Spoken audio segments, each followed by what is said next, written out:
prosecution. That's what was in the indictment. Hi, everybody. Welcome. And that's how they were laid out. And they said that those are those private sex parties where women were drugged, coerced, all kinds of stuff. So what are we actually going to hear? Well, one accuser says she was forced into sex acts while being filmed by Combs. Another woman claims she was held in a hotel suite for days against her will. Good morning, everybody. Come through, guys. Shout out to everybody in the chat, guys. Sorry, I do apologize. I'm just still getting kind of set up. We are behind for about an hour and 30 minutes or so, which should be fine. Welcome. Good morning. Good morning. Good morning. Shout out to everybody. I will be on time. I am here on time. Okay. Luna 143. Shout out to you. I'm here. Shout out to everybody. Yes, I'll rise. I'll rise. I am here. I even got a little trim on my judge's robe. Look at, I did a little sewing on the trim. We had to do that. Welcome, everybody. Welcome, welcome. Thank you guys for being here so much. So I am about an hour and 30 behind, which should be fine. Should be fine. I also got a new camera, so I apologize if I'm looking here and I'm not. I'm going to try my best to look directly at the camera. This is a trip because it's a new camera, so it's going to take me a minute to, adjust. Welcome, everybody. Welcome, welcome. The moment you come in, go ahead and hit the like button, please, and thank you. Yes, I do. Susan, I do have the wig. I do, but it's listen. The wig is here, and we can definitely get the wig in once we get a lot of people in here. Welcome, everybody. Welcome, welcome. Y'all, this wig is hot. Shout out to everybody, all right? Okay, let's get started. Let me share with everybody. Good morning. Thank you, Rabbit. You're doing amazing. I appreciate it. Thank you. Let's get started. I want to start with Inner City Press, who did this video. A bunch of people are out here at this hearing, so we definitely got to get started. Let me play this while I share this live. Hit the like button. Let's get going. Let's go. Inner City Press today, Monday, May 12th, 2025. Well, they said it would never come, but here it is. Today, the opening day, for real, of the U.S. versus Sean Combs trial.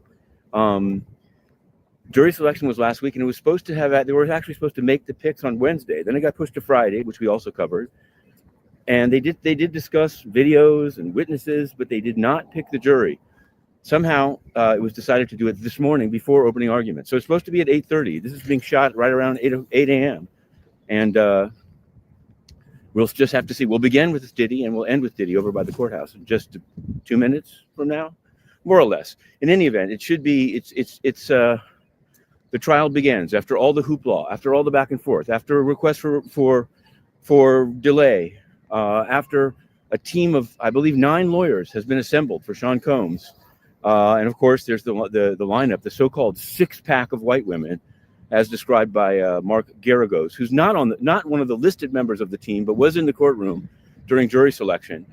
He's now, I believe, out in California on the Menendez brothers, so it appears. But he was there. After all of this, it began. So we'll get back to that. But there are, of course, other cases, I'm glad to say. One has to do with Bob Menendez, Senator Goldbar Bob Menendez. Goldbar Bob Menendez was convicted at trial in this very same courthouse in the SDNY. Actually, maybe in the same courtroom on the 26th floor. He's been putting off his sentencing for some time. First, he put it off for his wife's trial, which was delayed by her health issues. She was also convicted. Now he's asked to put it off again. He got a final week on Friday. On Friday, Judge Stein said June 17th. That's it. June 17th is the day in which he will be turning himself into jail, self-surrender. All right. So we'll see what happens between now and June 17th. But that's. Ooh, excuse me. All right. Welcome, everybody. Oh my God, Tinkle Tits says I'm stuck in stop and go traffic. Tinkle Tits has been a member for 27 months. Shout out to Tinkle Tits. Yes. I concur. Shout out to you. Let's get started, guys. We have so much to review. Now, let me just say this. This wig gets a little hot, so I'm gonna have to take some wig breaks. Yes, I am. Failed pessimist. Thank you for being a member for 9 months. Guys, do me a favor and show some support. Hit the like button, please, and thank you.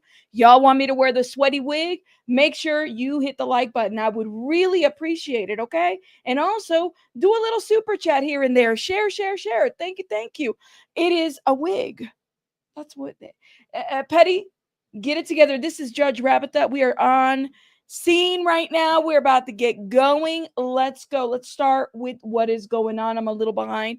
I would say about an hour, at the very least, an hour. Okay. Here we go. So now the U.S. versus Sean Combs final jury selection, then opening statements. We are here May 12th. Here we go. About an hour ago at 8:37 a.m., Sean Combs has still not been brought into the courtroom. The lawyers are milling around. Brian Steele comes up to the attorney, the government, Maureen Comey, to shake hands. Agnifilo and Alexander Shapiro conferring. First step, preemptory challenges to 45 prospective jurors. Now, hold up. I thought it was 43. So this might be a typo, okay? Here it is, 8:53. Sean Combs is now in the courtroom wearing a light sweater instead of last week's dark blue. He turns and blows a kiss to the family members in the second row of the gallery. So he's like, hey, family, how's everybody? That's what he's doing. He's like, how's everybody doing? That is what he's doing, okay? Welcome, welcome, welcome. Okay.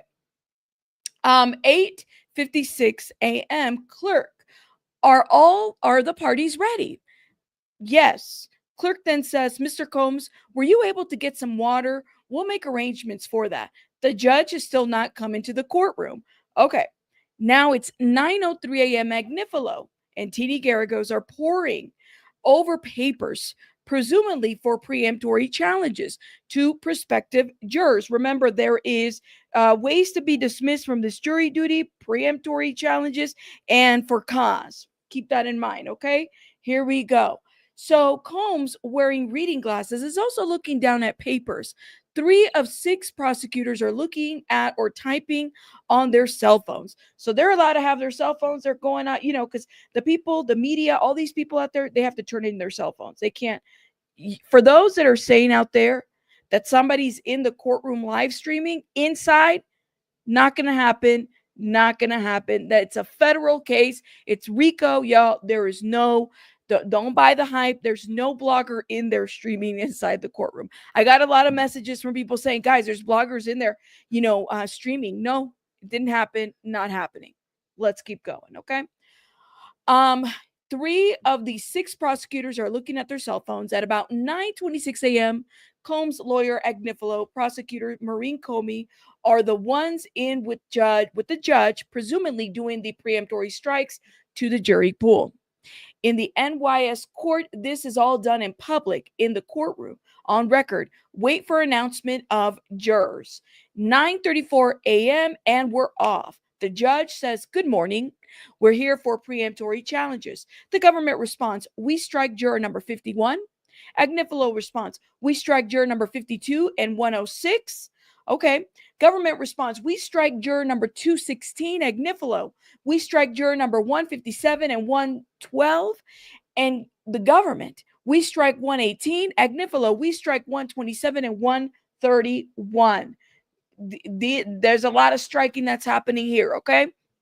The government responds, we strike 81, Agnifilo. We strike 149 and 20, Comey. We strike 161. Agnifilo, we strike 22 and 84. Comey then says the defense was only supposed to strike 1 in this round. Agnifilo says, so we only strike 22. Number 22. Y'all remember, for whatever reason, that one is stuck in my head. Number 22 is stuck in my head. She's the lady with the ocular issues, with the migrants, who was like, listen, why is it the government versus Sean Combs? It should just be Sean Combs versus the person. She had some feelings and some thoughts. So Agnifilo says we strike 22 and 84. Comey, government, the defense was only supposed to strike 1 in this round. Agnifilo responds, so we strike only 22.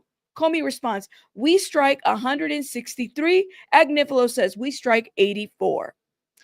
Government responds, we strike 220. Agnifilo responds, we strike 25. Comey responds, I believe he was supposed to strike in the alternate. Agnifilo says, give me 1 second. Confers with Nicole Westmoreland, 218.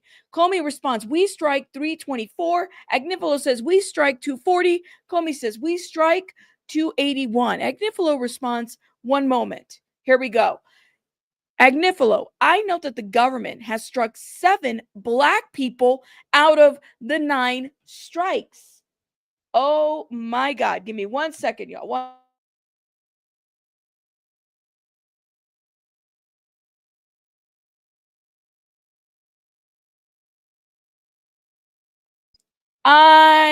Okay, hold up. Time out.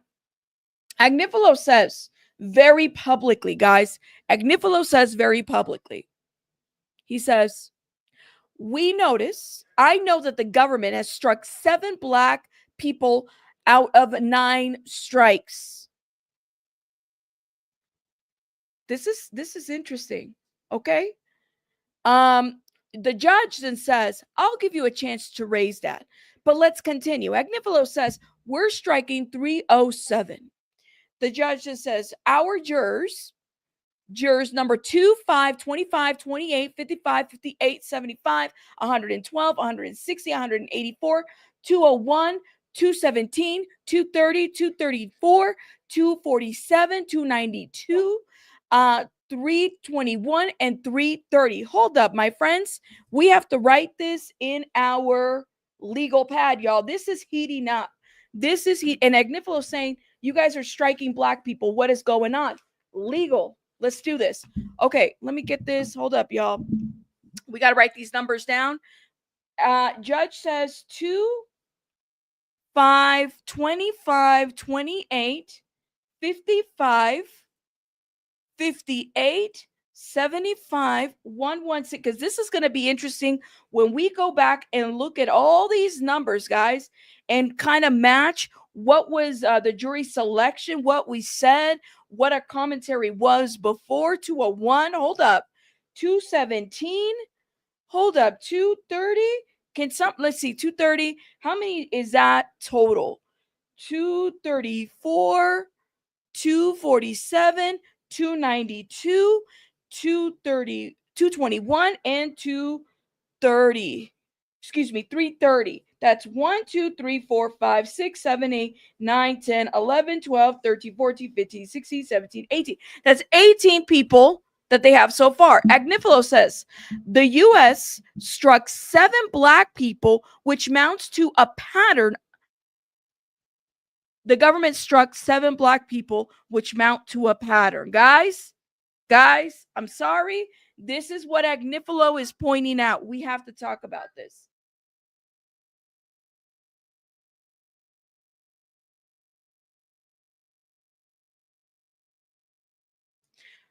Guys, let me know. You said, please put me in handcuffs, says Adrian. Do I have a mod in here? Shout out to my beautiful. Oh, yes. Luigi is our bailiff in the chat. Luigi, don't be afraid to lock people up. Put some anybody that's out of order. We got to listen. We got to get this together. Okay, Luigi, make sure that you get this chat in order if you're able to. Hold on. When you are out of order. You're out of order. You're out of order. The whole trial is out of order. They're out of order. I don't like it. All right. In all seriousness, now hold up. Now I'm about to get serious. Let me take this wig off because it's y'all want me to put the wig off? Y'all can send me a little super chat for the wig, but that is like, ooh. Hold up. I'm feeling a little bit about I am going to tell y'all something, okay? Because you have to kind of wonder. We're noticing a couple things here and there. Now, don't forget, Garrigo said what? Something about the prosecutors being all white women. Keep that in mind. So here's what Agnifilo is pointing out. And I think that if we don't get this shit straight and we don't get something going on there, there's going to be an issue here. There will be an issue here. Let's get it together. Agnifilo says the U.S. struck 7 Black people, which mounts to a pattern. The judge says an application has been made under Batson. Ms. Comey, the government responds, we are neutral. The government then says, Juror 51 knew 17 of the names, appeared to have seen making the ban, has a relative with law enforcement issues. The next strike, he harassed a police officer and didn't report it. His sister had an issue. This is clear. This clears a bar. These are good reasons. The government further says, juror number 81, we think they claim to have special knowledge of bipolar issues. 161, he said he watched news about the case that morning. He said it was inevitable. He'd lose 30% of his income, but once on, he has an agenda. Oh, okay. So the government is pointing out juror number 81, juror number 51, who knew 17 of the lists that were provided. Y'all remember? They were given a list of names, and apparently he knew all these people, 17 people. Now, it does kind of make you wonder how many people are on that list, but apparently it's 17 people that he knew. Okay, let's keep going. And he watched Making the Band. He's like in the know. The government does not want juror number 51. Okay. Furthermore, the government does not want juror number 81. Okay. We think they claim to have special knowledge of bipolar issues. He doesn't want 81. Government doesn't want 161, who says that he watched the news and that he's going to be losing his income. Something about juror number 161, who basically says, I want in, even though I'm losing 30% of my income, I want in this trial. It does kind of give agenda, and this is what the government is saying. Y'all, this 161 has an agenda to be in this trial. We have a problem. We need, listen, we need him out. We need that out. So I kind of agree on that one. How the hell are you going to be okay with losing 31% of your income and still want to be part of that trial? I don't get it. I don't want to lose 31% or 30% of my income and then only get paid $50 a day at jury duty, unless he has an agenda, which makes sense. The government further says, we struck 163, I believe, for the cause due to English proficiency, and he had a relative who shot a police officer. Among the alternates, we barred a person who went to Mr. Combs High School. The next one, 324, has sleep apnea. Oh yeah, you don't want a sleepy juror in there. You don't want one. All right, can y'all imagine you guys are going through, and by the way, jury duty can get boring, okay? Like, let's be very real. A trial can be very boring. There's going to be very boring parts. And just imagine somebody got sleep apnea and then they just fall asleep. No, not good. They start snoring. No, not good. Okay, and then further says, one of them went to high school with, or at least the same high school that Diddy went to. So there's that. Of course, he's well known. All right, government response. He also calls the police assholes. We struck him. And 281, she said victims can catch a case and jump on bandwagons. We think she has an agenda. These easily cleared the Batson bars. The Batson bars. So a juror in there, 281, basically says that, has a bit of a bias that victims can catch a case and jump on bandwagons. However you believe on that, let me know how y'all think in the comments, okay? You said it sounds kind of suspect. Probably. The judge then says, I deny the defense Batson challenge. Okay? These were not based on purposeful discrimination. Mr. Agnifilo, anything more? Agnifilo says, nothing from us. All right. So this is about 40 minutes ago. He says, we'll bring in the jury in a few minutes. Okay, so this is 40 minutes ago. Here we are. It sounds like they might have taken a little bit of a break. And here we go. We will wait. Inner City Press has put some extra about questionable facts. Shout out to Inner City Press, of course. Make sure you guys go check Inner City Press out. All right, here we go. Please note that we're on Eastern time. Some of us are in different time zones, like myself, but it starts at 10:17 a.m. Jurors are seated. The judge responds, welcome back to the jurors. This is the U.S. versus Sean Combs. We will be providing lunch for you in the jury room. We will not release your names to the public. The clerk swears in the jurors. Okay, here we go. 14 minutes in, the judge says, questions are not evidence. Only the answers given by the witnesses and the documents are evidence. You can consider circumstantial evidence, like someone walking in with a dripping umbrella. You can surmise it's raining outside, even if you don't see it. So the judge is kind of giving them a little bit of like what to expect type of situation, like what's appropriate during the jury duty type of thing. Okay. The judge then says, a witness uses a pseudonym does not mean that their testimony is worthy of less weight. During the trial, do not read or view or listen to anything about this case. And don't post anything. Once the U.S. rests, the defense can present should he choose to. All right. Judge giving a spiel like, listen, this is what's expected of you. Y'all can't be on social media.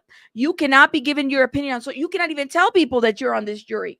You can't talk to your wife, your dog. Jury duty is the itch that you can't scratch. And you know how annoying it is when you got a little itchy itch and you can't scratch it. That's what this is. This is basically the spiel that he's giving to the jury. Okay, let's keep going. This is Sean Combs. To the public, he was a cultural icon. Notice how the judge is using the word was. He was a cultural icon. Not my words, the judge's words. A businessman, larger than life.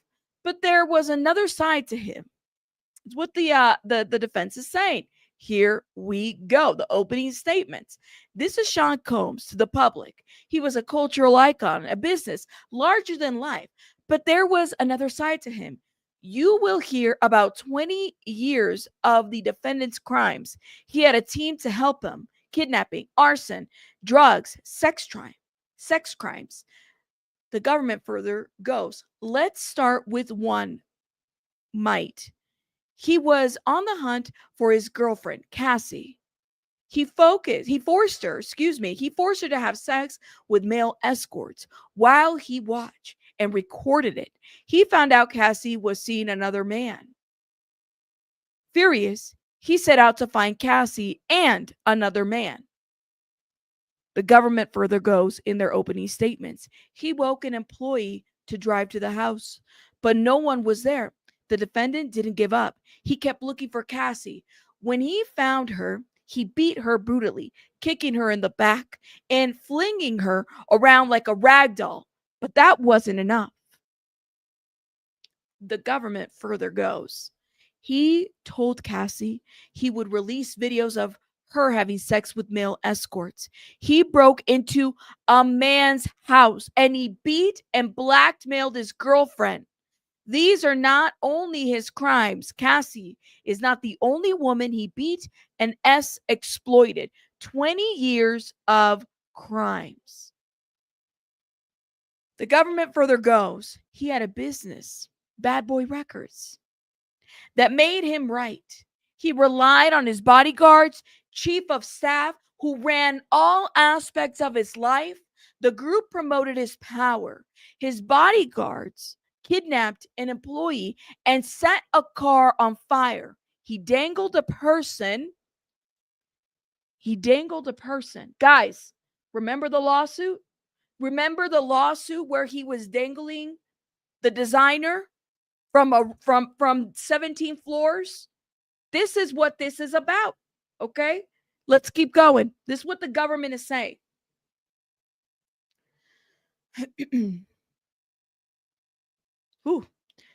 Government says they delivered drugs whenever he said, including to women he forced to have sex with escorts. He transported them across state lines and out of the country, and even out of the country. Excuse me. Let me be very clear. This case is not about a celebrity's private sexual preference. It better not be, government. It better not be. Government further goes. This was a criminal. He coerced and even used violence along his trial. There's a typo here. Along of his trial, we'll focus on two women, Cassie and Jane. I'm assuming Jane Doe. We will show that the defendant used lies, drugs, threats, and violence to force them to have sex with him in front of male escorts. We're up to date on our updates. He called them freak-offs, wild king nights, or hotel nights. His staff organized flights, cars, and hotels. And at his direction, his staff set up the room with lubricant and lighting. Staff came in with cash to pay the escorts and drugs. All right. We are up to date on what is going on here. Okay. Hold up. 53 minutes. Further goes. Government says he made them take MDMA or Molly and ecstasy. It made them sick, but also sexually aroused. He directed every step. He expected the women to appear to enjoy themselves. He masturbated and recorded the events. Cassie was 19 with a hit song. The government further says Cassie tried to work on her music, but the defendant made her turn down many opportunities. She recorded, but he had the final say over the music she released. There was never another album. He hit Cassie in the head and dragged her by the hair. The government further goes. He stomped on Cassie's face in an SUV, then made her stay in a hotel for a week to hide her injuries. He set up freak-offs as often as once a week. She spent half of her time. The defendant made an escort urinate in her mouth. Oh my God. Y'all see the opening statements? Oh my God. Okay. She spent half of her time. The defendant made an escort urinate in her mouth. Okay. As you will see in this trial, he beat her in the hallway of a hotel to drag her back into a freak off. Initially, she wanted to make him happy, but then she didn't want to. But the defendant made her. The consequences were severe. Government response. He beat her when he thought she took too long in the bathroom. Defying him would end in violence. She fled, but he found her with the help of the inner circle. Cassie's career was in her hands. He told her he could destroy her career by releasing videos.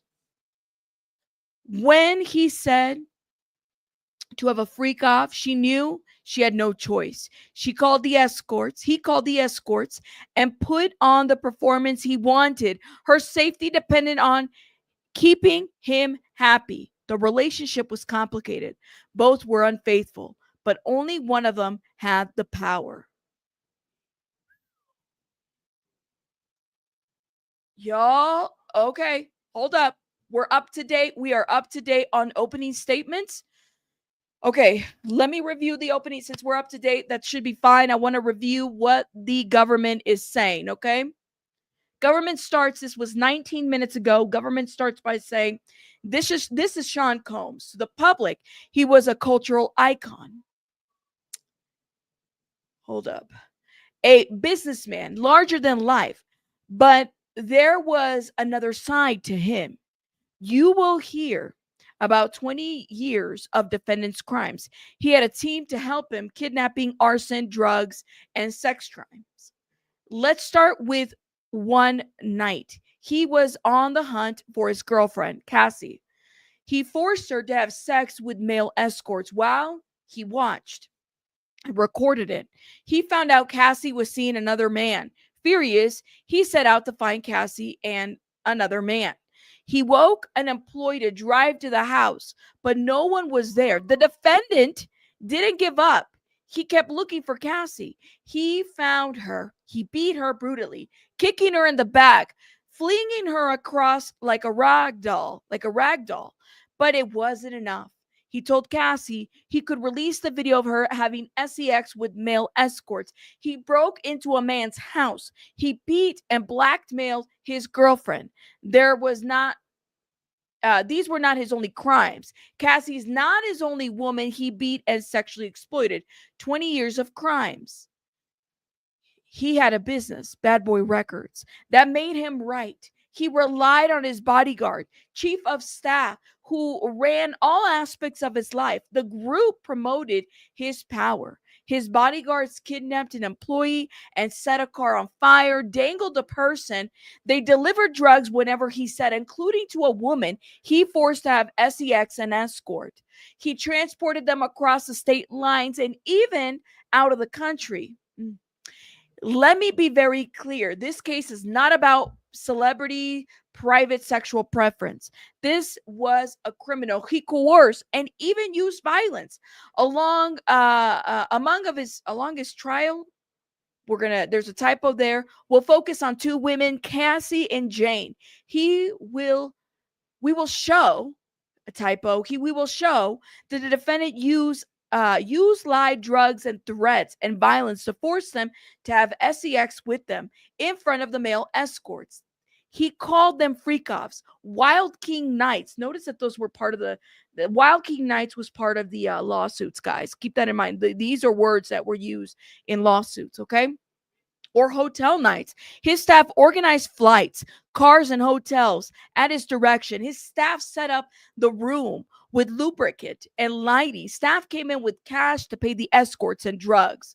He made them take MDMA, Molly, ecstasy. It made them sick, but also sexually aroused. Government is saying also sexually aroused. So whatever videos, materials that they have in their possessions, you're going to see them taking maybe drugs and then being aroused by the drugs, okay? So I think this is important how they're using their opening statement to kind of note what is being said, okay? He directed every step. He expected the women to appear to enjoy themselves. He masturbated and recorded the events. Cassie was 19 with the hit song, okay? Cassie tried to work on her music, but the defendant made her turn down many opportunities. She recorded, but he had the final say over the music and release. So he was holding her music career over her head, okay? There was never another album. He hit Cassie in the head. He hit Cassie in the head and dragged her by the hair. Government further goes, he stomped on Cassie's face in an SUV, then made her stay in a hotel for a week to hide her injuries. He set up freak-offs, and often as once a week, she would spend half of her time. The defendant made an escort urinate in her mouth. This, my friends, in her mouth. He had escorts urinating in her mouth. Okay? All right. The government says, as you will see in this trial, he beat her in the hallway of a hotel to drag her back to the freak-off. Initially, she wanted to make him happy, but then she didn't know what to do. But the defendant made her. The consequences were severe. Here we go. He beat her when he thought that she took too long in the bathroom. Defying him would end in violence. She fled, but he found her with the help of this inner circle, which, by the way, why aren't these inner circle people charged? That's what I want to know.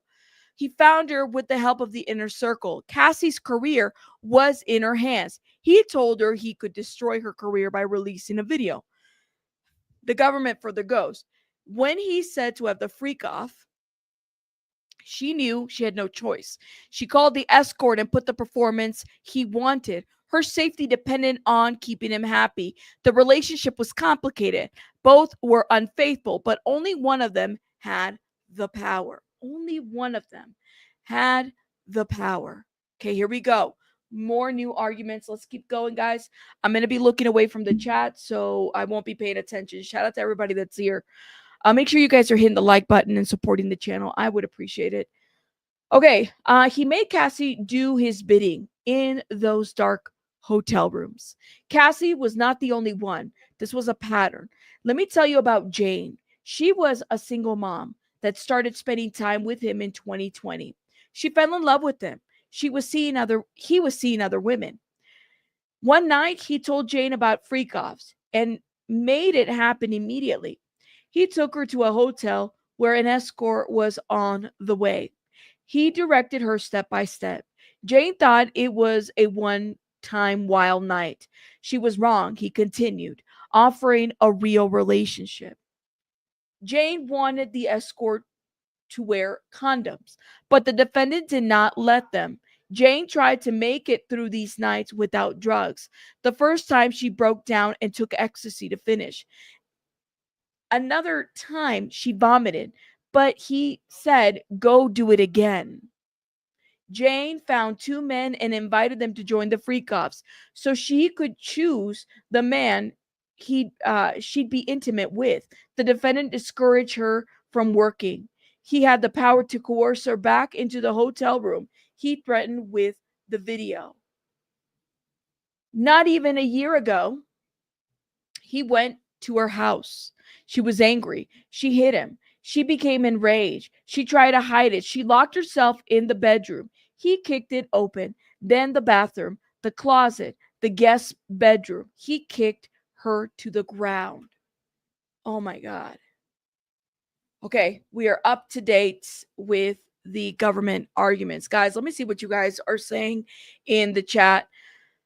You said, I hope they let someone who worked directly with Cassie take the stand, because the level of control and fear and psychological damage to endure wasn't just emotional abuse. It was sustained trauma. This is a whole like, wait a minute, like the R. Kelly was on the urinating thing, but I never heard R. Kelly on urinating inside the mouth. Like, not that anything would be like any better, please note that, but I'm just saying, like, if I remember correctly, there was urinating on the person, not the mouth.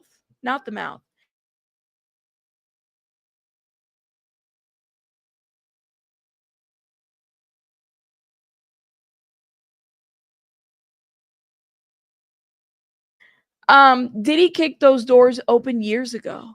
This is going to be really rough. It is going to be really rough, guys. It is going to be really rough to hear the details. We are going to do our best. And I give you the biggest trigger warning. If you cannot hear any of this opening statements, please take care of your mental health. Okay. All right. We have an update. It further goes. He did not let Jane be. He said, "You're not going to fuck up my night." He said, "Call up an escort and perform." Jane followed his instructions. His violence got him what he wanted. Cassie will tell you about the time the defendant forced himself on her. Oh my God. Said like a complete S addict. You said Diddy did it for pleasure. Either way, it's sick.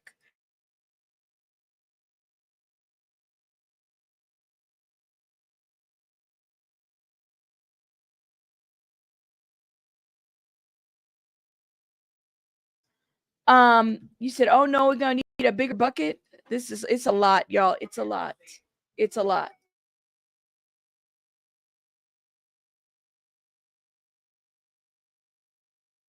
Sorry, y'all. I got a noise in my background. Thank you. Yes, for those that are catching up, guys, thank you so much for being here. We're waiting for the update. Here we go. Can we have an update? Government says MIA, an employee will tell you how the defendant forced himself on her, hands up her dress, penetrating her. Amidst all the violence, he and his inner circle worked to cover up his crimes. The video at the LA hotel, you will hear just how far it went. Oh my God, somebody, like, y'all, listen, there are people out there that believe that Diddy is innocent, basically saying that that Cassie wanted this. Okay, they're in. I'm trying not to highlight those comments on the Twitter, but it's definitely highlighting. So I just please note that. Okay. This is going to expose. We don't have an update, guys. This is going to expose so much the background, so much of the things that we probably don't have an understanding of. We don't know. Okay, hold up. Yeah, there's no update yet. Oh man. Guys, let me know what you guys think in the comments. Make sure you guys are hitting the like button, please, and thank you. There's a lot of people that, shout out to BJ. She's live on this, definitely giving the kind of more lawyer perspective. Shout out to her for all the work that she does. But please do me a favor, hit the like button, support the channel. I'm sure that there's a lot of people that are live and you guys are watching, so I appreciate it. Thank you. It's crazy how vile the opening statements sound, even though we all read the other civil lawsuits, right? Like it's a very, the opening statements or something else, y'all. Like now we're here. Okay. We've selected our jury, which I was like, oh, it's going to take forever. Now we got opening statements. Okay. Oh man, here we go. Update. The defendant offered a hotel security guard a wad of cash. a brown paper bag with 100,000 in 100 bills. The inner circle kept Cassie in hiding for days. For all of this, he is charged with multiple federal crimes, racketeering, and conspiracy. But where are the other people? Hold up 1 minute, my friends. Wait. I have something to say. The defendant offered a hotel security guard a wad of cash. Why isn't that guy in there? Why isn't that guy charged? A brown paper bag with 100,000 in $100 bills. The inner circle kept Cassie in hiding for days. For all of this, he was charged with multiple federal crimes, racketeering, and conspiracy. My friends, he accepted the money. Why aren't these people right there with Diddy? That's what I want to know. Why? You cannot make this up. All of them, Kim, like they're all sick because they all kept it secret. There was people that helped. Yeah, are they witnesses now? Are they witnesses now? Suddenly we're not trying to get charged, y'all. We're not trying to get charged. No, we're not. Oh my goodness. I know it's too much. Y'all bring the inner circle. Bring them out. Bring them out.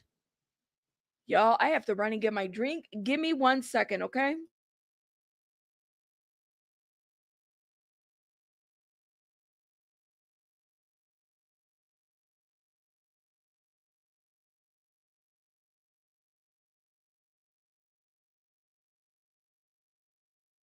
Agreed, Rabbit. I'm just saying, like, where's the inner circle? Why aren't they? Did they cut a deal with the DAs? Yeah, everybody, trigger warning. I'm giving you the biggest trigger warning. People in the oh my goodness, people in the chat, a brown bag, the prosecution watches too many movies. There, like I said, there's people out there that believe that, and y'all are entitled to your opinions. I'm just letting you know what the people are saying. You know what I mean? Exactly. Accomplices. All of them.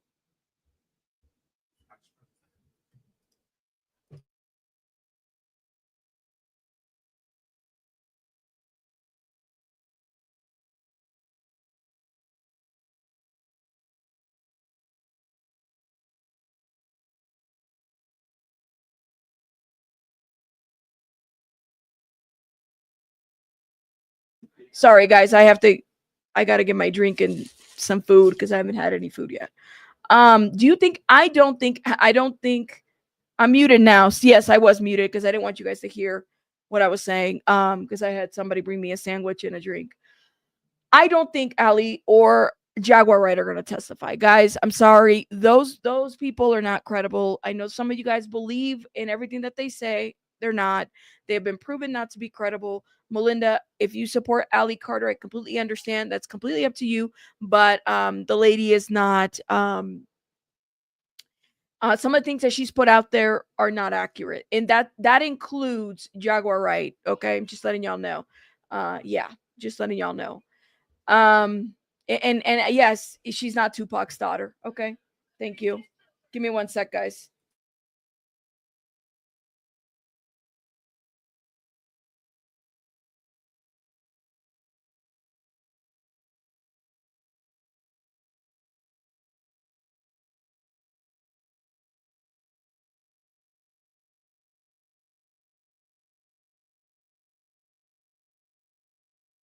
Sorry, y'all. Sorry. Okay. So let's see if we have an update yet. Okay, we do have an update. Here we go. The government says you will hear from the employee he forced into an SUV with a gun and from a chef. They worked punishing hours, at times without sleep. They brought drugs for him. They were expected to keep quiet. Some of these witnesses have already received settlements. What?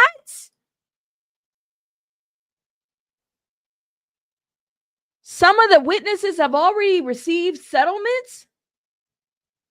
Also, they did their little lawsuits and they were like, all right, we got settlements, or they got quiet. Oh my God. You what?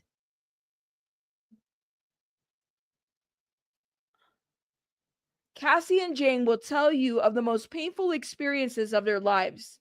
You will hear from some of the defendant's employees, including his personal assistant, Mia or MIA, who he sexually assaulted. She is grappling with it.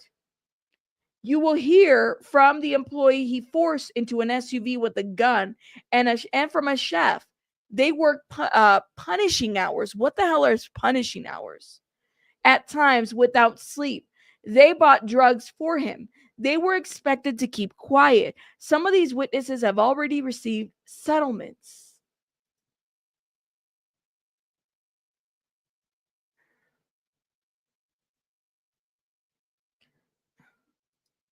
I'm not at all. I'm not. Punishing hours. What the hell are punishing hours? They turned into state evidence, right? So this is how I'm assuming the government was able to get some of the stuff that you know, like the evidence and stuff like that. Yeah, oh my God, long hours. That's what it sounds like. Absolutely sick. But like, if I'm thinking punishing hours, think of a sleep time, guys. Like when you're sleeping, okay? Think of that. Like I'm thinking 3 in the morning, 2, 3 in the morning, or something like that. That's what I'm thinking, right? This is diabolical. Okay, hold up. Oh man, you will also hear from some of the escorts, that the defendant directed them and filmed it. An escort saw the defendant assault Cassie and drag her by her face during a freak off. You'll hear records from hotels and the damages and car services.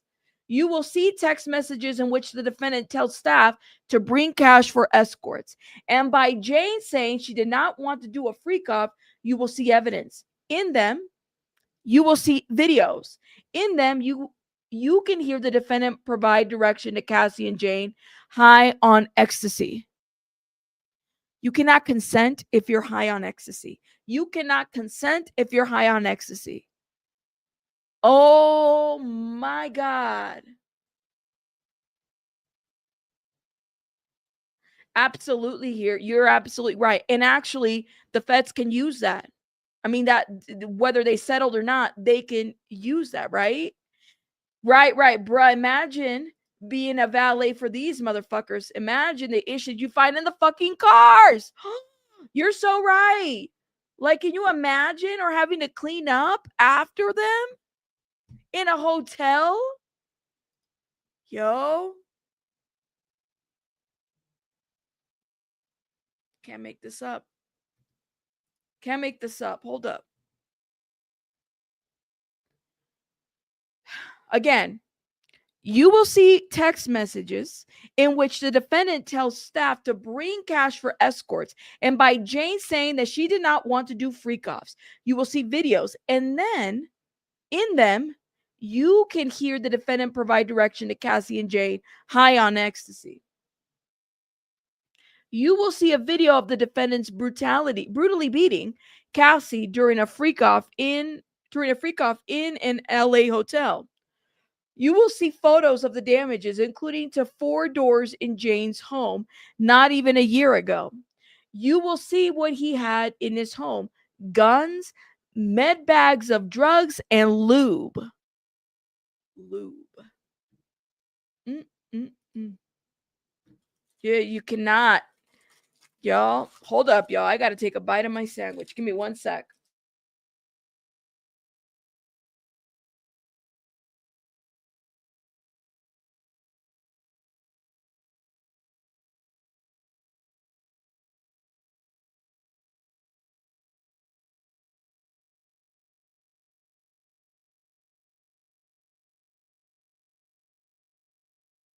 You cannot make this up, y'all. Like, you just can't.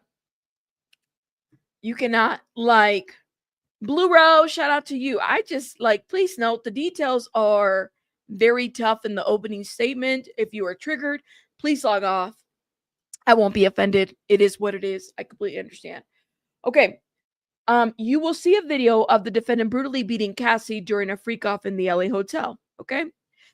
We read this part. You will see photos of the damages, including 4 doors in Jane's home, not even a year ago. You will see what he had in his home: guns, med bags of drugs, and lubes. You will see the agreement with the hotel guard, barring him from speaking after he was paid $100,000 for the video. You will hear him manipulate Jane into saying she wanted it. His threats not to pay for her home, texts to his staff about it. Oh my God. So, okay, so it was Cassie. This is my understanding. It was Cassie, all right? And then it was a Jane Doe. Cassie leaves, then it was a Jane Doe that basically, I hate to put it this way, but took over the abuse, right? Like, took over at this point. That's what it sounds like. I don't know. What do you think? Your mental health is important. Absolutely, y'all. Please, please, please, please take care of that. I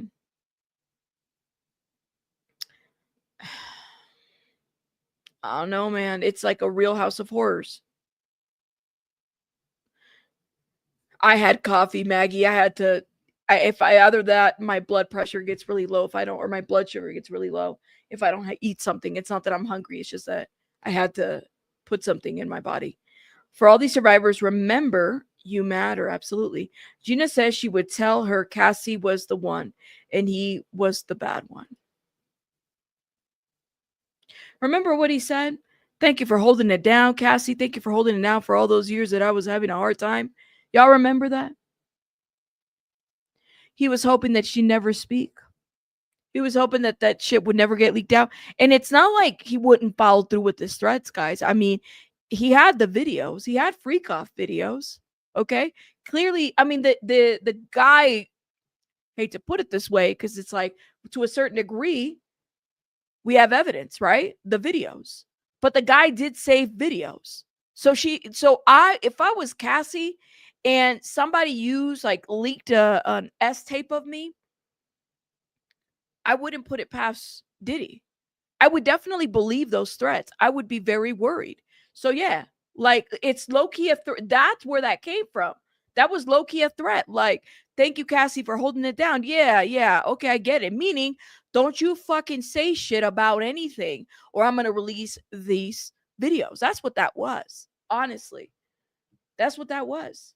The diddlerism. This is like, all right, let's keep going, okay? Now, mind you, these are just opening statements. The government still has to prove their case. These are just, so I'm assuming that they're going to have everything of this. It's not just the one video. They're going to have everything to show this, okay? Let's keep going. Okay. I ask you to do 3 things. This is what the government says. Pay attention to the evidence, follow the judge's instructions on the law, and use your common sense. And you will reach the verdict that Sean Combs is guilty. The judge then says, who for the defense? Teeny Garrigo says, I will. Oh my God. Teeny Garrigos is opening for the defense. Here we go, guys. Opening statements. Here's Teeny Garrigos. Mark Garrigos' daughter. Okay. The one who, what did Mark Garrigo say? I gave Sean Combs my firstborn. Here we go. Here we go. I need a cigarette night charm. I'm gonna need something. And yeah, I don't smoke. But this would be a one time that I would probably start. Here we go. The defense starts. The defense, what do you think is going to be their opening arguments? Here we go. Teeny Garrigo starts. This case is about love and jealousy and money. They're trying to turn it into a racketeering case. It will not work. You are the jury. You will evaluate the witnesses, and finally the story can come out. This case isn't about what you heard on the news. Oh, okay, Teeny. Let's go. Well, what do you have? What do you have, Teeny? Sean Combs is fascinating. He grew up in Harlem, built a lawful business. He worked for it. He created a culture and produced music that changed a generation. Witnesses will share with you that he is a fascinating person and people are drawn onto him. Ooh-wee. All right. That's what Teeny Garrigo said. Listen, let me get y'all. We need to get this wig on right now because I don't know. Let me get my hair tied. Let me get my wig because I might have to throw my wig if the defense does too much. I need. You said it's irrelevant, Richie? Said irrelevant. Hold up, y'all. Hold up. I know Peter. Shout out to Peter who said I'm from the Netherlands and this blows my mind. Shout out to you. Shout out to everybody that's in the chat. That's what he said. He said he was fascinating. Okay. He said that they were fast. Oh my God. Listen, I'm gonna need a little touch up on the wig. Here we go. Order. Yes. Sorry, y'all. I had to take my wig off because I was like, all right, this is a little too hot. And if it gets hot, we're gonna get right here. Thank you. Judge Rabbitha. Shout out to everybody. All right, y'all. Let's get it going. Because if Teeny does too much, I might have to throw my wig. Okay. Here it is. Teeny says, if you wanted to climb in music, apparel, or beverages, you wanted to be around Sean Combs. He gave people opportunities to work at his companies. He had a vision that few had. The witnesses mostly loved him. The text messages will show that. I will say this. I do agree with Teeny Garrigos. I concur on this, okay? People build their careers off of Sean Diddy Puff Daddy Combs. They did. They build their careers off of this man. Nobody can say that that's not. No, it's the case. They did. Okay? Talk to J-Lo. J-Lo wouldn't be J-Lo if it wasn't for Puff Daddy. Okay? Talk to French Montana. Talk to Meek Mills. Talk to a bunch of people that will concur and say, yeah, if it wasn't, but this is why they're complicit, in my opinion. J-Lo, I want to know. Everybody wants to know. Let's keep going. Okay. It further goes. Teeny Garrigo says, he is a 55-year-old man. He is going to be Sean Combs. I'm Teeny Garrigos. I'm honored to represent him. The only people in this courtroom who will tell you about racketeering are the prosecutors. There was no conspiracy. Hold on. Did she just really say? Wait. Time out. Time out. All right. Let me say something. And oh my God, the duck. Thank you so much for your support. Some funds for the week. Thank you. Listen, thank you for that. For the itchiness. I appreciate it. Thank you. The duck for this super chat. I appreciate it. Hey, Belen, how are you? All right. Hold up 1 minute. Guys, she said, this is what she said. She said, he is 55 years old. He is going to be Sean Combs. I am Teeny Garrigos. Like, I would just imagine what kind of tone and voice. I am Teeny Garrigos. Teeny tiny. I am Teeny Garrigos. That's what she's saying. I'm honored to represent him. Well, hell, you should be. What did Mark Garrigo said? I gave you my firstborn, Sean Combs. I'm honored to represent him. The only people in this courtroom who will tell you about racketeering are the prosecutors. There was no conspiracy. Okay, prosecution, you have to prove your case. Because like I said, you guys spoke a big opening statement, a big game on this opening statement. You better have all kinds of proof for all of this, okay? Because I am here for it. Let's talk about it. Okay. This case is about Sean Combs' sex life, private sex life. The government has no business in that. There are hardworking individuals were educated from Harvard to Harvard University. He has a temper and got violent. He's not proud of that. We own it. Hold up.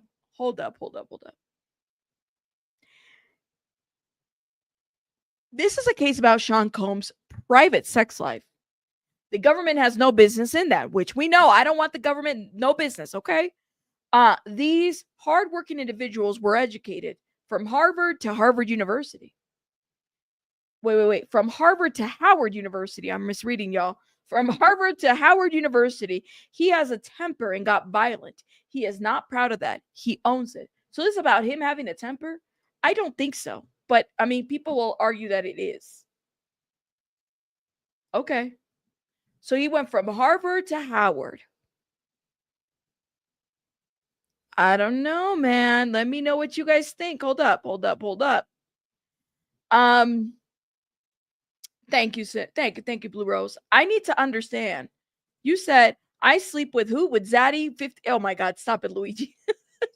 Shout out to my bailiff who's doing the most. Greek lady. That's what Mark Garrigo said that he gave him. He gave Diddy his firstborn, which would be Teeny Garrigos. Okay. Sometimes he gets so jealous or angry, he is out of control. You will hear the lies. Oh my God. You will hear that he lied to his girlfriend. You may think he's a jerk or mean, but he's not tried for that. He's tried for running a racketeering enterprise. This is domestic violence. Hold up. Teeny, he sometimes gets so jealous or angry, he's out of control. You will hear that he lied to his girlfriend. You may think he is a jerk or mean, but he's not tried for that. He's tried for running a racketeering enterprise. This is domestic violence. Oh, see? All right. Here we go.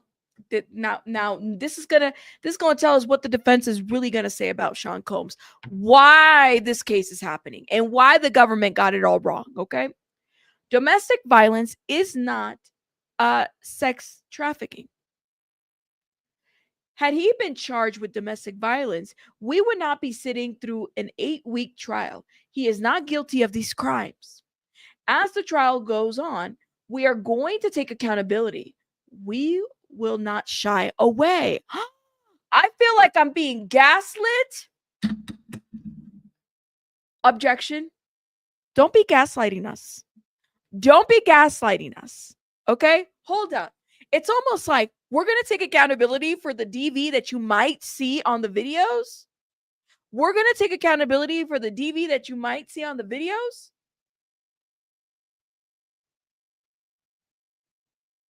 But we're not going to take this isn't racketeering. This isn't sex trafficking.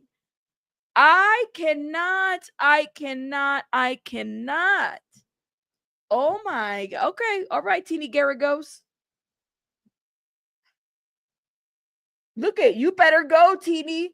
Oh my God. Oh, I'm telling you, you have people in here that are like, you said I object.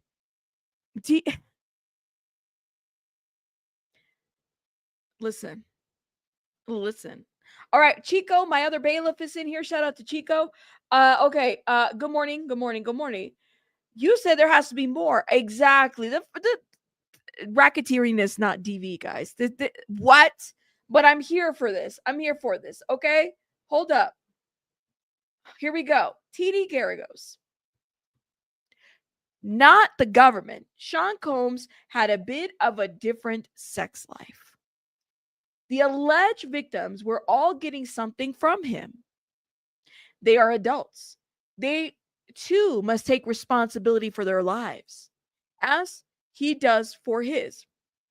A free choice has pros and cons. Whoa. Wait a minute. Teeny, if they were giving drugs, there's no consenting, right? Like I would think, I mean, you're going to have to hire an expert to bring this in and talk about this, right, Teeny? Because you can't say that there are pros and cons. Pro, you get all your money. Con, you get the shit beat out of you. I mean, and then you got to do sex. things and stuff like that. I guess I have a lot of questions by this. Sean Combs had a bit of a different sex life. No shit, Sherlock, really? The alleged victims were all getting something from him. They are adults. They too must take some responsibility for their lives, as he does for his. A free choice has its pros and cons. Teeny further goes. Oh my God. Teeny further goes, okay? You said send her back to law school? Oh my goodness. Teeny further goes. You will evaluate these women. They made free choices every day for years. Ask yourself, what are all the ways this individual had the ability to make these choices? Ask, what is it this person's getting? Something they want. It may differ. All right. Let me play devil's advocate here. Order. Let me ask the question. Let me ask the members of the public in the chat. This is an important question. I do have to ask this question because I feel like to a certain degree, maybe there's an argument for this, okay? Let's talk about this. To what point is this about free choice? If the women, like Tini Garagos is saying, the women that are now, here as they're victims, right? But if these women were getting something out of being in this situation, what does that count? Does that is that something to consider in this case, right? That's the question that I have for everybody. What do you guys think? Let me know. Let me know.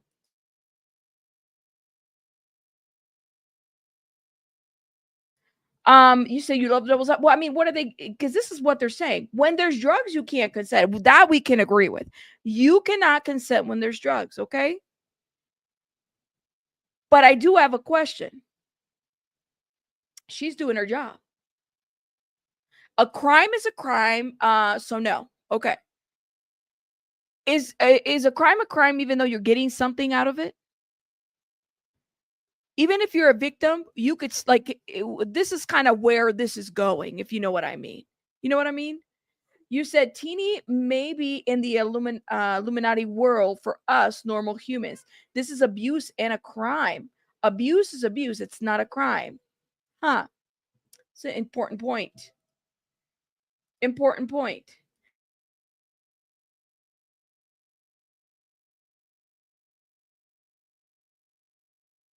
A person has a right to say no at any given time, and the act would stop in that instant. What if they're under the influence? Because they can't say no if they're under the influence, right? So I feel like Teeny right here is making this argument of they all got something out of it. Okay. And it might differ. Was there a crime? Sure, it was DV. That's what she's saying. She's saying that the crime was DV. Let's keep going with this, okay? Teeny says, you will evaluate these women. They made free choices every day for years. Ask yourselves, what are the ways this individual had the ability to make these choices? Ask, what is this person getting? Something they want. It may differ. Jealousy drove choices of the victims. Combs never married, but he is a many women man. He is always in multiple relationships. He was not always honest. It drove primal jealousy. Sean Combs is extremely jealous. You might think it's hypocritical.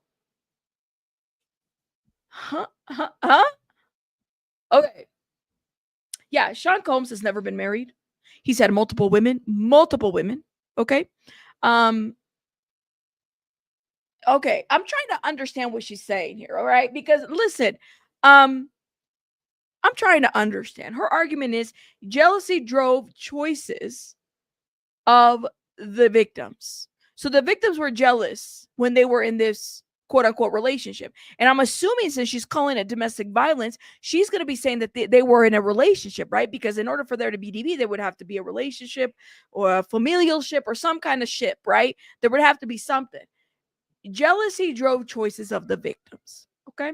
Combs never married, but he is a many women man. All right. He is always in multiple relationships. He was not always honest. It drove primal jealousy. I guess on both sides. This is what it's saying.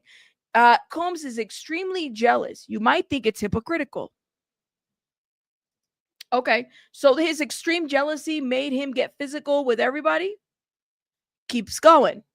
They remained in a multi-year relationships with him. In a multi-year relationships with him. These women were in love with him.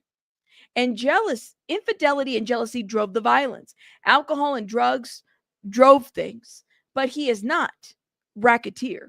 This case is about his relationship with Cassie and Jane. T.D. Garrett goes further goes. You will hear about swinger parties. They will testify about things that should never be heard in a federal courtroom that he liked to watch. You may not like that, but you are not here to judge him for his sexual preference. Oh, they are really driving the car home on this one. That people are judging him. It's Jane Doe.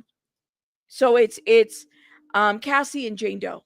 And now she's saying, so Cassie is victim one. For those that were in my comments on my last video, don't say that Cassie's victim one. She hasn't been identified. Well, she's been identified now. We kind of knew that that's what it was. Okay. Take that hate somewhere else. Let's keep going. Hold up. Further goes, a wealthy rapper paid for these women's homes and vacations. He's not charged with being a flawed individual. These women fought to be in a relationship with him. Cassie, I expect you will hear from her this week about her 11-year relationship. Oh man. Let me just say this, y'all. This is going to divide a lot of people. All right. I mean, the opening statement, Chico, is very interesting. If they say they have the evidence that they have, I would say, okay, this might suffice, or at least meets the racketeering burden. But I'm kind of wondering, the defense is, their job is just to poke holes at everything that the prosecution does, right? Please note that. That's what they're going to do. They're going to poke holes at everything.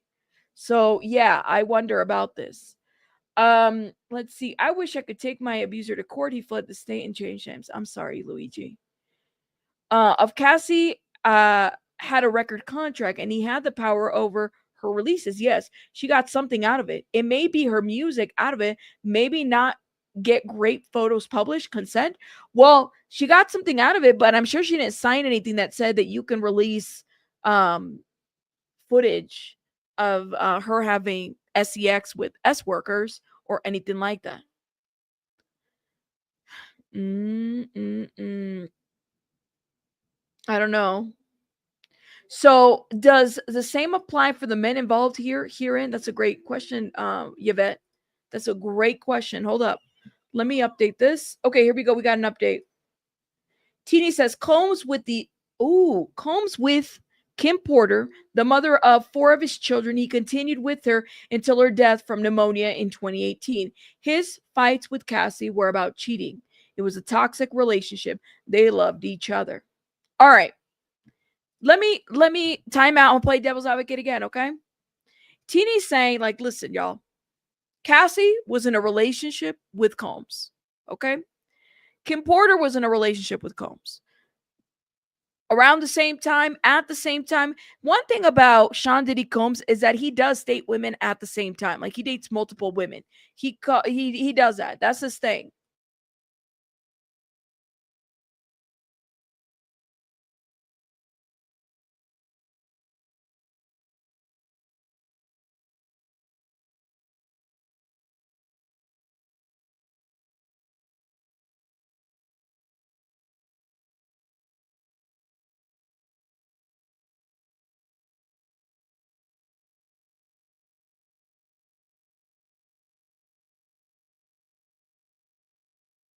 Sorry, guys. Give me 1 second.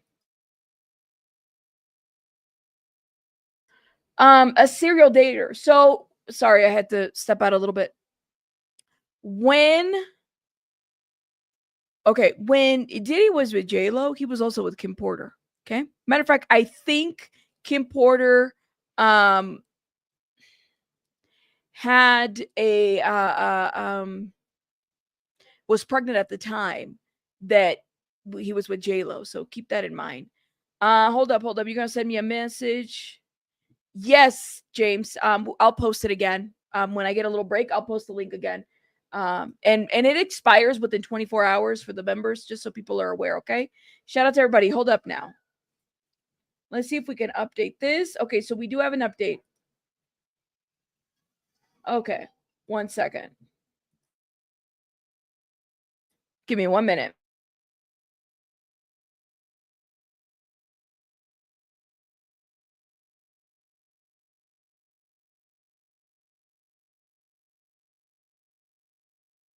Okay, so let's see. We have an update on Inner City Press. Here we go. So you will hear about swinger parties. Combs with a Kim Porter, the mother of his 4 children. We read that. Cassie will tell you about the jealousy of Kim Porter. Then Gina. The day of the hotel hallway, jealousy was on display. Violence by the elevator bank 10 years ago. You will see it later today. What Combs did is indefensible. So they're going to make the argument that this was a man who had multiple relationships. Okay. Cassie will tell you about the jealousy of Kim Porter. Then Gina. The day of the hotel hallway, the jealousy was on display. Violence by the elevator bank 10 years ago. You will see it later today. What Combs did was indefensible. Okay, so she's not defending the and I think that, again, that's strategy. They're not going to defend the fact that they're going to put in, I guess, more information, which would make sense if you're the defense team. They're going to put in more to this. The video is not evidence of sex trafficking. Cassie walked out of the hotel room with 2 bags. Combs comes down wearing only a towel. He stomps her and drags her by the hoodie. He comes back around to get a phone. Okay. Oh, wow. So they're explaining the video. What caused a fight? What caused a fight about a phone? Phones keep the secrets of infidelity. As soon as he gets the phone, he sits down. He's visibly disgusted. Cassie calls security. You will hear from him later today. The guard tells him to leave the public area. Oh man, oh man. Oh man, oh man, oh man, y'all. This is heating up, y'all. I need a wig break. Woo-wee. Did y'all hit the like button, please? And thank you. People keep calling. Don't they know I'm busy? I ain't working today. Shout out to Melinda. I was like, who's calling you, Melinda? Melinda was like, listen, I'm on a live chat. Let me be. Don't call me right now. Oh my gosh. Yeah, no, it's like the wig makes me itchy right over here, y'all, right at the hairline. I can only wear it for so long. So we'll need some wig breaks. He was in a dark place then. This is they're gonna make an argument for DV, y'all. That's what they're gonna do. Okay, here we go. You will see Cassie telling him to get back into the hotel room. They stay together 2 more years after this incident. Even into 2018, they're fighting to stay together. She saw a photo of Combs with Gina. He started dating her in 2014. Okay, so is that the arrangement then for Combs and his dating life, I guess? If you're going to be with him, there's going to be multiple women involved. He's not a one-woman person, right? That's what it sounds like. That's going to be the fight. He's not a one-woman person. Like he's got to be with a lot of people. Ooh, y'all, tell me what you guys think in the comments. Hold up.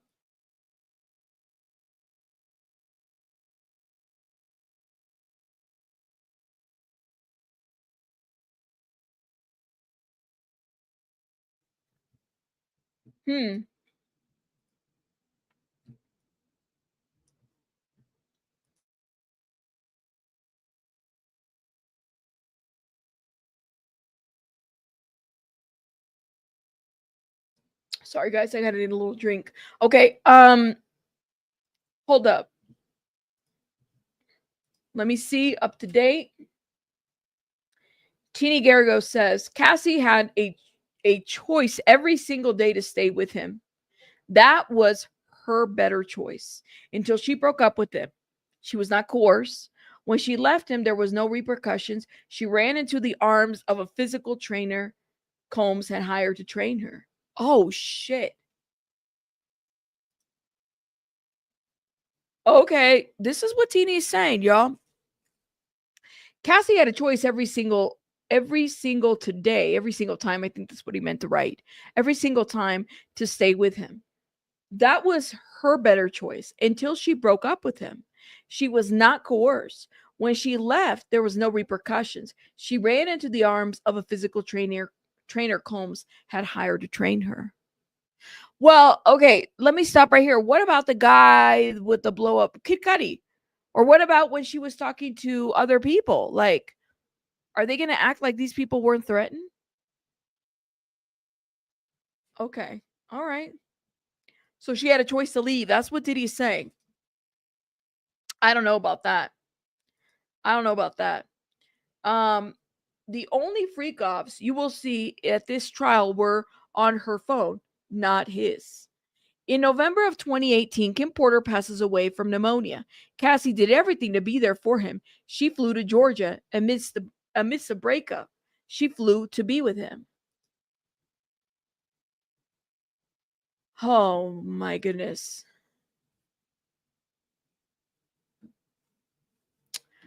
What do y'all think about that? Plot twist: the trainer cheated on Diddy for Cassie. Oh my God! Don't say that. So, they're on opening arguments, Christine. This is what they do. You know what I mean? Even J-Ho lost her mind because Combs was unfaithful. Yeah, she talked about that. She was knocking at his door at like 3 a.m. Because he was unfaithful to her. Like he's not a faithful person. You know what I mean? But here's the question: is that knowing that, what is the choice? Like, but then again, they're also arguing that she was coerced and she didn't have a choice. You know, according to Diddy's argument, he's a swinger and any what? Oh my God. Bye, Luigi. Bye. I can't read your comments. You said, Rabbit, you can put some paper Medicaid tape song the edge of the wig to cut down on the itchiness. Hopefully that helps. I didn't know you could do that. All right. I've never had a wig. So, yeah. Thank you, Andrew. I appreciate it. It's fine having an open relationship if he threatens them. Good, but he doesn't. You mean it's fine to have an open relationship, but if there's threats, then that's, I guess, where they're making their arguments. That's what they're going to do. They're going to do what they're going to do. Okay, it further goes. Okay. The only freak offs you will see on this trial were on her phone, not his. In November of 2018, Kim Porter passes away from pneumonia. We read this part. Cassie did everything to be there for him. She flew to Georgia. During the breakup, she flew to be with him. Teeny says, Combs said Kim was my soulmate. The end of the relationship between Combs and Cassie was triggered by that. Cassie realized all the things she would not be.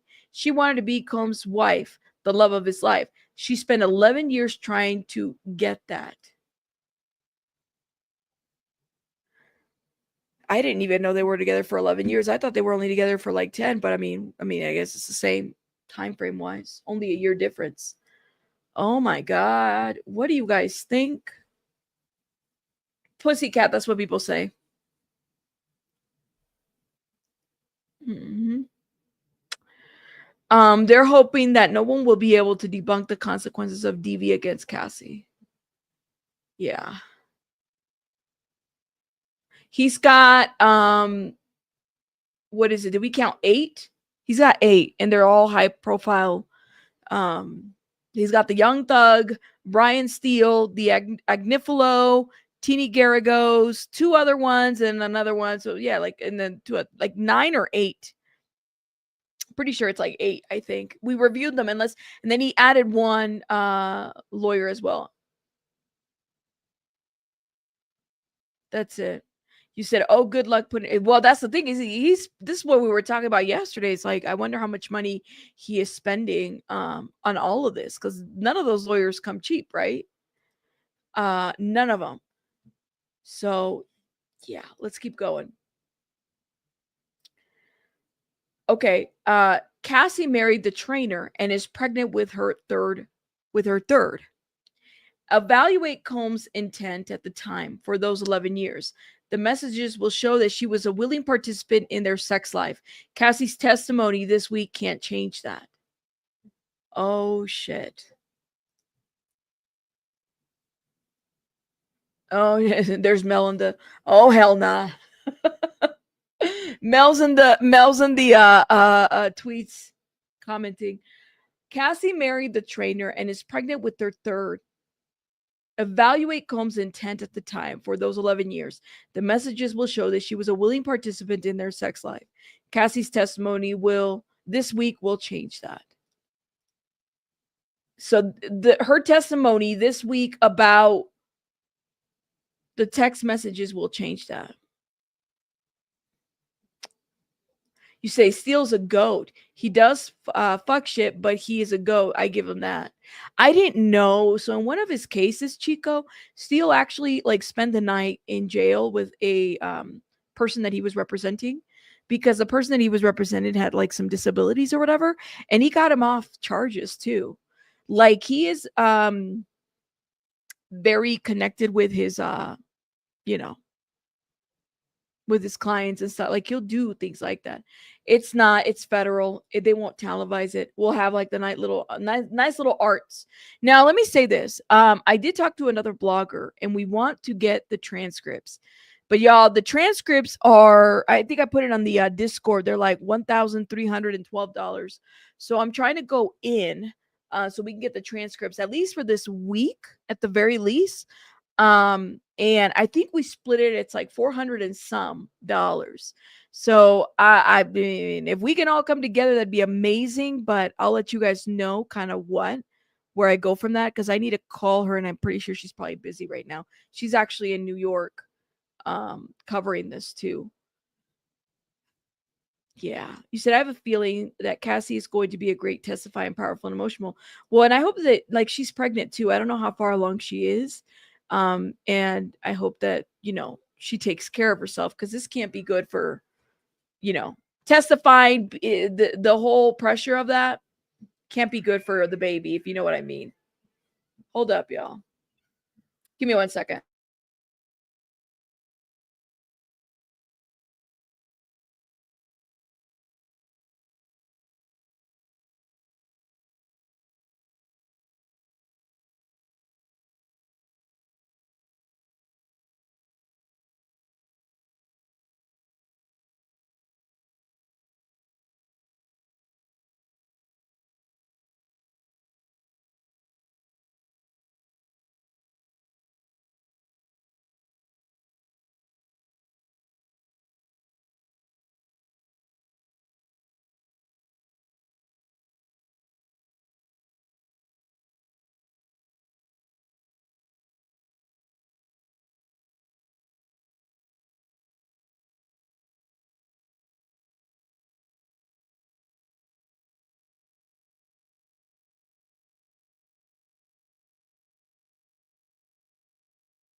Okay. Hold up. Sorry, y'all. I had to step out a little bit. Oh my God, Sue, thank you so much for gifting 10 memberships. If you guys have been blessed by Sue, please put some hearts or confettis in the chat. Sorry about that. Thank you. Oh, you can see the confetti even with the green screen. Thank you, Sue. I appreciate it. Let's keep going. Hold up, y'all. All right. And then Mars says, Rabbitha, do you think that the others are now witnesses, or maybe they're going to have separate convictions, or we won't hear about it? Mar, it sounds like a lot of them that were helping them, transport in this little network have turned to witnesses. Maybe they cut a deal, maybe they settled out of court or something, but that's what it sounds like from the opening statements that the DA made. So I do wonder about this. Okay. Let's keep going. So Cassie's testimony this week can't change that. Teeny says that in 2020 with Jane, Combs was more upfront. He told her he was dating other women.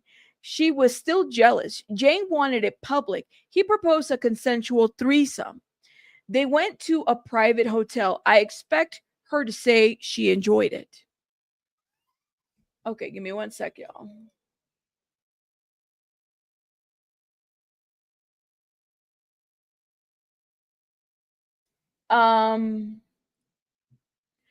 Jane was desperate to be with him, to give him things others couldn't. She tried to make it more than sexual.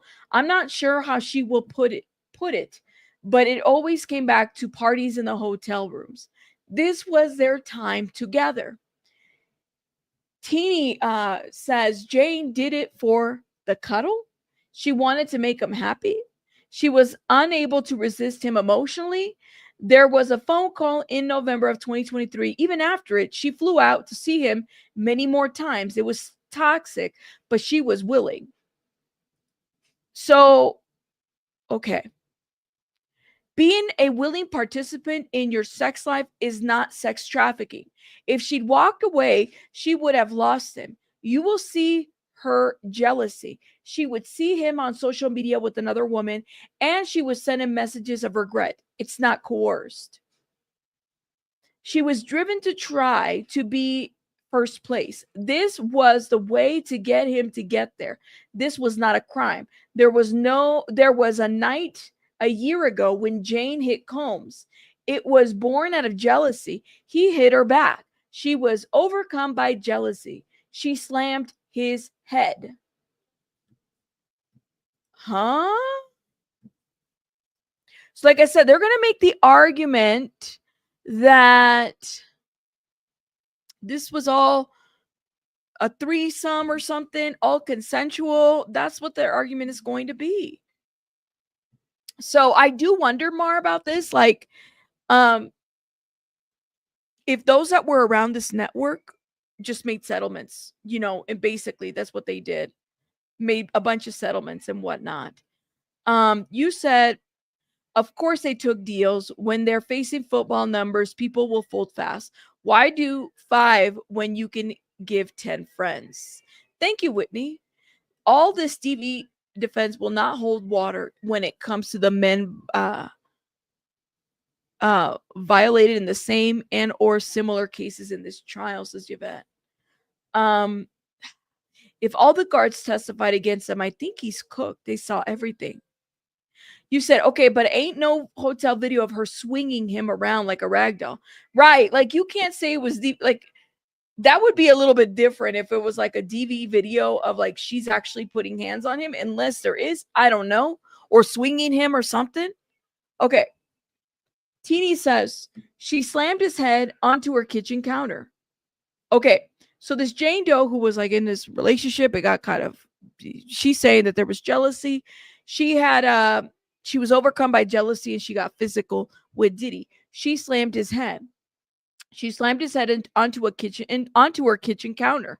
Months later, she flew to see him and invited an escort. She will call it one of her best nights, a Wild King night. Whatever you call it, this will be hard to watch. They are in 1 minute.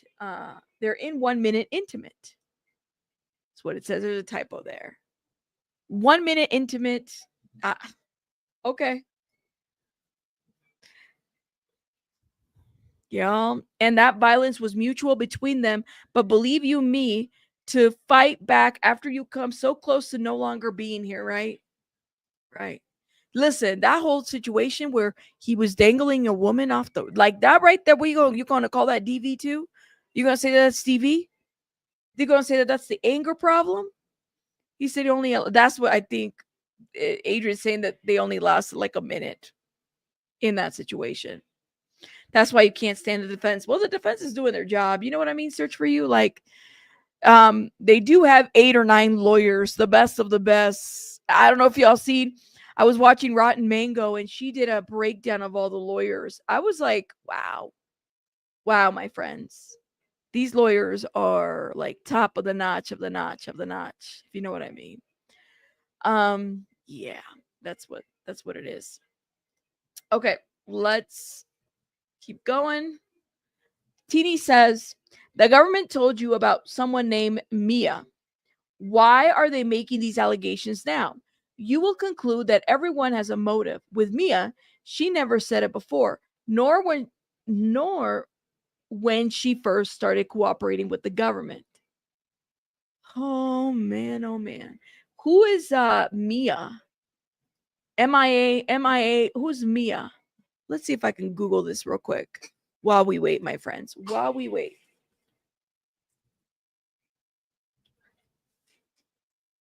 Mia Khalifa?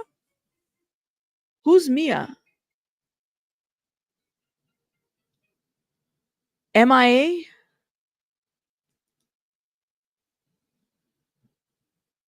It's not who I think it is it? I don't know who that is. Have you seen any hold up, I'm trying to be careful what comments I read. Y'all are crazy in the chat. Hold up. Okay, Teeny further says, if this was so hostile, why did they not call the police? They are vindictive. Their motives is simple: money. Cassie filed a public lawsuit in November of 2023. She was living in her parents' modest home in Connecticut. She went to a civil lawyer. Oh, okay. And somebody said in here, there it is. The government, oh my God. If this was so hostile, why did they not call the police? Well, do they not have any police reports of, the DV between them? Because first of all, wait a minute. There was 2016. I have the TMZ report on this. 2016, there was some DV between them. And there was an incident report, but no charges were filed, okay, between Cassie and Diddy. All right. So there's been reports of it. If this was so hostile, why did they not call the police? They're so vindictive. Their motive is simple: money. Cassie filed a public lawsuit in November of 2023. She was living with her parents' modest home in Connecticut. She went to a civil lawyer. Oh, man. Somebody said, there it is. Yeah, she's very pregnant right now. I mean, I would expect, I don't think it's, you've heard of Mia Khalifa. It's Mia Khalifa. That's who it is. Not this one. Because I thought this one for a minute. Rabbit, do you have a comfort blanket with these videos? When doing these videos, I use my dog. I don't. I'm here with y'all. She's known for wearing a hijab. Really? Is the same one or who? Like, who are you guys talking about? Hold up. Let me see if I can get an update. Teeny Garrigo says the civil lawyer is here today. They went to a civil lawyers to make a money grab. Cassie demanded 30 million. Another asked for 22 million. How many millions of reasons do these witnesses have to lie? The evidence will not make out the charges. Oh, Teeny Garrigos. Teeny Garrigo said, how many millions of reasons do they have to lie?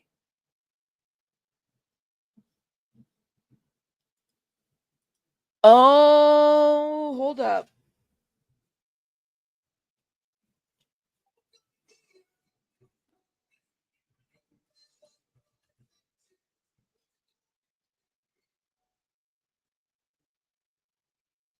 Oh my God. Mia Khalifa. Cassie message goes viral after Diddy arrest. It's the same one. Maybe this is who they're referring to, Mia Khalifa.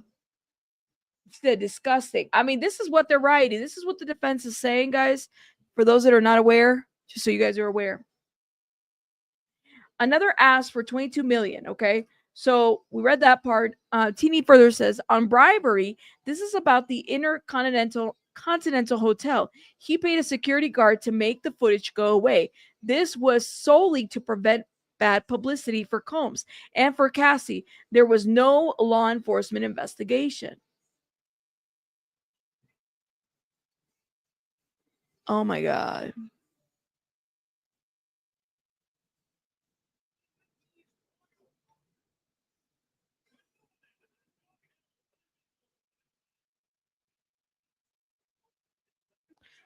Wow. Okay. What do you guys make of it? Sorry, I'm looking at Mia Khalifa. Some questions of her. How many million reasons does she have to defend him? A lot. That little legal bill is going to be nice. Let me just say, because they're going to get paid no matter what. They're going to get paid no matter what. Most TV issues don't involve police, famous or not. I didn't call the police on my ex for trying to take me out with my grandmother's skillet. Oh my God. I left, but I took the skillet back later. Oh my God. T-Maker, I'm sorry. Did that happen? Shout out to you, T-Maker.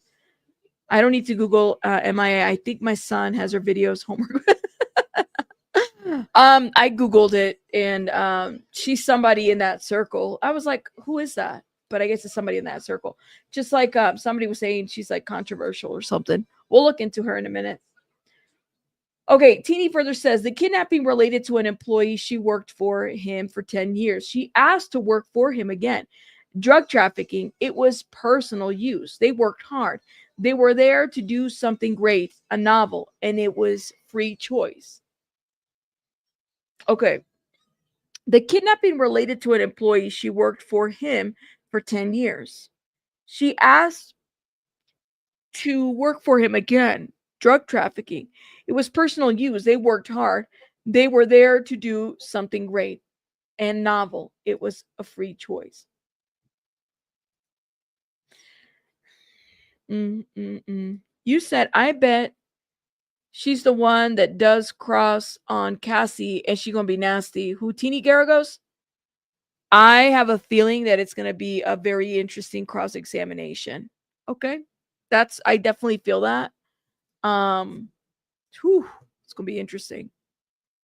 Teeny further goes, there was no conspiracy. He was paying different men for their time and experience. Porn actors get paid.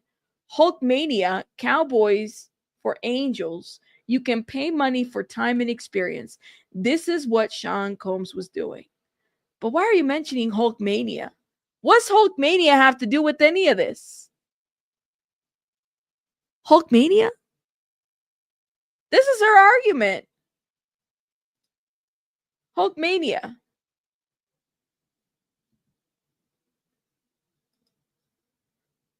Porn actors get paid. Hulkmania, cowboys for angels. You can pay money for time and experience. This is what Sean Combs was doing. So because one person had an experience that was everybody's, that's true. It's a good question. What do you guys make of it? I don't know if I want to know. Right. I'm like, what? Oh, I think they're just giving examples of people paying for different experiences.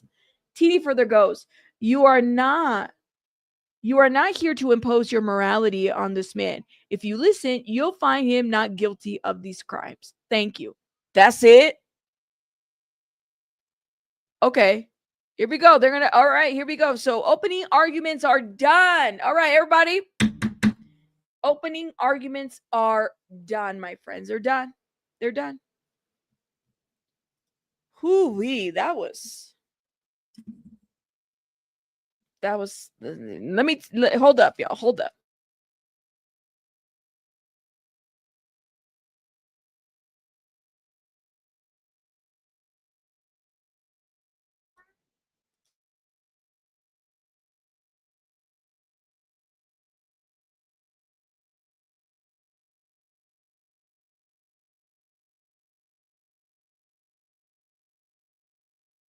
They're breaking for lunch.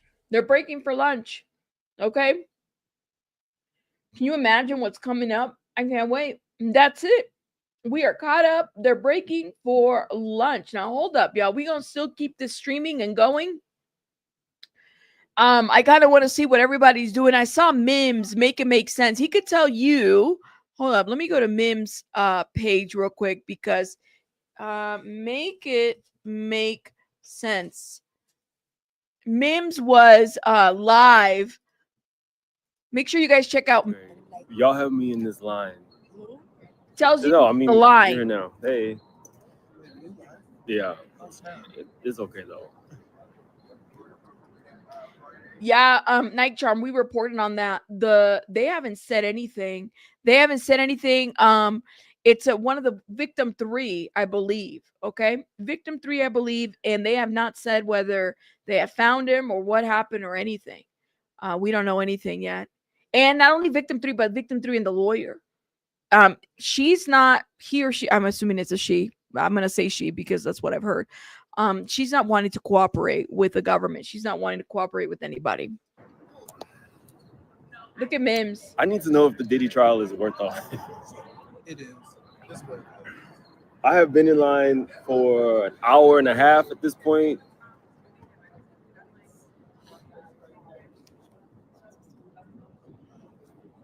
And I don't think we're going to be going in for like what? It's just after 6 a.m., so we get there. What's up, everybody? Right. It's 4 a.m. for y'all because y'all are in your bed comfortable. I'm not. God, no, please, Lord. I'm at this damn courthouse. You know who I saw down there? I wasn't there clearly, but it was Armand. Infamous, shout out to Infamous Sylvia. She's out there too.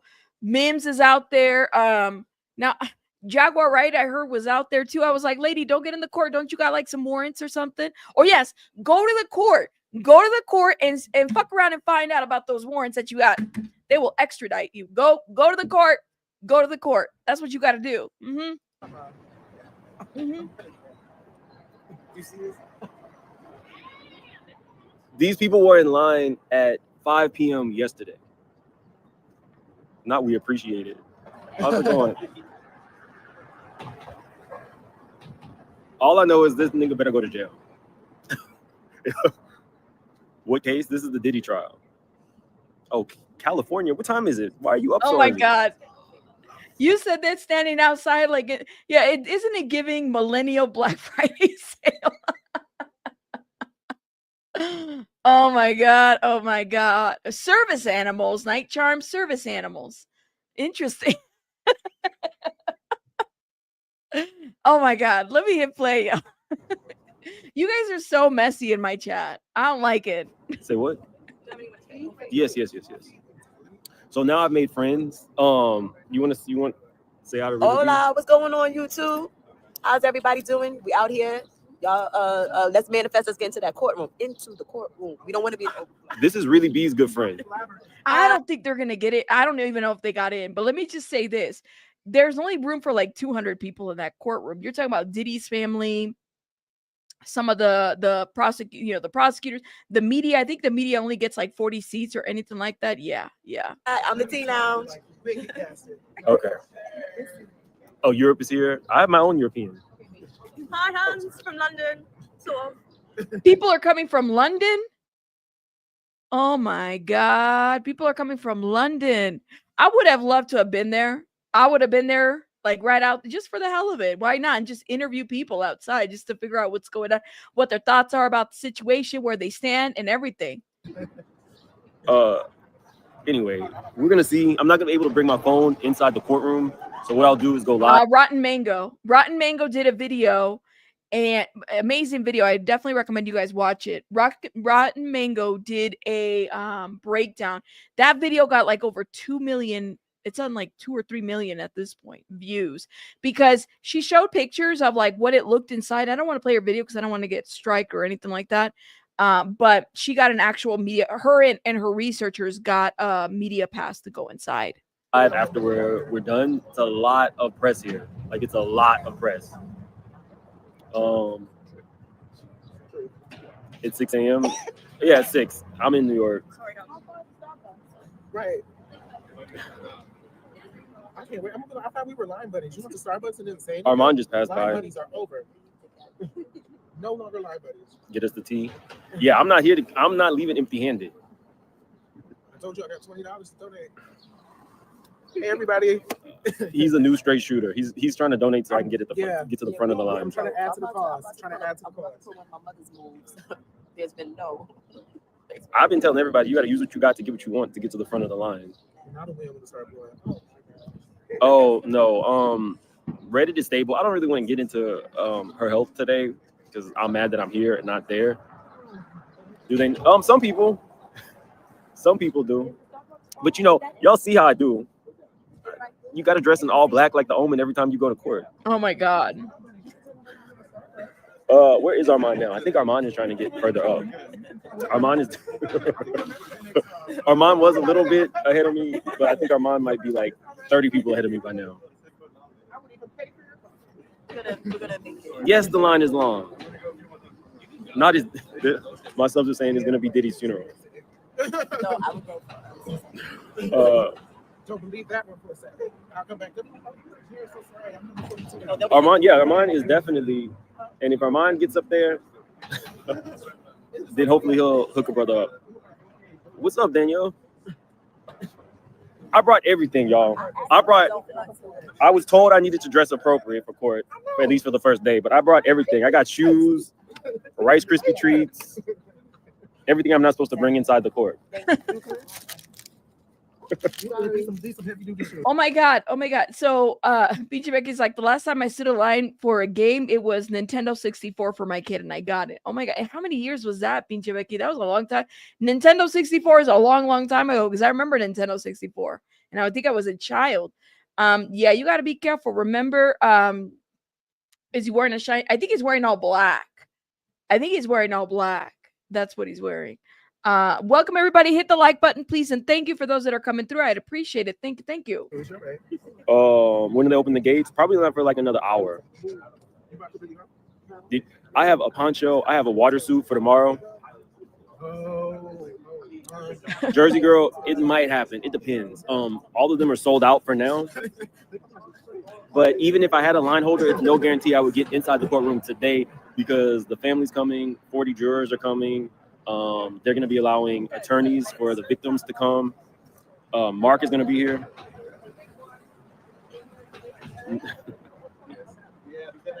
I am at the back of the line, but I would say maybe there's like 50 people in front of me, and I got here at 4 a.m. If they're telling you to go that way, go that way. Yes.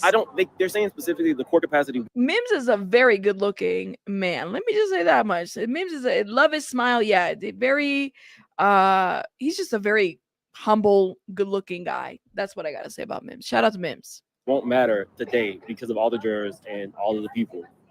But yeah, most of these people were line holders. I can't keep my phone in the court, so I'm going to have to sign it in. Not how haggard he looks. I was late because Armand got here at 2 a.m. So, yeah, no, this trip is definitely for y'all. So I will be live as soon as I get off. I have a hotel room not far from here. It's like a full circle moment. While I'm here, though, I'm really going to be working. I'm meeting with some press. And I actually met a lot of people from the press in line. Can you see what the scenery looks like? Okay, hold on. Ow. My goodness. These are not the shoes to jump. Yeah, your ankle say again. Oh my, okay. Where did you go? You would have had your hoodie on too? No, my subscriber was the front of it. Oh, hold up. Okay.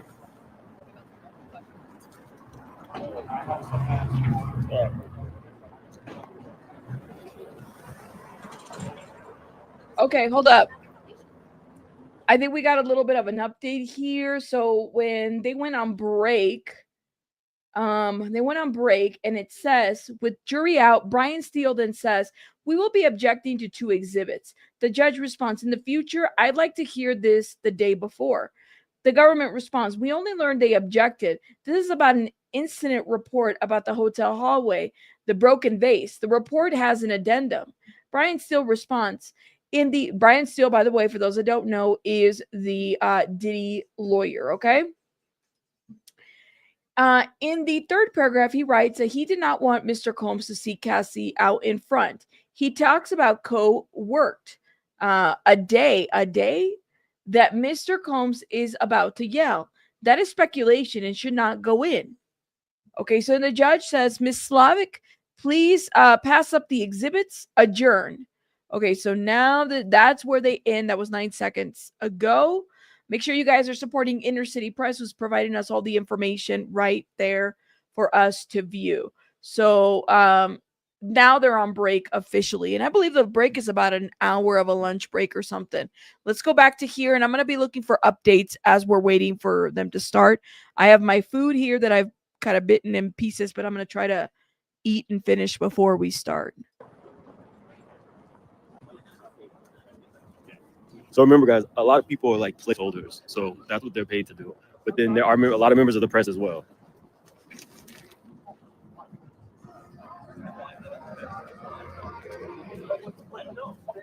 If I want to ask, okay, let's do opinions first. Why do you Say hi. That's Gang, not court gang. appropriate. Oh, That's not court appropriate. look at me. We outside. That's not court appropriate at all. This is my new friend from TMZ. And yeah, it's a lot of us. Most of us won't get in. If anybody wants to use what they got to get what they want to get me in court, I'm down. Let me know. Anyway, okay. I gotta run. I was about to say something. Wasn't it Armand and another blogger that got kicked out of the courtroom in the Meg Thee Stallion trial, or the I forgot. See, this is how much I haven't been keeping up. It wasn't that it out of the box says time for Cassie to get exposed. She's not innocent. So there's gonna be just so everybody's aware, and I know I got some mods here, guys. People are entitled to their own opinions. There's some people that believe, and I've been seeing this in my other videos, that Cassie is not innocent here, that she's not a victim. You guys are entitled to your opinion as long as you guys keep it cute in the chat and you're not disrespecting each other or myself or anybody else here. But if you believe that, I mean, say more, put a little bit more context to it. This is not victim blaming. We're really in the trial and we want to hear different opinions. At least that's what I want. I want a difference of opinions. You said that's the whole reason why there's a trial to begin with. Let me stop, LOL. No, say more. Okay. So yeah, I mean, I remember, did Armand, he was the one that got kicked out, right? Meg Thee Stallion and what's his name? The guy that shot her. Oh my God. Feel like it's been a long time ago. That is true. Cassie's not the accused. That's right. You need some sage and some holy water. Yes. Seems like a good place to network for bloggers, at least. That is true. I mean, they're all kind of meeting each other and everything. Everybody's there.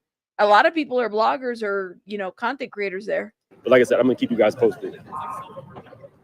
Tory Lanez, thank you. I was like, why am I forgetting the name? Not Solange's eggs.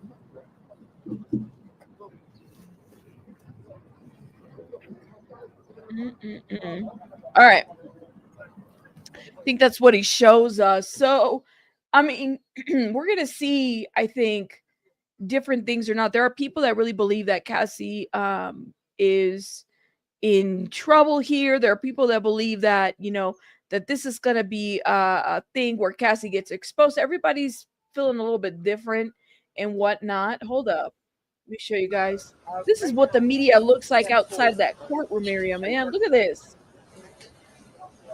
It's crazy.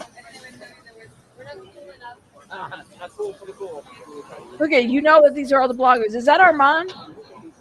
No, that's not Armand. I'm like, where's everybody at? They're all out there. Diddy's lawyers will make it about the victims, though, or try. People have difference of opinions, y'all. That's why we trial. We're gonna be able to have all kinds of conversations in the chat, okay? Just so everybody's aware. As long as you keep it cute, you're not disrespecting anybody, and you're good to have your opinion, whether you believe he's guilty or not. This is crazy though. I felt like her opening statement was a little bit I don't know if I necessarily what's the word? The opening statement for the defense. I felt like it was a little weak. Is it just me? I thought her opening statement was a bit weak. You know what I mean? Who's trolling us bad? Well, as long as they, like I said, keep it cute, it's all good. It's actually not busy as I thought it would be. I mean, they have the little barricades right there for people. Everybody said it's been busy. I don't know why. Me too, Yanni. I felt like the defense opening statement wasn't all that great at all. Maybe if I was there, I'd feel a little bit different, but I don't think that the opening statement was all that great. Is it just me? It would be amazing if this was like live stream inside, you know what I mean, the courtroom. I mean, I would be here for it. I love, love, love, love that. Ooh, okay, hold up. Let's get more visuals inside. Look at this.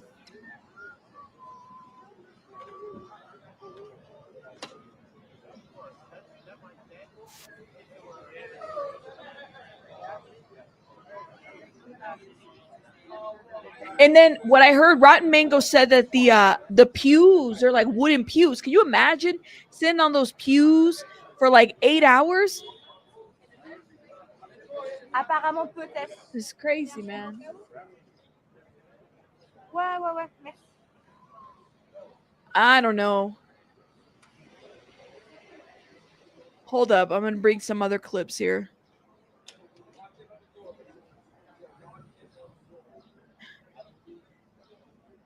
Everybody's talking about the peeing incident that and Diddy made an escort pee on Cassie's mouth.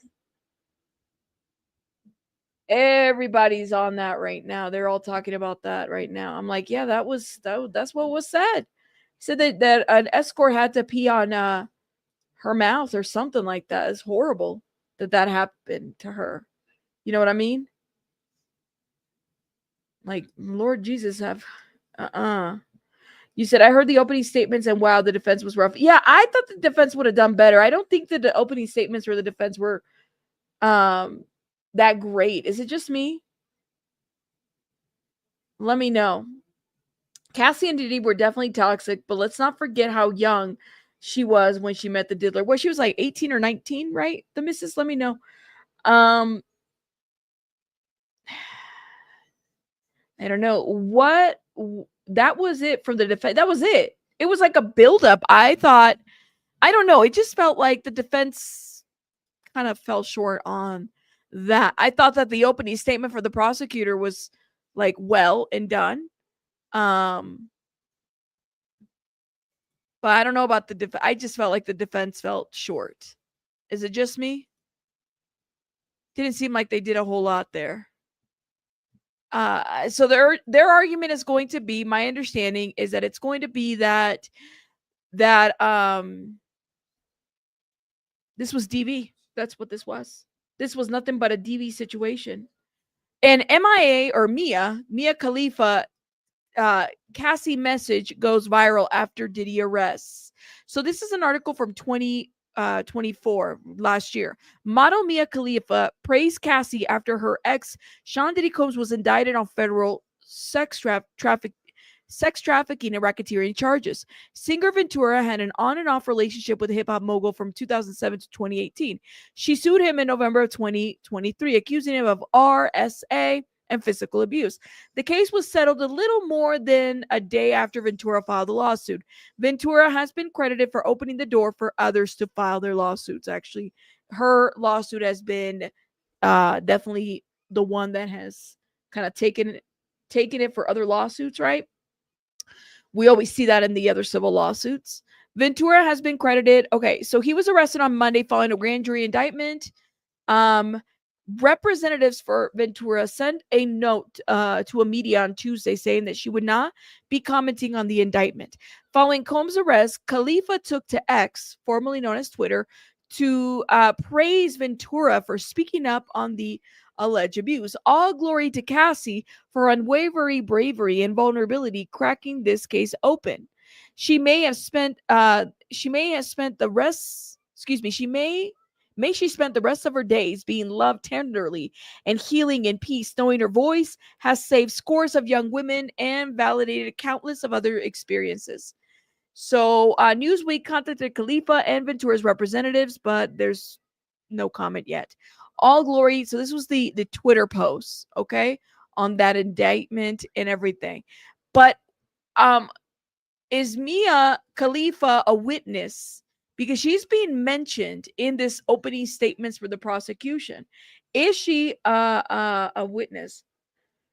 You said model. She was no model. Say more. Say more. Mia number 2? I don't know. So DV isn't illegal. That's what she said, right? I realize that it's not the same as trafficking, but still illegal nonetheless. Well, what she's trying to, the defense is trying to differentiate, right? They're trying to say, guys, there was domestic violence. Domestic violence is a crime, but it's not racketeering. There was domestic violence, but it's not racketeering. It's not RICO. It's not conspiracy. There was no conspiracy. There was a very toxic relationship. This is what the defense is saying. So now the prosecutors are definitely going to have a lot on their plate. They're going to have to come up and like basically prove their case, right? They're going to have to say, oh yeah, you know, this is what we have for evidence. It's very likely that Cassie participated in certain things, but it's also very likely that she was drugged and she was unable to participate. Two things can be correct at the same time. And by the way, consent, she would have had to consent to many things, okay? Consent is always 100% of the time, not 25, not when somebody takes a pill, not when somebody takes, you know, ecstasy pill or anything like that. Like consent is, it is what it is, 1000% of the time. You said, all right. Let me see. You said, I've been here striking Rabbit's wig from the beginning. My wig. They're admitting to a smaller crime. That's what it sounds like, Yanni. And when the opening statements is admitting to like a smaller crime, like the DV, they're saying that it's indefensible. You know, the DV is indefensible.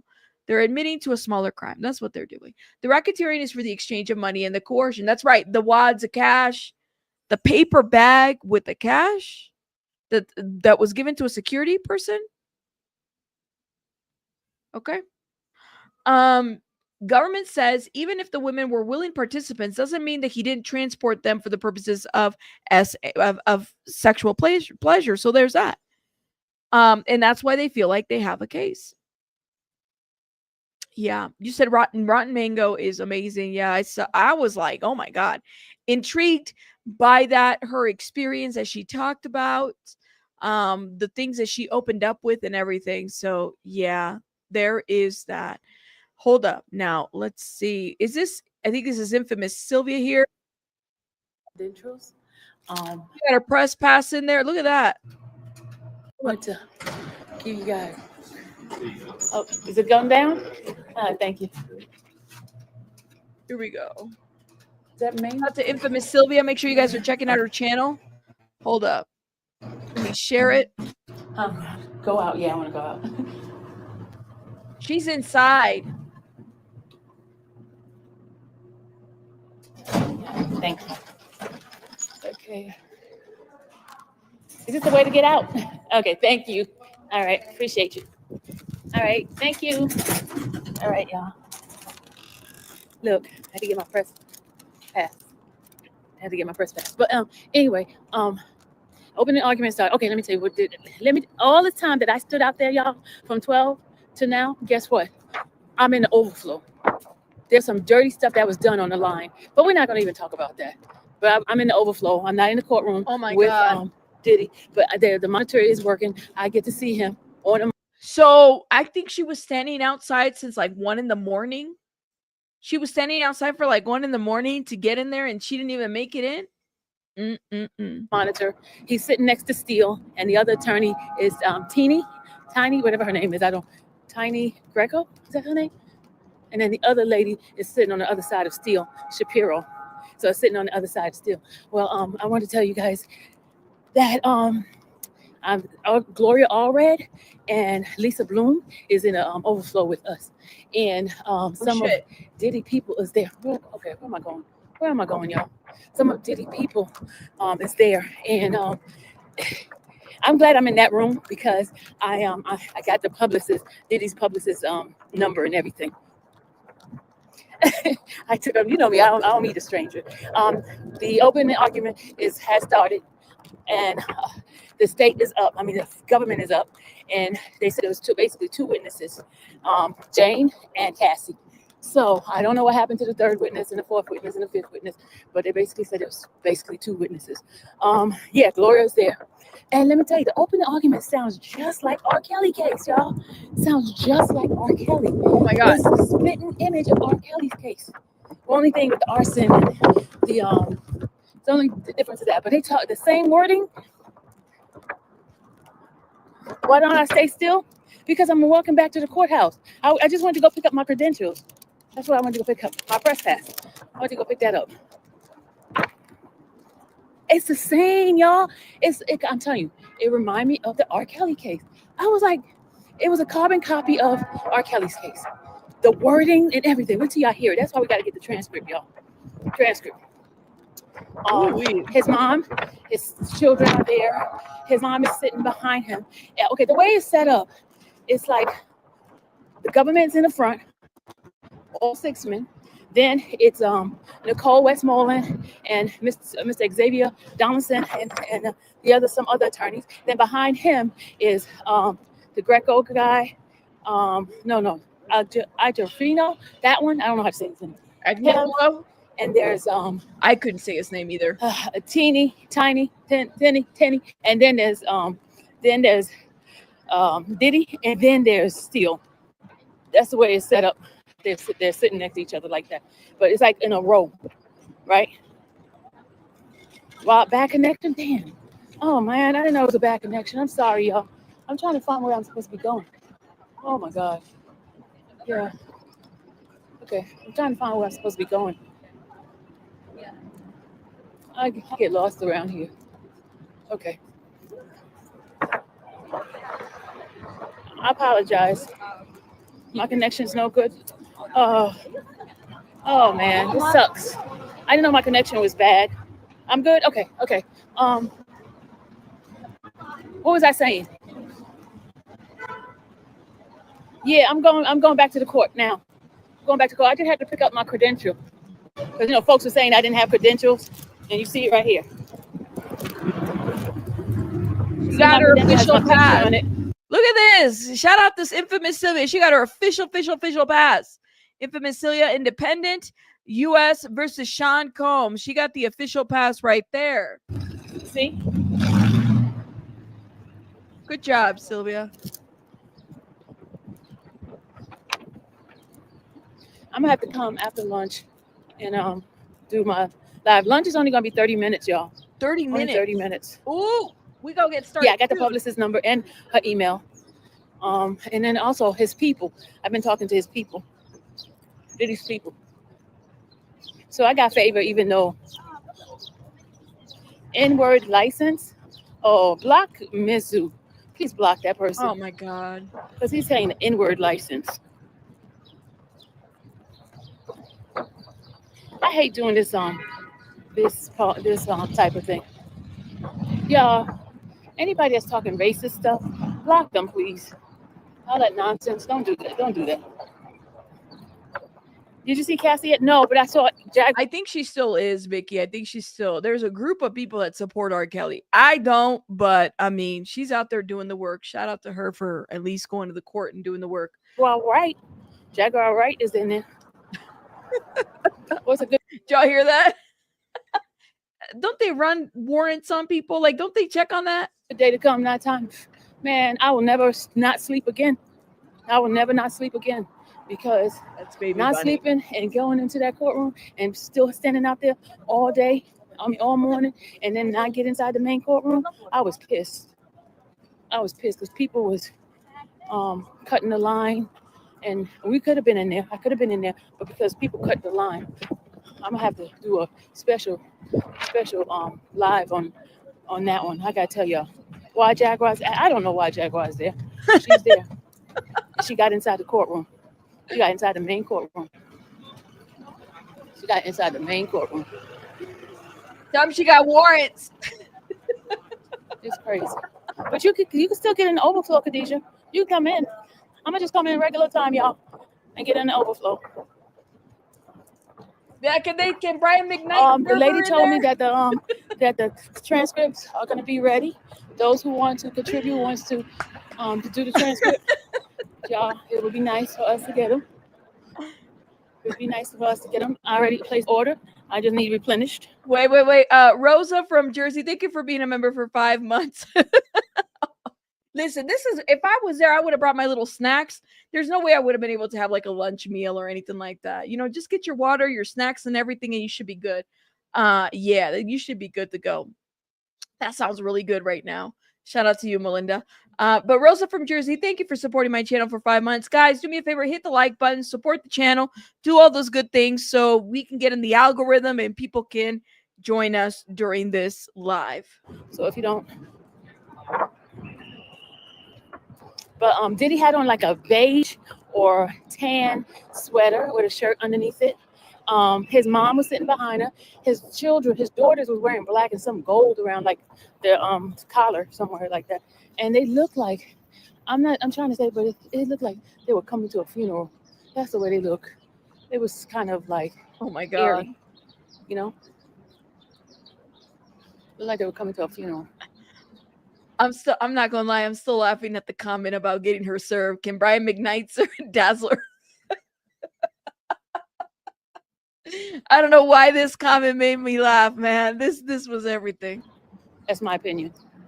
You said it's like Disneyland. Bring your snacks. Is any jurors? Yeah, there's black jurors on there. Yeah, there's black jurors. Oh, there's some black jurors on there. Okay, so speaking of that, remember when Agnifilo made a comment about how the fact that a lot of the jurors that were black were getting struck? So Sylvia's saying here that there's black jurors in the jury. So I think that's something to note. Oh my God, Cheeks, thank you. Thank you for gifting. Aw, Cheeks, thank you, y'all. If you've been gifted, please put some hearts in the chat. Thank you guys in the chat for keeping it cute. Even though we might have difference of opinions. Like I know some of y'all believe that, you know, Diddy's innocent. Some of y'all believe that, you know, and that's absolutely fine. Y'all can believe whatever. I'm not here to convince. I'm just here to cover and give commentary in my own opinions. Thank you guys. Appreciate it. If you've been gifted, put some hearts in the chat. Thank you. And Jen, you've been a member for freaking 11 months. Thank you. Oh my God. Shauna B, 21 months. Oh my God. Aw.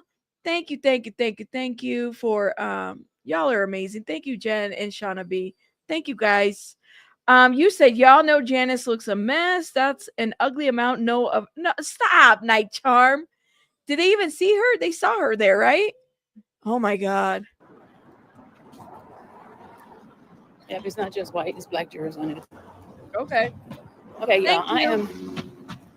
I will give you guys detail.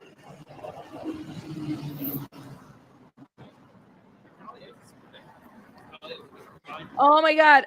Shannon's journey. Thank you so much for a year. My love. Thank you for being a member for a year. Thank you for supporting my channel. You are amazing. I appreciate it. Thank you. Said tell police at Jackal. They're interviewing people left and right, y'all. Yo. Yes. I would be interviewing people if I was there. You know what I mean? I'd be like, what do you guys think of this? Do you think he's innocent, guilty? What do you guys think? What do you think of your opening statements? Well, I can't really see the jurors right now because where I'm sitting at, you can't really see them too well. But I would say the one I did see, she didn't look like she was whitewashed.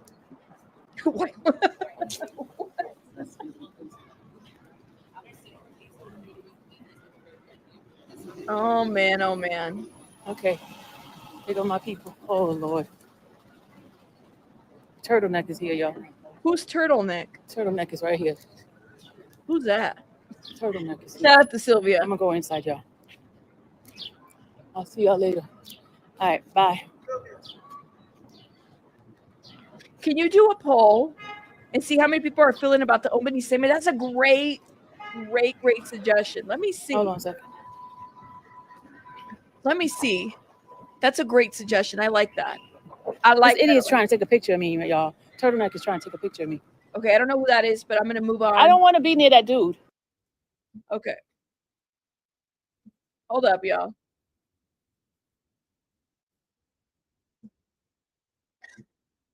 Okay. Hold up. Now let me play this. I'm gonna do a poll real quick, guys. 1 second. Let me unmute this. Early is have a breakfast for the jurors in the jury room at 8:30.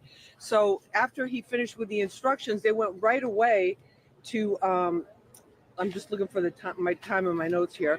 So they went right away into opening statements at about 10:35 Eastern time this morning. The prosecutor pointed to Sean Diddy Combs, who was sitting there. He's wearing a light colored sweater, white shirt. His family members, his mother was in court today. The older children were there. He's got 7 children. One is the 7th is the little baby Love. The others many of the others were in court today with him as they were earlier on. And the judge said that this is Sean Combs. We're going to prove to you that he has been committing crimes for 20 Give me 1 sec, guys. years. And then she went in on that and basically just kept coming back again. It's very, very clear that most of their case rests on the testimony of his ex-girlfriend of 11 years, Cassie Ventura. That's how she was known. She's now known as Cassandra Fine. That's her married name. She married Alex Fine, who was a trainer for Diddy and for her. They have 2 children. She's very pregnant with her 3rd child. So the whole prosecution defense for the prosecution's case for all of these crimes is basically that they have to that he was committing these crimes, that he was trafficking these women, that even though they were his girlfriend, that they were forced into it. And that element of force is very, very important to prove in terms of coercion and in terms of the sex trafficking.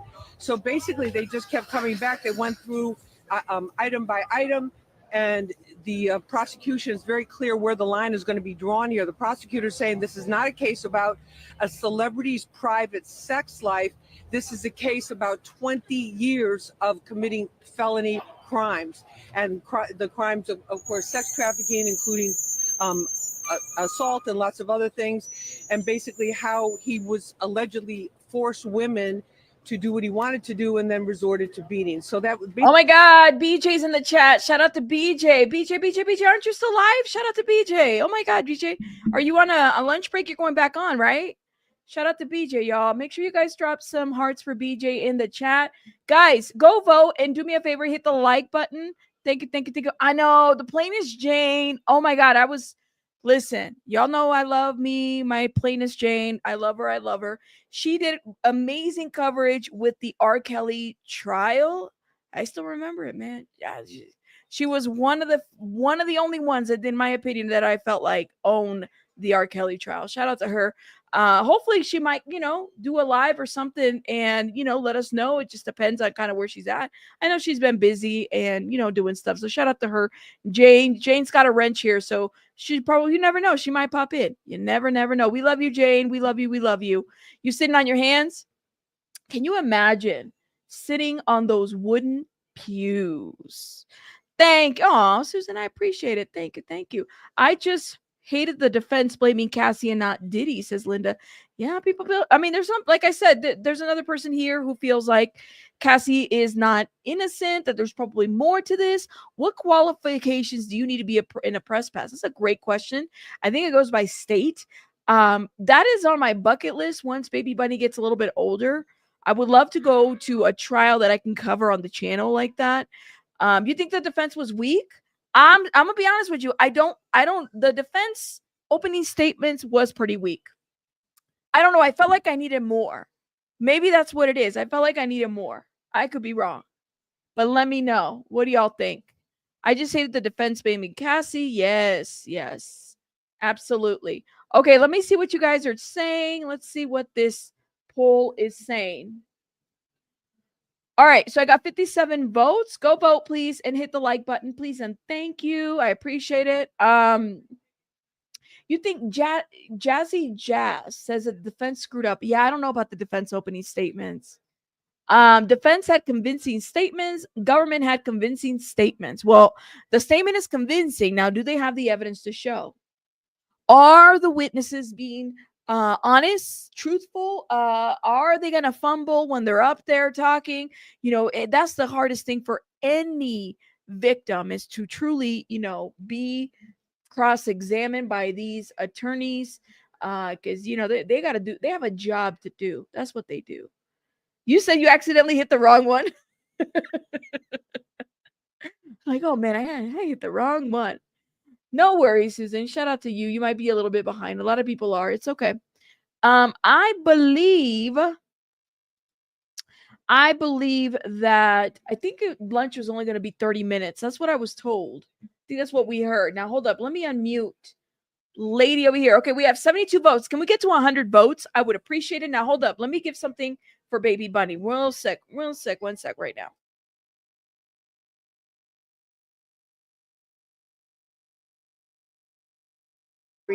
A kingpin, like we've seen the racketeering cases used in cases like El Chapo and people of that nature who had these illegal businesses, particularly with drug dealing cases. But anyway, that's the latest from this morning. As you can see, quite a scene here outside 500 Pearl Street in Lower Manhattan. I'm going to go back in and get online and get upstairs into the room, and that's the latest here from New York City. You guys have a great day. We'll be bringing you more. Follow me on Twitter, but Instagram I'll be posting tonight at Lisa Evers, official TikTok Lisa Evers Live, and of course Fox 5 NY and Fox Local here in New York. We got it all for you. Okay, have a great day.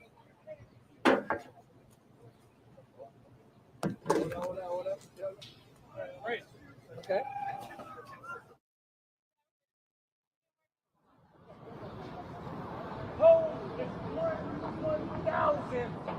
Of Elon Musk. Of Jesus Christ. The dynasty is not up here. The dynasty is down here now.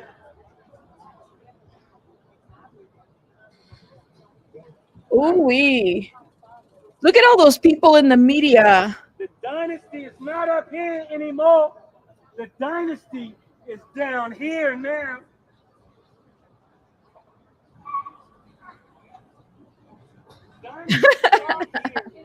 Shout out to BJ. I was like, what'd she say? Okay. Everybody. Wait, what does that guy say? Something about the dynasty? Oh man, look at everybody. Can you imagine what traffic is like right now? Traffic over there must be crazy, y'all. Traffic.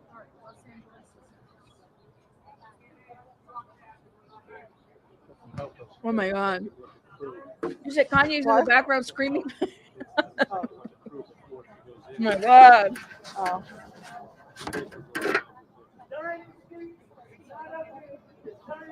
And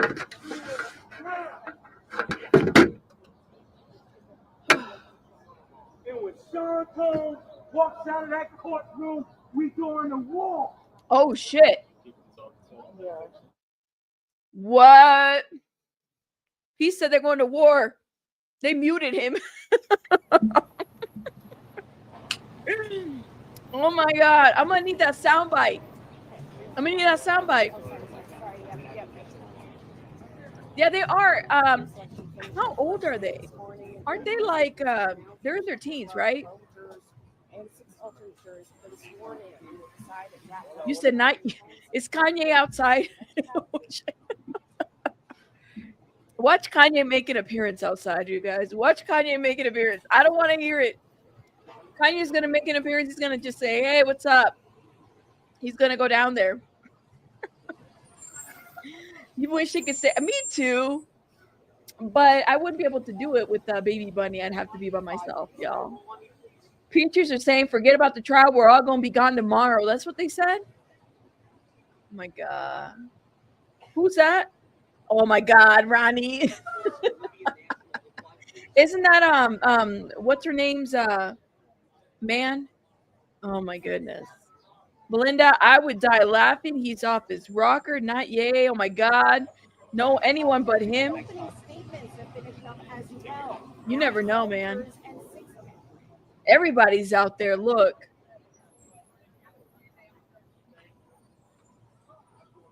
Oh my gosh. He's gonna promote his next album. Watch.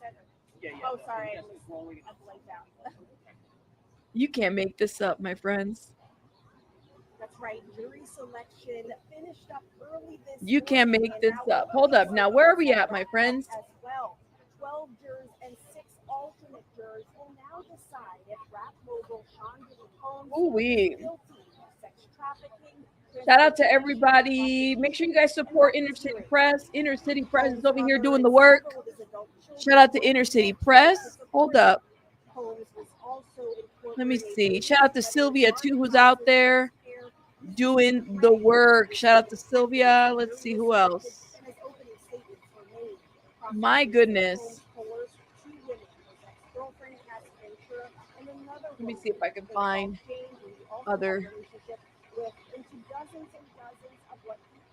Who's expected to testify? Let's look into this real quick. The federal criminal trial for Sean Diddy Combs is officially underway. No comment, guys. Combs' legal team and New York prosecutors are set to give opening statements after they finalize the jury, setting the stage for a fiery legal showdown that could last 8 weeks. The case centers around 4 main accusers, including Combs' former girlfriend, Cassie Ventura, who could testify as early as today. Ventura, who is pregnant with her 3rd child, is expected to discuss the allegations of physical and emotional abuse she first made in an explosive 2023 civil suit, in which she claimed Combs forced her to participate in drug-fueled sex parties known as freak-offs. As for evidence, prosecutors are expected to play a version of this security video, first obtained by CNN, showing Combs brutally beating Ventura in a hotel hallway in 2016.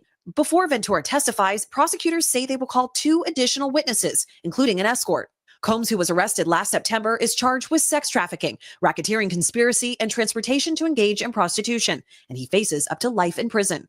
New York prosecutors alleging in their sweeping indictment that Combs used his business empire to carry out illegal activity and abused women for nearly 2 decades. But Combs has maintained his innocence, claiming all the relationships were consensual. His attorney, Mark Agnifilo, saying last month that this was nothing more than a swinger's lifestyle, quote, that he thought was appropriate because it was common. Now all eyes are on one of the most anticipated celebrity trials in recent memory. And Chloe, there were some other celebrities that were mentioned last week tied to this trial. Who else might take the stand? That's right, Craig. So there is rampant speculation as to who is going to step foot in this courtroom. And some celebrity names have been thrown out there because there was a list called people and places that was given to some of these jurors during jury selection last week. There were names like Mike. Who is this lady? Who's this lady? Who's this? Isn't this the same lady that interviewed the Jane Doe? She sure as hell. Yeah, there you go. I'm waiting for BJ to go in the chat. Chloe effing Malis. Oh my God. Even Diamond's like, BJ, it's your favorite person. BJ's eating. Shout out to BJ. She's like, I gotta get some water, y'all. Why is she dressed like the 90s Hillary? She's giving Hillary Clinton. Isn't she? She's giving like this Hillary Clinton thing. Oh my God. Oh my God. Okay. Michael B. Jordan, Mike Myers, Kanye West. Now, these individuals, they haven't been accused of any wrongdoing, but will they testify? Will other individuals who will be testifying mention them in what they have to say? We've reached out to their representatives for comment. We haven't heard back, but that is something that a lot of people on social media, you guys, are talking about because people are wondering what celebrities could be taking the stand besides Cassie Ventura. Chloe Malas outside the courthouse for us. Chloe, thank you so much. Again, there's a great deal of interest in this trial. So for the very latest reporting from... Yes. Swinger's lifestyle doesn't include a lot of the crap he was doing, like beating Cassie. This is what Petty Dragon is saying. I mean, literally. Now, hold up. I think I found the clip that BJ was talking about the other day. Hold up. So a lawyer just waltzing off into the sunset. I think Nancy's made a good point. It's possible. Hold up. Let's see. What is this? Do you know what is weird? Is the lawyer going underground as well. And right away, I thought when the lawyer couldn't be reached, Nancy, I think you've got it. I suspect, I always smell a rat, that somebody got paid off and a lawyer doesn't want any part of this. So she is just, well, he or she is just, ghosting the court, which I cannot believe, because if that were an important witness, that could cost victim 3, or excuse me, one of the witnesses, or I think it was witness 3, right? This is not who is MIA. Millions and millions of dollars. So a lawyer just waltzing off into the sunset. I think Nancy's made a good point. It's possible there's payoff. Hey, Ash, this is what's happening, Ash. It's like when Mark Garagos calls me, I'm like, oh, it's Garagos, whatever. But wait a minute. But wait a minute. That's what's happening. Do you know what is weird? Is the lawyer going underground as well. And right away, I thought when Oh no, man. I know I can't with Nancy Grace, y'all. I cannot. But apparently this is this is what they were referring to. They did this little thing right here where they're all giving commentary. You said, I used to have friends who was a swinger, and she would be very offended that the defense is making such an argument. The number one rule about swinging is consent, right? That's a toxic ass panel. That is true. You know what, Yanni? That's an important thing, right? It's not like consent is important. And that's one thing that the defense didn't open or even address in their argument. What about consent? Because that's what they're saying did not occur. There was no consent. What about consent? What about consent, guys? I think that's important. I think that should take over.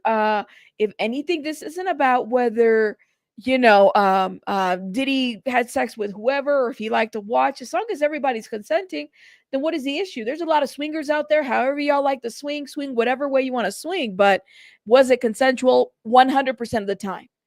And if it was there drugs, did drugs interfere with that consent?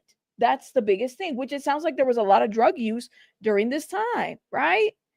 You have to kind of wonder. Consent. Swinger relationships, it was more like dominant and submissive relationships with no safe words, right? But like, okay, guys,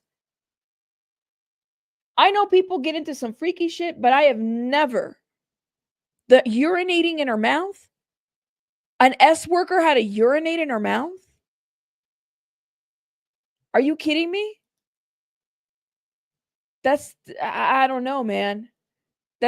It's like when I heard about the R. Kelly, because he liked to urinate on people. Remember, y'all, that was like the running joke for the longest time. An S worker urinating on your mouth and sometimes not using protection. Guys, that to me is like, I mean, isn't that assault? Any type of like unwanted body fluids, especially urine? Can you imagine having to take that? Like, what? It's vile.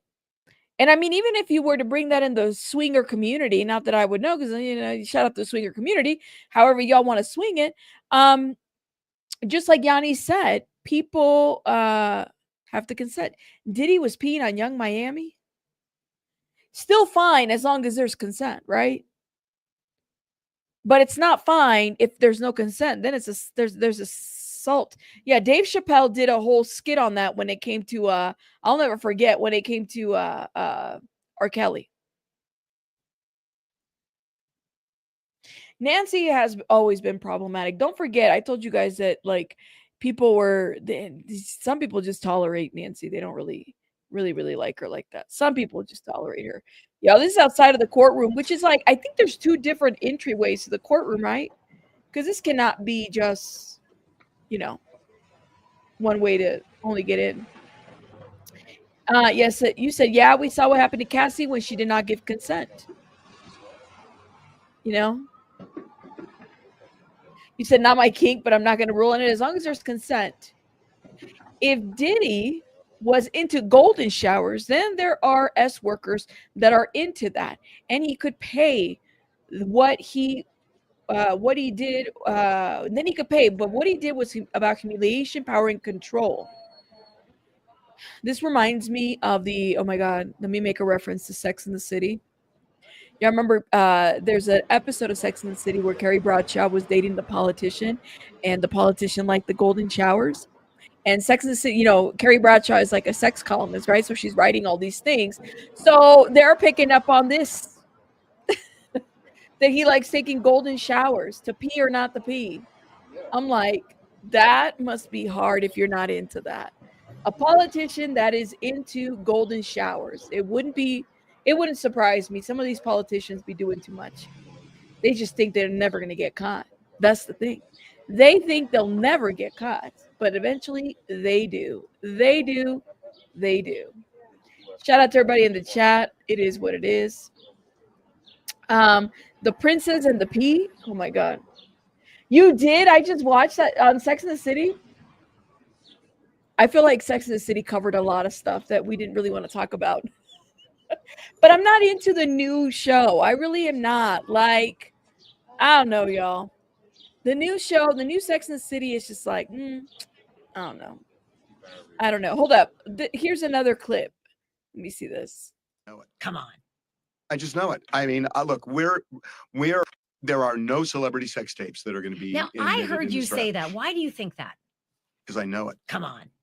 I just know it. I mean, look, we are really connected here. I mean, we have a lot of sources. There will be no celebrity sex tapes and no minors.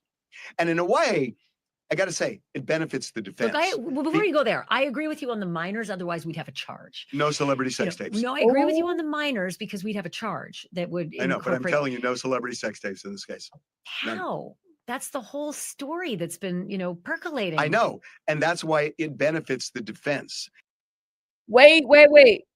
So they have no celebrity sex tapes? Is that what I heard? You can't even eat your lunch right now? I had to I just had breakfast. I'm not eating lunch yet. So in the tapes, remember that was the biggest thing, y'all. Is it just me or is the camera blurry? Because I feel like it's a little blurry and I'm trying to, I told you guys that I'm like testing this new camera. Okay, there it is. It's not so blurry. I think I need to put it a little bit closer to me. That was the whole thing that they had put out, that there was a bunch of sex tapes, okay? Celebrity sex tapes. That people were going to find celebrity sex tapes. Guys, are there celebrity sex tapes? That is the question. And it doesn't sound like there are. But remember when this story first broke? You had News Nation. You had a bunch of people that were saying that there were celebrity sex tapes.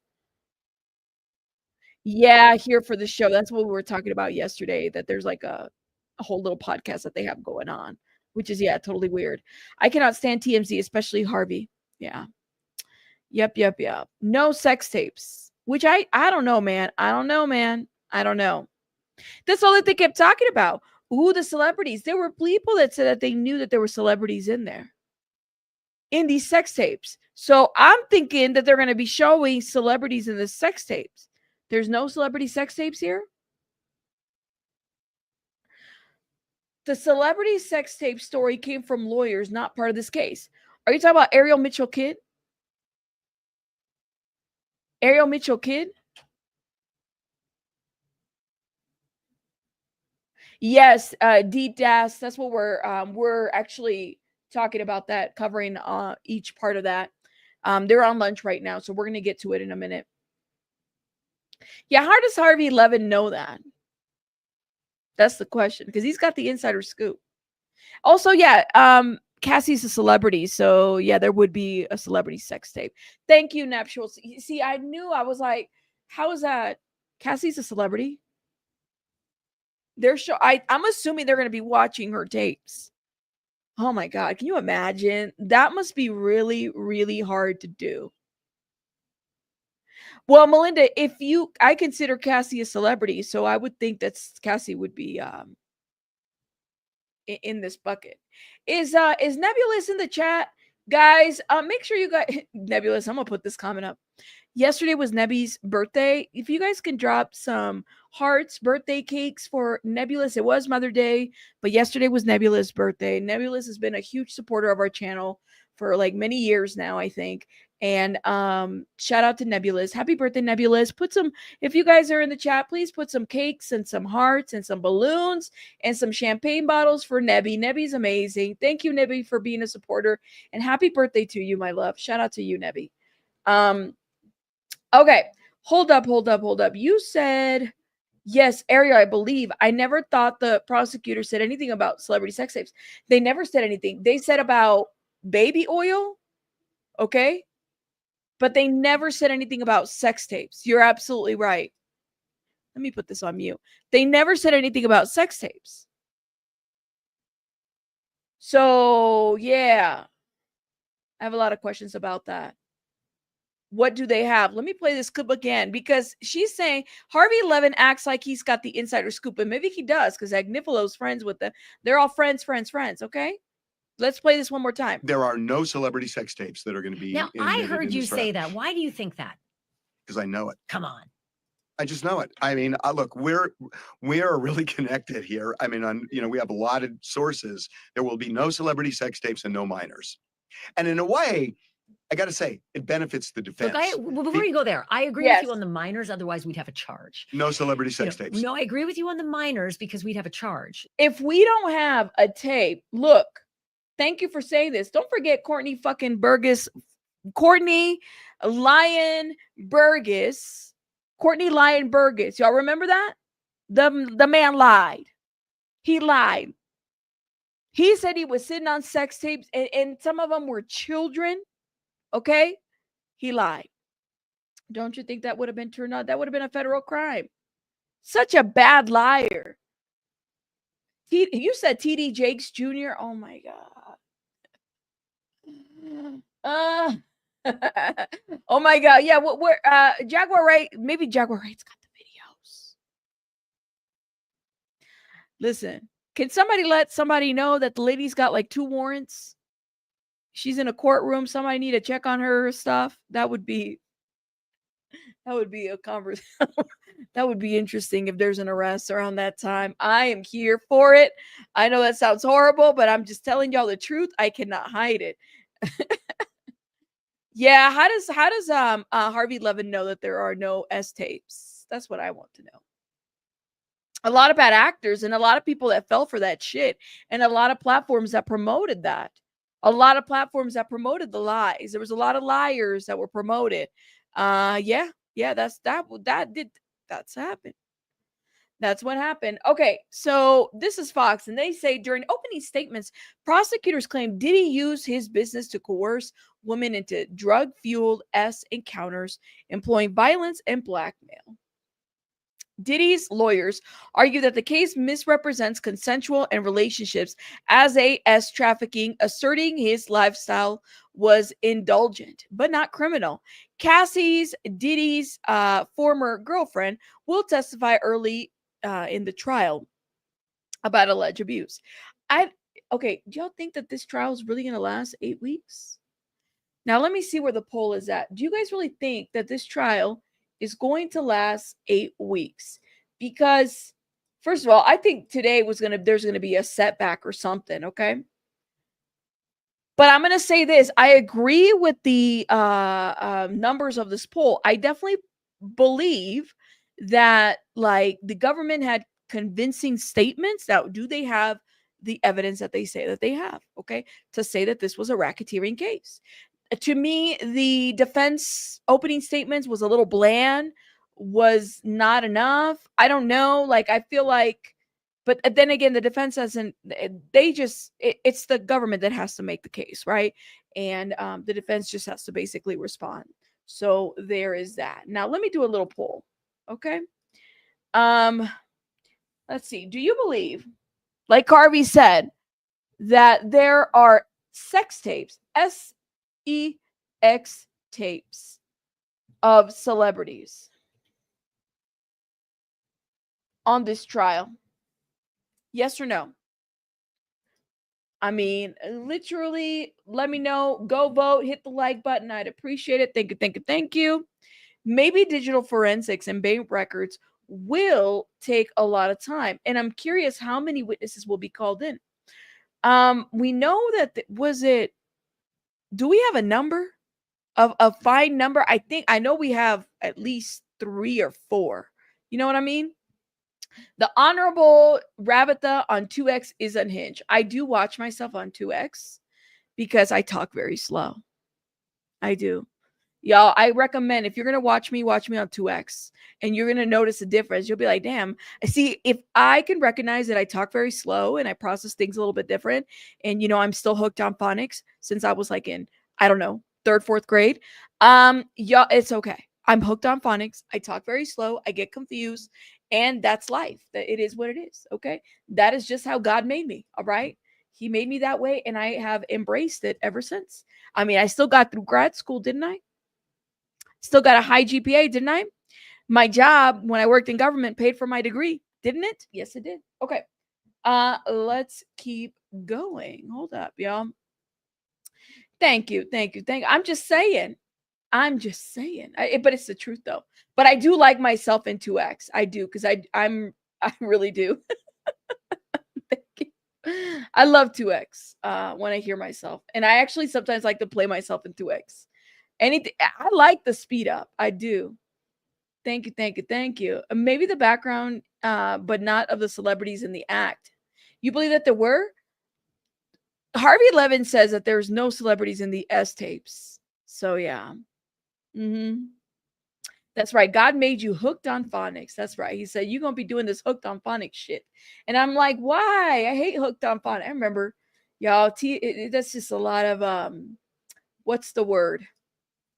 A lot of memories of childhood and whatnot. You said these types of people love to record themselves. Not everyone knows they're being recorded. Look at Hugh Hefner. I'm surprised that there was no racketeering on the Hugh Hefner thing. I mean, how old was Hugh Hefner when he died? Hugh Hefner is something else. I know. Like I said, I listened to myself in 2X. It's amazing. I wonder if Inner City Press is allowed to post about the tapes if they're shown. I don't think that the tapes are going to be shown for the public. They might be shown for the jury. I highly doubt that the tape will be shown for everybody. I doubt it. I doubt it, y'all. You said, I love how incredibly humble you are. You have a calming voice. Thank you, Carol. I appreciate it. Wait, Hugh was why'd y'all say that Hugh was 189? Hugh Hefner was not 189. How old was he? Wasn't he like 91? That guy, my goodness. I mean, he was like, back when I was like, I don't know. I don't know, y'all. Hugh Hefner was, ugh. Then, of course, there's Kris Jenner, who was the producer, director, and cinematographer of the Kim K. Ray J tape. And don't you forget, she was the distributor, the co-founder, the signer, the suggester. She told them where to move, what to do, where to put it in, how to do it, and everything. All right. And she built an empire. She did, man. You know, it is what it is. It is what it is. Y'all are laughing. He's like, wait, how old? I'm sure we can Google this shit. Hold up. How old was Hugh? Oh, yeah. Somebody already Googled this. How old was Hugh Hefner when he died? 91 years old. Yes, he was. And he got away with a lot of shit. You tell me why we never got a RICO on him? You mean to tell me that all those people, I mean, he built an empire. He had a whole empire. Joe Francis was kind of like there. He was building empires too. You mean to tell me that all those people consented? Nah. I'm not buying it, my friends. I'm not. No way. He was well protected. That's right. You said all these allegations happened after Hugh Hefner died. He was lucky, I guess, because if Me Too came out while he was alive, his goose would have been cooked. What year did he die? Oh, in 2017. He died right after the Me Too movement, because Me Too started what, in 2016? You know what I mean? I only respect him for preserving the Hollywood sign, says Aries. Oh my God. You speaking of, I need a steak, Luigi. I definitely would love a steak right now. That sounds delicious. Yes, it does. It does. Tory Lanez was stabbed in prison when? Today? Shut up. Hold up. Really? Tory Lanez. Are you serious? When did this happen, Diamonds? Oh my God. Oh no shit. Hold up. Yep. Yeah, this is breaking news. While we're on the Diddy trial, Tory Lanez stabbed in prison. Stabbed in prison. Yes, they just said it. You said Diddy did it. Oh my God. This isn't how Tory Lanez wants to get out of prison, but he is. After suffering a prison yard stabbing so bad, he needs hospital treatment, TMZ has learned. Tory was in the yard of the California Correctional Institution on Monday morning when another inmate stabbed him, according to multiple sources, including one in law enforcement. It is unclear what the motivation was for the attack, but one source tells Tory was rushed by an ambulance to a nearby civilian hospital in Bakersfield. Last week, he posted a picture of himself looking pretty buff behind bars and bragging his next album would be dropping. What is Meg Thee Stallion wearing? Okay. The artist is serving 10 years at the California prison for the 2020 shooting of Meg Thee Stallion. Tory and Meg are still battling each other in court. She's accusing him of enlisting various bloggers to continuously publicly smearing and cyber stalking her. What's her name? Milagro Grams. She's told Tory's stabbing injury. We're told Tory's stabbing injury is non-life threatening. So he's not. Damn. They did, Paige. You might want to go back. We did opening statements already. We're waiting for them to be back in lunch. All right, here we go. We're back, guys. We're back. Everybody get together. We are back. We started 2 minutes. And here we go, guys. Do me a favor before we start. Hit the like button, please, and thank you. Take a moment to hit the like button. Consider supporting the channel with, a like, a super chat, whatever you can do to support the channel. That would be amazing. Thank you. We are almost 3 hours into this thing. Here we go. We just talked about Tory Lanez. Now get it together. We are back. Shout out to the mods, aka the bailiffs, and shout out to everybody in the chat for keeping it cute. Y'all, we don't have to agree, but we do have to get through this. Here we go. Okay. At 122, it says they're back, or nearly all of them. Judge says, in terms of the objection, defense says, we're still waiting for a defendant. Judge says, oh, sorry. Combs is brought back in. The judge then says, one exhibit objected to, subject to U.S. laying the proper foundation. It is admissible. Okay, so they're talking about exhibits. All right, here we go. For those that are coming through, please take your seats. Take your seats. Take your seats. Everybody, welcome. Thank you for hitting that like button. Yeah, it's non-life threatening. He was, Tory Lanez was stabbed. He's at the Bakersfield Hospital. Yeah, wow. All rise. That's right. Thank you, Melinda. All rise. Now, let me share this with everybody. Letting them know that we are live. Everybody's starting. Thank you guys for hitting that like button. I appreciate it. Shout out to everybody that supported the channel so far. We live now. Court in session. Let's go. For those, thank you guys. I appreciate it. All right, let me let the people know in the Discord as well. Thank you guys for being here. All rise, all rise, all rise. Court back in session. And by the way, I will not be here for the whole hearing. Let me explain why. I have to pick up one of the childs. But I will be live later tonight so that we can recap what happened and talk about other issues and stuff.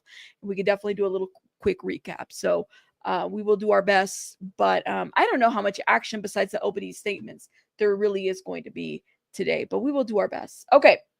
Thank you guys. Yes, we need a gavel emoji. Well, we need more members. That's why. I'll definitely update our emojis. Just saying. We need a gavel emoji. Yes, we do. We have the handcuffs. Thank you. Okay, let's see. Do we have any updates? Nope, no updates yet, guys. No updates. Shout out to BJ, who's also covering this, y'all. Make sure you guys go, show some support and love. Drop some rabbits. Put some emojis. Do your best. Hit that like button. Thank you. This Karen Reed trial is like insane. They're day 14, and I feel like it's been the most covered trial that I have seen yet. You know what I mean? I was just saying that I love listening to myself at double speed. Yeah, that's what I gotta say. Please like the stream. Your engagement makes this possible. Absolutely. Thank you to my wonderful, you guys, drop some hearts for Luigi and Cheeks, my two beautiful bailiffs, and Chico, I think, was in here earlier. Shout out to Chico, my two wonderful bailiffs that are ordering the chat, getting the ish together, telling the people to behave, cracking some jokes every once in a while, because this gets tough. Okay, here we go. Judge says the exhibits with the added one, the objection is well taken. It is excluded. Let's get the jury back in. The judge says, all rise. Jury enters. Is the government ready to call its first witness? Government response. First, we enter for exhibits. Agnifilo says, no objection. All right. Here we go. Here we go, guys. Here we go. Whew. Y'all, I'm nervous. I don't know why, but I'm nervous. Judge Rabitha and BJ investigate. She gonna find the truth. She gonna crack the case. Hugs to both of you. Thank you, Franny Law. Thank you, guys. I'm having an emotional, crisis. I can't even, I'm nervous. We just got done with the opening statements. I'm just saying that. Yes, and Katie is our honorary bailiff. Shout out to Katie. When are they going to break up the network? I'm sick of them taking just one guy and leaves the public. Just the same amount of danger if Diddy locked up or not. Oof. That Paige, you said a mouthful there, my friend. Shout out to Paige. You said a mouthful there. Okay. Here we go. Shout out to I was going to say Sinner Itty Press. Inner City Press. Shout out to Inner City Press for doing the work that, a lot of us, I would love to do Inner City Press work. Let me just say that. I think that sounds exciting. Being in there and getting the first notes and send them out and having people go crazy. I'm here for it. We cracked the code. Thank you. Thank you. Yes. Thank you, Cheeks. Appreciate it. You said, Alexis says, I feel nervous. The opening statements from the prosecution is only 2 victims. I thought there was more. Is that enough? I don't know. You know what, Alexis, I noticed that too. I also think that the defense statements, the opening statements for the defense was dry. That's what I got to say. You know what I mean? I'm wondering how much he's allowed to use for his phone to tweet. I think, is he tweeting from a phone? Because that would be hard. I'm thinking I would be tweeting from like a laptop or something. Okay, here we go. Nothing? All right, no update yet. You said the feds, I bet, have a laundry list. Has everybody been mentioned? I don't know. In the opening statement, Ari says, can I be an honorary gesture? Sure, why not? You can wear my wig. Wear my wig. You can wear my wig. Y'all, I did sew some trim, just so everybody's aware. I went and I got some trim from like Hobby Lobby and I sewed it. But this trim is itchy. I should have gotten the other one. I don't know why I got this one. So I sewed this trim onto my robe. I love it. Yes, I did. Okay. Hold up, y'all. Hold up. Oh, cancel. I'm not trying to leave the site. What are you doing? Oh my God, Luigi, I know I said hello to you, but thank you for being a member for 27 months because you have the highest number here. Shout out to you, Luigi.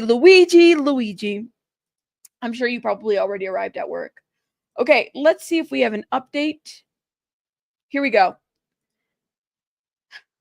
All right, so Agnifilo says no objections. The government responds, we call LAPD officer Israel Flores. He's sworn. Flores says, I am also a reservist for the Army. I was a guard with Securitas in 2016 in the Intercontinental Hotel near Century City. Government responds, what happened on March 5th, 2016? Florida says, I was on the 6th floor. Oh my God. They got the security guy. The government brings in the first witness, and it's the security guy from the 2016 Cassie video. Oh my God. All right. So we call LAPD officer Israel Flores. He swore. I'm a reservist for the Army. I was a guard with Securitas in 2016. So let's write this company down, because can you tell me why? hold up. I need to make sure. I want to know if there was any lawsuits secured us, which it's like a national company. I feel like I've heard that name before. In 2016, in the Intercontinental Hotel near Century City. Intercontinental has been closed, by the way, just so people are aware. What happened on March 5th, 2016? Florida says, I was on the 6th floor. Oh my God. Okay, let's go. No update yet, guys. No update yet. Ooh wee. Ooh wee, ooh wee, wee. Yes, 100,000, 50,000. I thought it was 50,000. Thank you, Franny Law. Thank you. Appreciate it. It's like it's like radio. We're broadcasting radio. Everyone, remember the feds have like a 99% conviction rate. They would have brought this if they didn't think they couldn't win. That's right. I need to add some little like bedazzlers here. I was going to put little diamonds, but oh well, we'll have to add those later on. Okay. Oh man. Oh man. Oh man. Oh man. So this guys, we're going back to 2016. Okay. Here we go. No, not yet. This guy was working. He was. Oh my God, Paige. Thank you so much for the $4.99. Thank you, Paige. Aw, thank you for supporting the channel with the super chat. You are amazing. Thank you, thank you. All right. Shout out to everybody. Hold up now. Let me make sure that I extend my screen a little bit. Thank you, Paige. Appreciate you. You said, oh man, I'm waiting to see what this statement is going to be. I'm clutching I don't have my pearls. Here it is. Flores says, there, I recognize Sean Combs. He is there wearing a gray sweater. The government responds, what was your title? Flores says, Assistant Director of Security. Government asks, let me show you a photo. Or government says, let me show you a photo of Intercontinental Hotel. Flores responds, it's shaped like a pyramid. Judge then says, admitted. Okay, so they're admitting this to evidence, okay? Or the hearing. Oh my God, we have a name. So he's now the guy that worked security in 2016 is now an LAPD officer. Let me find out he took payment, corruption, and you're an officer now? Let me find out he took payment. Oh my God. This is so like, what do y'all make of it? Oh, Katie, I'm so sorry. I just saw your comment. I'm so sorry for your loss. Of course, go take care of what you need to take care of. Yeah, the Karen Reed Twitter feed is crazy, Luigi. It really is. So this guy took payment? Is that what they're saying? I need to know. Hold up.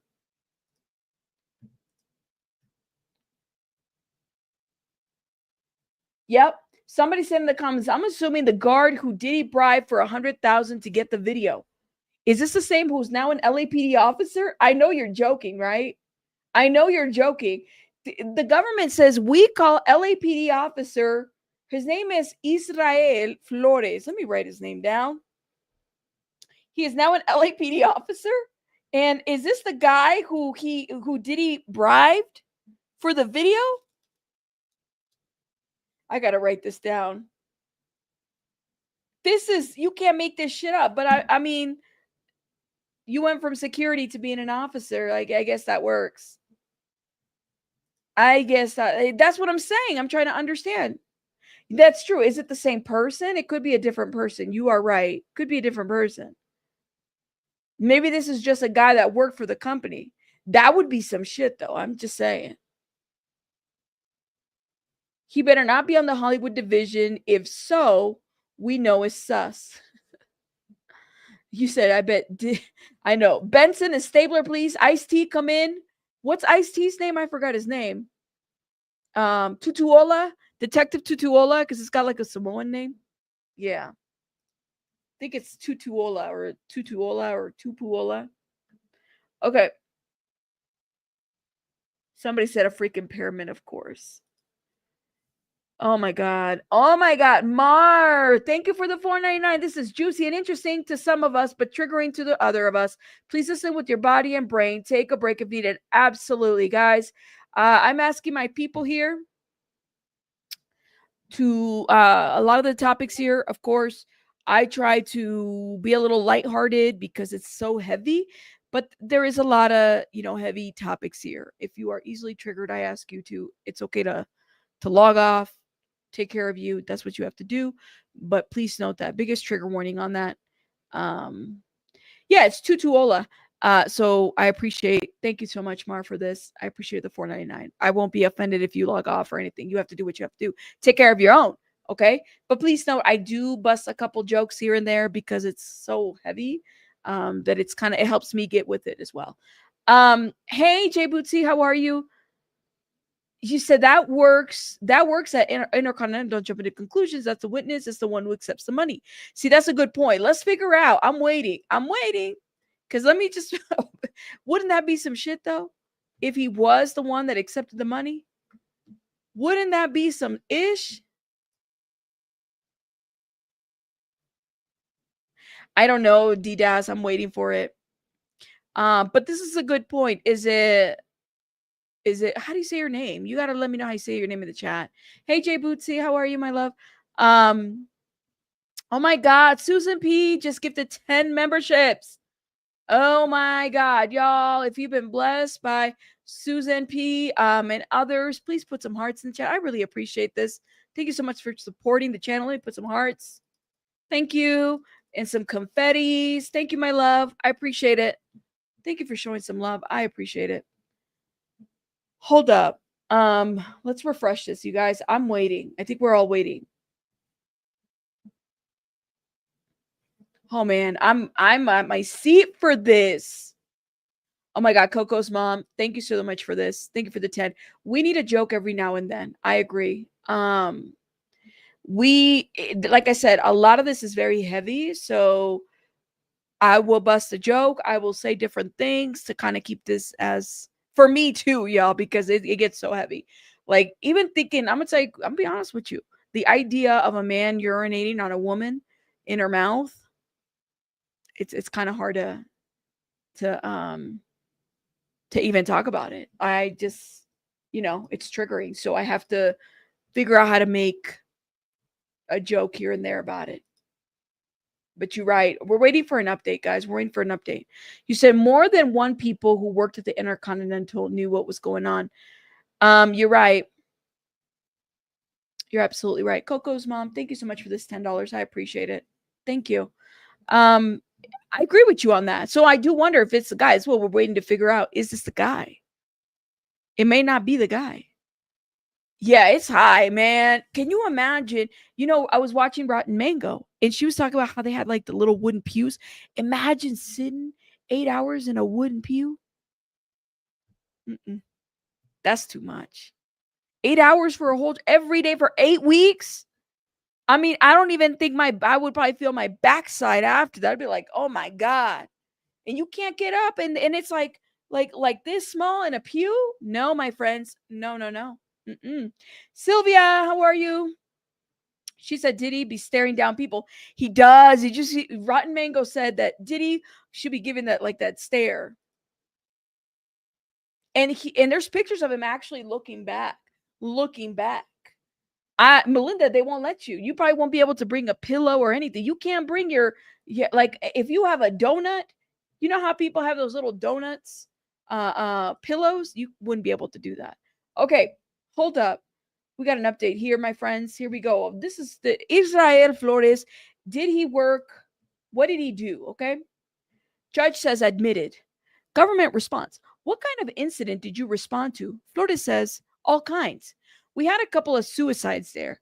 We'd prepare incident reports. The 5 W's. The 5 W's.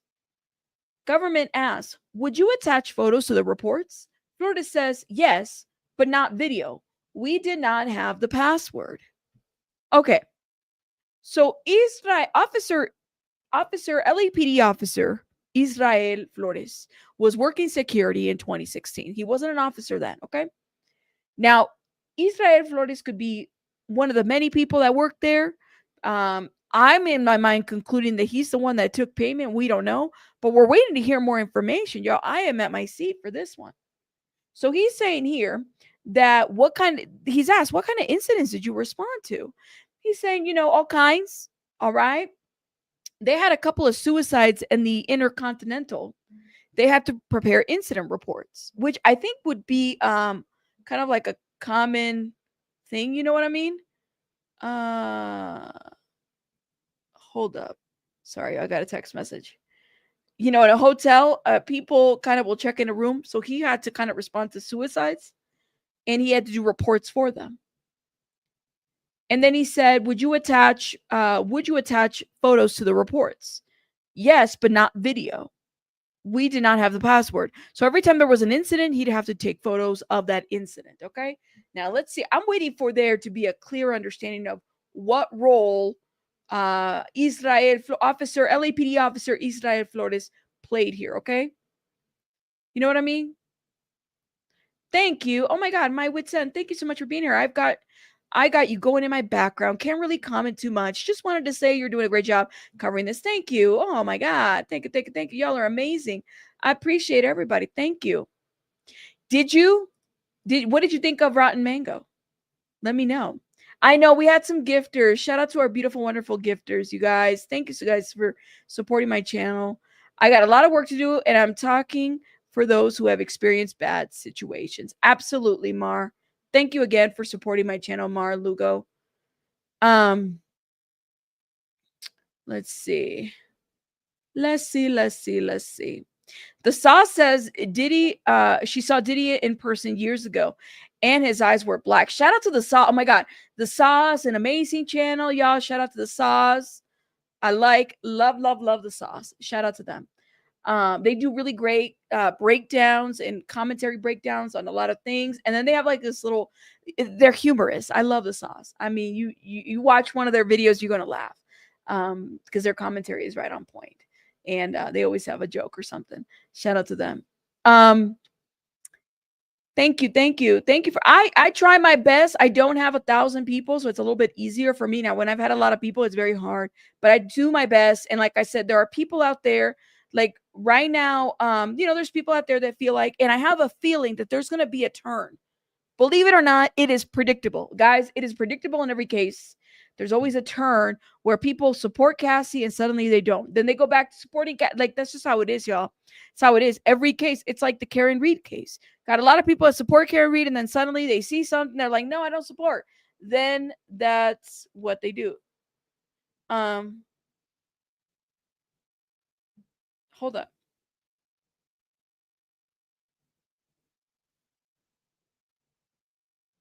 Sorry, y'all. Somebody's texting me. Brian Still's good. I'm waiting to see what he does. Ooh. Okay, here we go. Let's see if we have an update yet. I'm trying to wait because he takes breaks and no update yet. Hold up. Y'all, let me know what you guys think so far. Night Charm, is Night Charm in the chat? Night Charm said that they really liked my the picture that I use on my thumbnail because I was wearing the judge's robe and it looked like I was really passionate and arguing. We had the wig earlier, but y'all, like the wig got a little itchy, so I had to take a wig break. We definitely will pull the wig on when it seems like there's some ish going on and we have to object to the ish. Now, let me just say this. There's videos out there of Diddy's family arriving to the court when they arrived during the hearing. Now, hold up. Let's see what we have. Do we have any updates? Here we go. Update.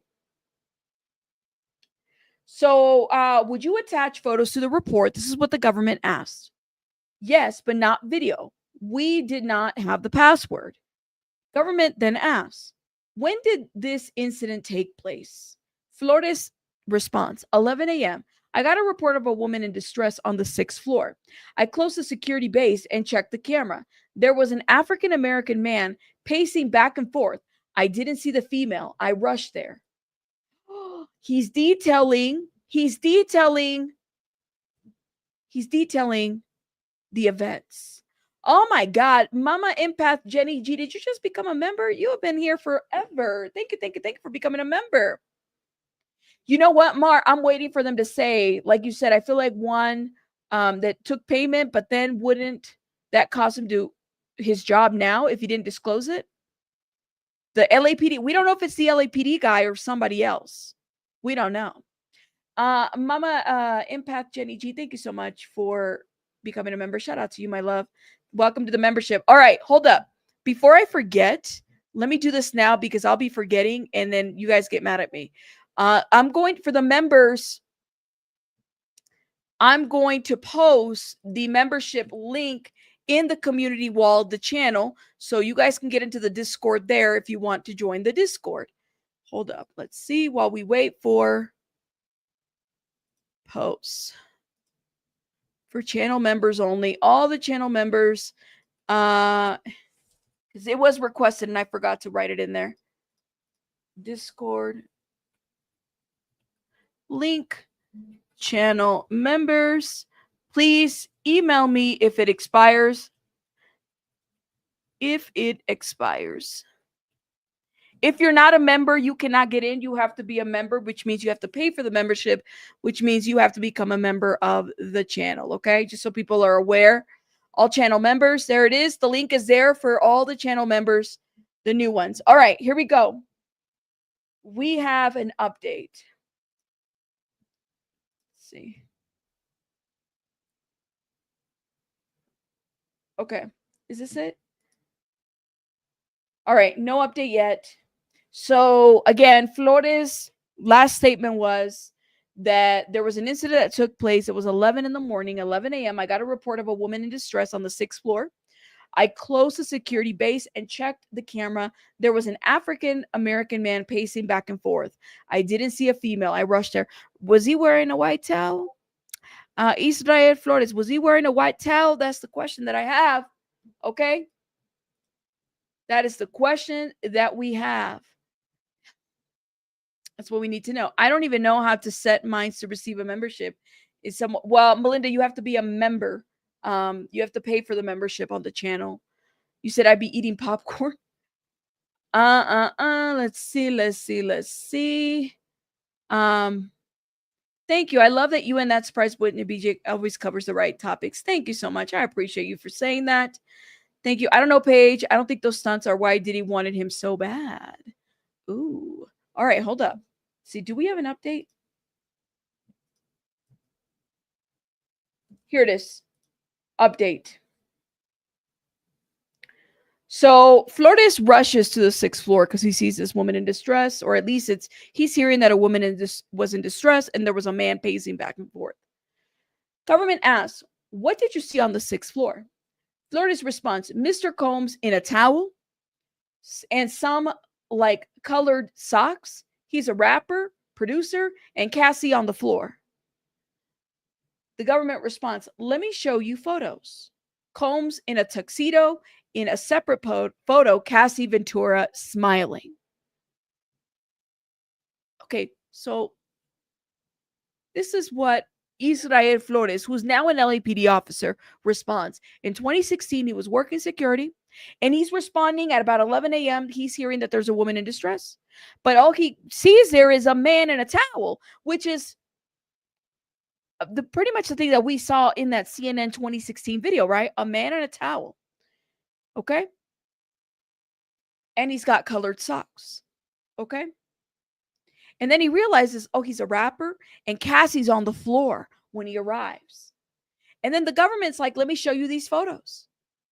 Okay. And the photos that he's showing is Diddy in a tuxedo and Cassie in a separate photo smiling. Okay. All right. So everybody's aware of what we're seeing here. Okay. So people are aware. Thank you. Thank you. Simply Nikki, thank you for becoming a member. Shout out to you, Simply Nikki. Thank you. I know I love YouTube Premium. It's amazing. I know you pay extra, but it's amazing. Okay. Mar's like, if my husband interrupts me one more time, thank you for the $1.99, my love. Shout out to you. Shout out to your husband. Okay, hold up. All right. So the government responds. What did you tell them? Flores says, that is, they were arguing. they'd have to take it back to these rooms, and that broken vase would be charged to the room. Cassie said she wanted her phone in her bag. Okay, so Securitas Israel Flores, who's now an LAPD officer, by the way, he's responding, just like I said earlier. 11 a.m., he's hearing that there's a female in distress. He gets there, and there's a man in a towel with colored socks while Cassie's on the floor. Government asked him, what did you tell them? That if they were arguing, they'd have to take it back to these rooms. So the security guy's like, if you guys are arguing, you got to go back to your room and argue there. And that the broken vase would be charged to the room. Cassie said she wanted her phone in her bag. It's not like he said, let me call 911. Let me figure this out. I have a lot of questions about this. And Mar, thank you so much again for the $1.99. I appreciate it. Thank you so much. I didn't even know what to do with the computer litter. No worries, Melinda. Shout out to you. They're trying to say that the fight was about the phone. Remember? Remember, that's what they brought it into. Absolutely. Absolutely. Let's see. You got to hold up. Let me see if I can see. I finally got tired of YT shit. Shout out to you. I don't even know how to set mines. I'm reading the comments, y'all. I'm trying to figure out, what do you guys think happened? It's all about privacy and discretion of these hotels when it comes to these celebrities, right? They're not even trying to like say, oh, she's on the floor. Is she okay? Is she breathing? Can she talk? Is she fine? The security guy, who, by the way, is an LAPD officer now. We're about to get this wig on if we can't get it together. Yeah. A woman in distress, and his first call isn't, are you okay, Petty? All caps, Petty. All caps. I'm telling you, this, my friends, by the way, like I said, he's an LAPD officer now. He wasn't in 2016. You see a woman in distress on the floor while a man is wearing a towel and socks, and all you do is say, you got to take this shit to the rooms, and you're going to be charged for the vase because he threw the vase at her. Don't forget, that was even in the footage too. He threw the vase at her. I'm telling you, man. It is what it is. Okay, let's keep going. Here it is. So his response, the last one before we do the update, that is what they were arguing. They'd have to take it back to the rooms, and that the broken vase would be charged to the room. Cassie said she wanted her phone and her bag. Flores further continues. Miss Cassie said she wanted to leave. Mr. Combs said, you're not leaving. I saw inside the room a black male wearing dark clothing. The government responds, what did Mr. Combs do after Cassie left? Flores responds, he called for me. He was holding a stack of money. Not to tell anyone. Oh my God. Oh my God.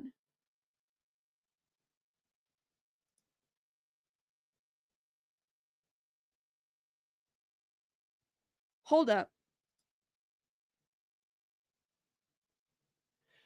Cassie said she wanted her phone and her bag. Okay. Israel Flores, who was a Securitas security person back then, okay, said, Miss Cassie said she wanted to leave. She wanted to leave. Mr. Combs said, you're not leaving. I saw inside the room a black male wearing dark clothing. There's another person in that room. The government responds, what did Mr. Combs do after Cassie left? Flores, the Securitas, who's now an LAPD officer, says that he called for me. He was holding a stack of money, not to tell anyone.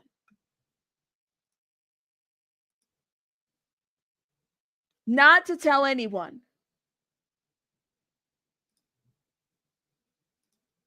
Now, did he take the money? Because this sure as hell took a long time to get released, didn't it? He's an LAPD officer now. He works in LAPD. Are you kidding me? Jesus, take the wheel. Like, are you kidding me?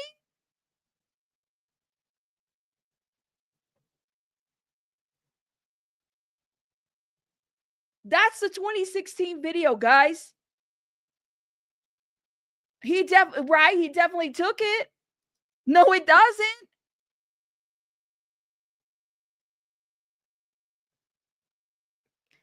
Oh, from LAPD. Hi, LAPD. Oh, you cannot make this shit up. You cannot make this shit up. Does he get, well, now that's a good question. Mar wants to know, and I have to wonder. Chat, does he get grace now for speaking up? We're 2025. That was in 2016. What do you guys think? How do you think the LAPD is reviewing this? You're an officer and you cover. Hold up. Diddy, what did he do with the money? That's what I want to know. Get the out of here. You cannot make this up. Oh my God. We're there. We're right there, Vicky. We want to find out. We've gotten ahead of ourselves, but I have to wonder because I'm like, you're in security and you see somebody in distress and you're not like, is she okay? Is she breathing? You tell her that they got to take the argument inside the room. We're right there. I know. I'm like jumping, but I'm just, oh my God. Oh my God. Oh my God. Oh my God. Does he work for Scientology now? That's what I want to know. Let me just say that. Oh my God. Okay, here we go. So Diddy comes out with a stack of money and says, don't tell anyone. The government then says, what did you say? Florida says, I said, I don't want your money. The damage is going to be charged to your room. Government responds, where did Cassie go? Florida says, after I spoke with her, she left. A car pulled up. She left in a black SUV. Government responds, was there a driver? Florida says 7 feet. He didn't take the money? Y'all believe he didn't take the money? But what? Do you believe he didn't take the money though? He didn't report it. He's in security. Did he report it? What happened here? He says he doesn't want the money. Everything will be charged to the room.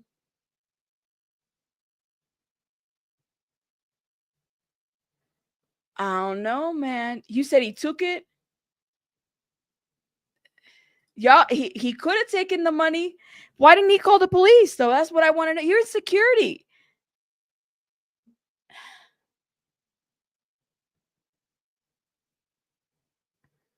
I have a lot of questions, y'all. Government says, let me reread that part. What did you say? Florida says, I said, I don't want your money. The damage is going to be charged to the room. Where did Cassie go? After I spoke with her, she left. A car pulled up. She left in a black SUV. Was there a driver? 7 feet. That's where it leaves. That is true. Maybe these hotels avoid calling police because of that, because it's like so, but they always have suicide and stuff like that. Yeah, where did the 100,000 or the 50K go? Somebody took the money. He saw the aftermath of the incident. He didn't see the incident. He said he responded to a call. I think that's what they said. You said no one can prove it or he can lie now, but that's BS. He took it. You don't take, you don't have one half morals to not take the money of one half to not report it. That's what I'm saying. Why didn't it get reported? I have a lot of questions, but the damage was done. But the damage was property damage. What about Cassie? Cassie left. She wanted to leave. He wouldn't let her go. And he said that he saw somebody wearing nothing but dark clothing in that room. Somebody else was in that tape. Somebody else was in that room. Y'all remember when Lamisha says she was in that tape too? Was it Lamisha? Oh my God. Was it Lamisha who said? She said that she was in there too. She said she was there when this happened. She said she was there when this happened. Was it Lamisha that was in that room? Said somebody else was dressed in dark.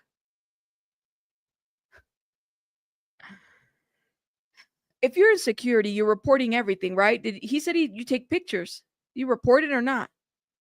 Somebody, this didn't go out, guys. This did not go out. What was there a report once he's seen Cassie leave the SUV? That's a good question. See, that's Carol. That's my question too.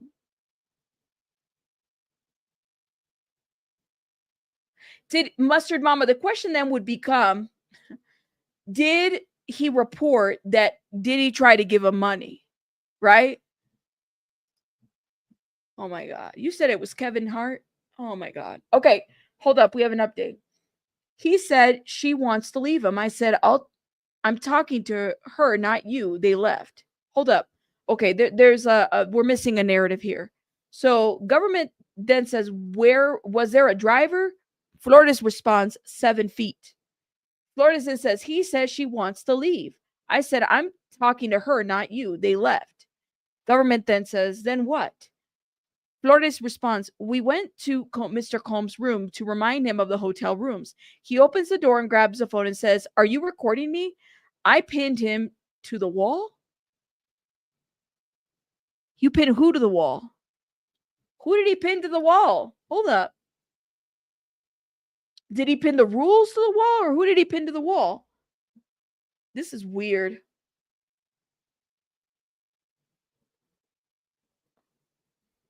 Hold up.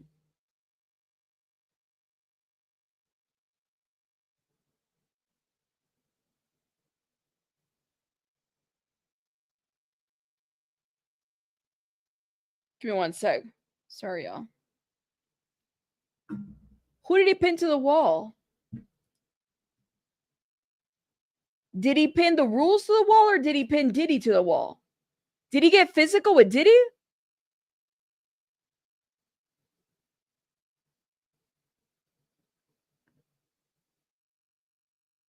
I don't know. You feel like there was a miscommunication? The government needs to clarify and pin this down. Very confusing. Maybe both. Maybe he pinned Diddy to the wall. Thank you, Paige. Thank you. Thank you. Yes, this is how you can accept gifts for people that are gifting memberships. I appreciate you doing that. As security, it's based on the clients. Listen to your client whenever they say. That's what you do.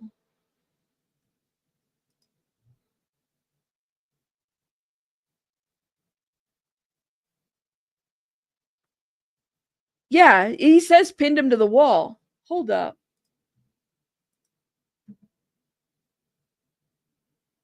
Yeah, because people are like, who pinned who to the wall? Diddy or the security guy? He said, good. All right. So let me read this again. We went to Mr. Combs' room to remind him of the rules. After Cassie left, I guess I'm assuming that's what happened. He opens the door and grabs the phone and says, are you recording me? I pinned him to the wall. I don't know. He got hands with Diddy?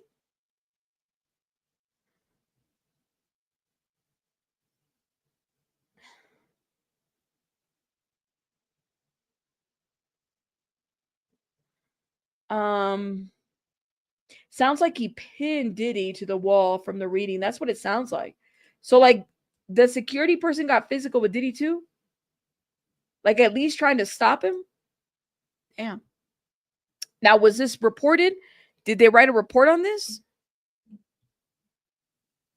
Yeah, Paige, you're right. I'm sure the security has different rules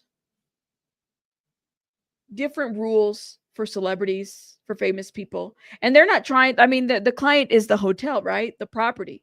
They're trying to save face to a certain degree. Cassie said it was an FO. So yeah, I would think there would be someone else in the room if it was an FO, right? It sounds like somebody else was in the room. Must be the diddler that was pinned to the wall. This is like intense, y'all. This is very intense. Hold up. Let's see. I want to know who was pinned. Security does have different protocols. Absolutely. Stevie J? Yes, Sassy Savage. The hotel wouldn't have wanted their reputation tainted. Absolutely. Who? Stevie J in the room? Oh my God. Stevie J. Stevie J.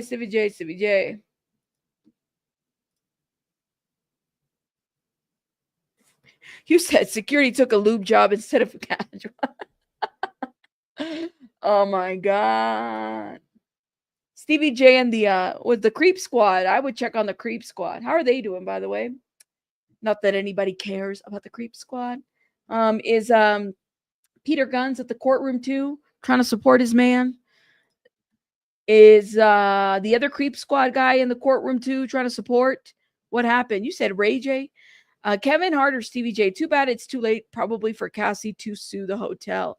I think the hotel closed down. Stevie J to Diddy is like Whitney to Bobby. Ooh. Ooh. What? Not Stevie J to Diddy is like Whitney to Bobby. Oh my God. I never heard it that way. Okay. All right. All right. Hold on. Oh my goodness. Everybody's saying, so he didn't take the money and he pinned Diddy to the wall. I don't believe this narrative. Somebody said that. I don't know. Y'all believe it? I mean, what evidence do maybe he wrote a report that he had to pin him? Do we know if he that's what we're trying to find out. Who did he pin? Or did he pin the rules to the wall? Maybe that's what he meant to say. Okay, here we go. I took photos of the broken vase to tell them to come and clean it up. I went to write an incident report. Government response. Is this it? Florida says, my report with my name on it. Defense then says, same objection. Judge then says, noted. Government then says, then did you review the video? Florida says, yes. Okay, I'm still trying to understand who was Diddy pinned? Did he pin Diddy? Oh, that would have been my question. Did you pin Diddy to the wall? What happened?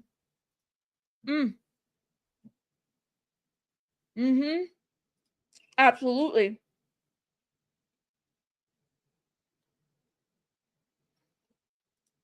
He made a report. Absolutely. Thank you, Vicky. Yeah, for those that are listening to this, please, please, please take care of your mental health because some of the stuff is heavy. We don't know what to expect. You're absolutely right. Hold on, y'all.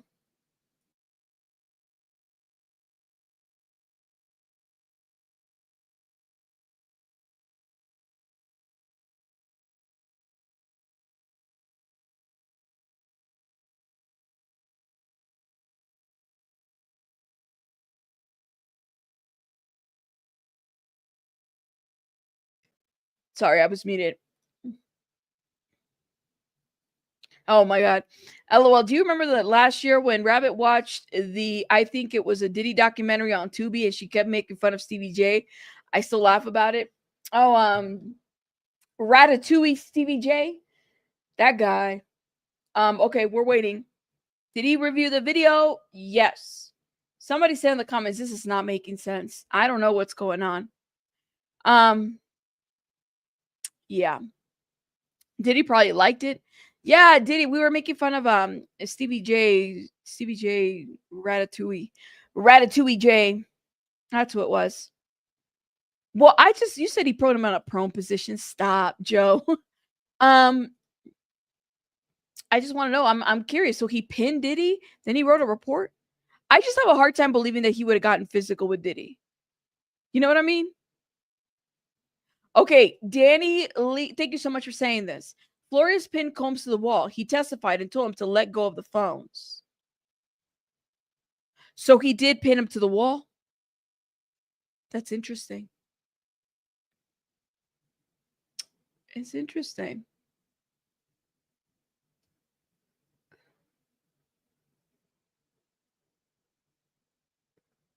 We're not getting snippets, not the whole back and forth. Yeah, we're only getting snippets. You're right. Yes, so it's very hard, and also no, it's very open for misinterpretation because he's writing this in real time. Absolutely, sounds like the calmest freak off Diddy ever had. Diddy paid extra for the frisk. Oh my God, yo! And then he wrote a report, then signed the check on the back and cashed it. Oh my God, hold up. Let's see. Can we get an update? People are saying it's not making sense, but Danny here said that CNN reported Flores pinned Combs to the wall. He testified and told him to let go of the phone. So maybe the reason why he pinned him was for him to let go of the phone. You know what I mean? It is what it is. That's what I'm thinking. Can you imagine being ballsy enough to pin and threaten Diddy? Absolutely. Let's see. Then he wrote a report and then signed the check on the back and then cashed it.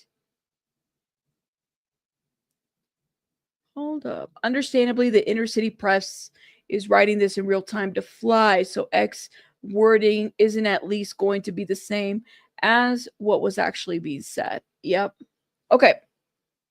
Cassie left to the hotel with purple eye, CNN says. Is that when she got in the car? Did Diddy insist the baby oil was essential? Oh my God. James. Okay, hold up. We have an update. No, we don't. Sorry. This is not updated yet. I was hoping. Nothing. We have some new phrases. Diddy pinned Diddy. Diddy paid extra. Diddy reported it. Diddy take the money. Did Diddy insist the baby oil was okay? Hold on. Cassie left the hotel. This one right here is crazy. The security guard just let him pin him to the wall. Or maybe the other guy in the room wasn't security. Right. Absolutely.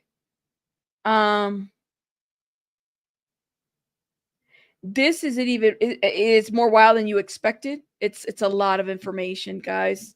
Hold up. Let's see if we have an update. So he wrote an incident report of the thing. I think the security guy did try to do the right thing, but he's low on the totem pole and the higher ups helped him cover it. Wouldn't that be a crazy thing to do?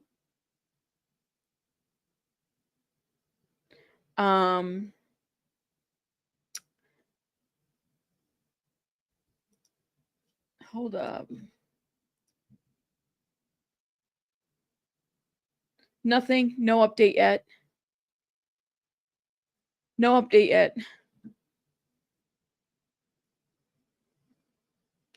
Does anyone remember when the Notorious B.I.G. called Diddy Kong in the first place? Diddy Kong. No, I don't remember that. What? What? Hold up. Yeah. Are y'all all right in the chat? Can we get it together?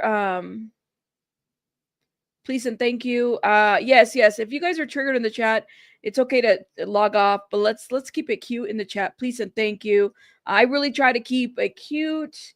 And by the way, my mods they can use their wrench at the discretion. That's what they have to do. So let's just keep it cute, okay? I don't want any argument. And if it does keep happening, then I'm gonna have to block people on my own, and I don't want to do that.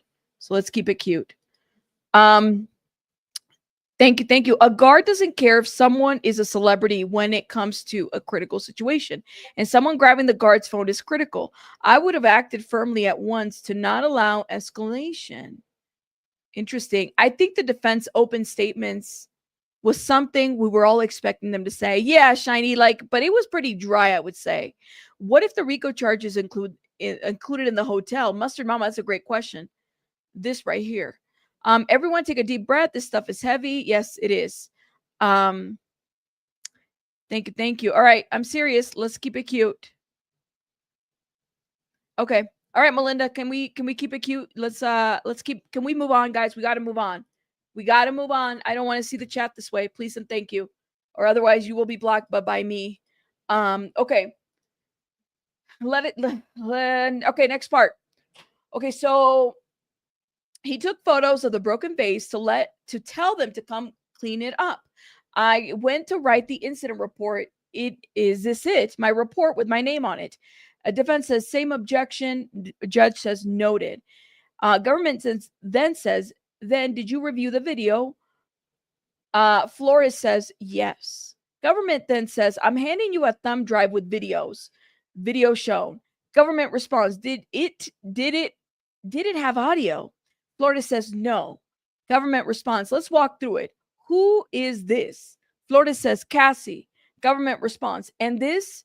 Florida's response, Mr. Combs. Government then says, what's happening here? Florida says she picked up the wall phone.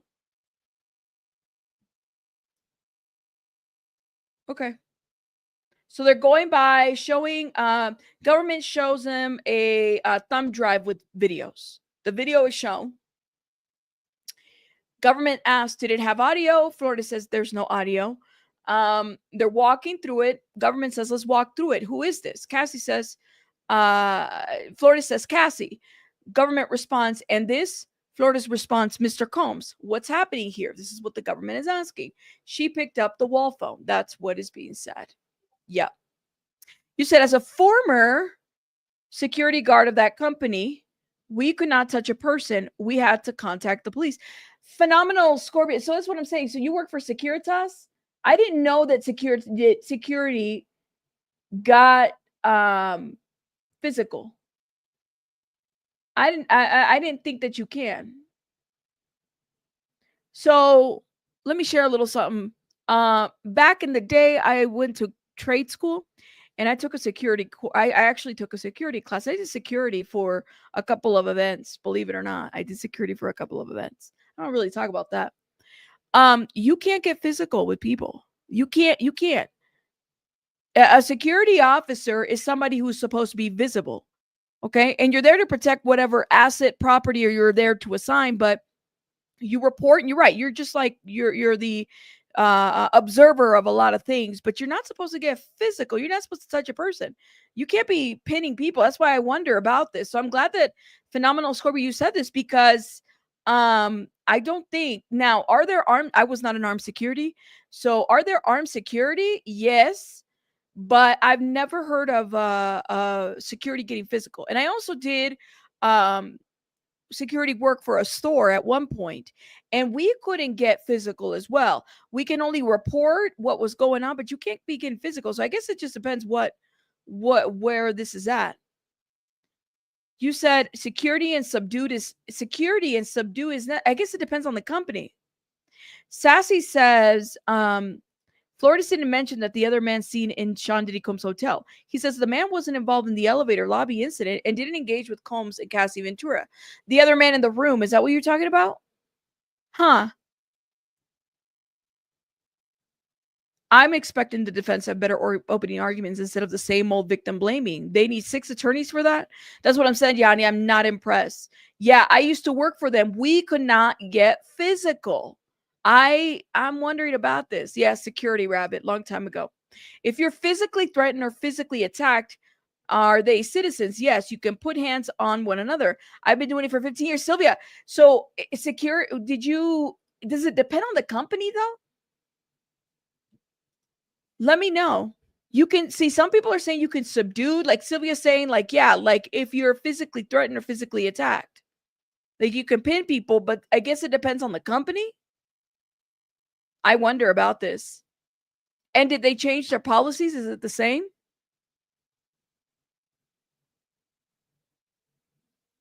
You worked for the same company 12 years ago. Ah, okay. Well, maybe everybody's got a little bit of a different, take and experience. Hold up.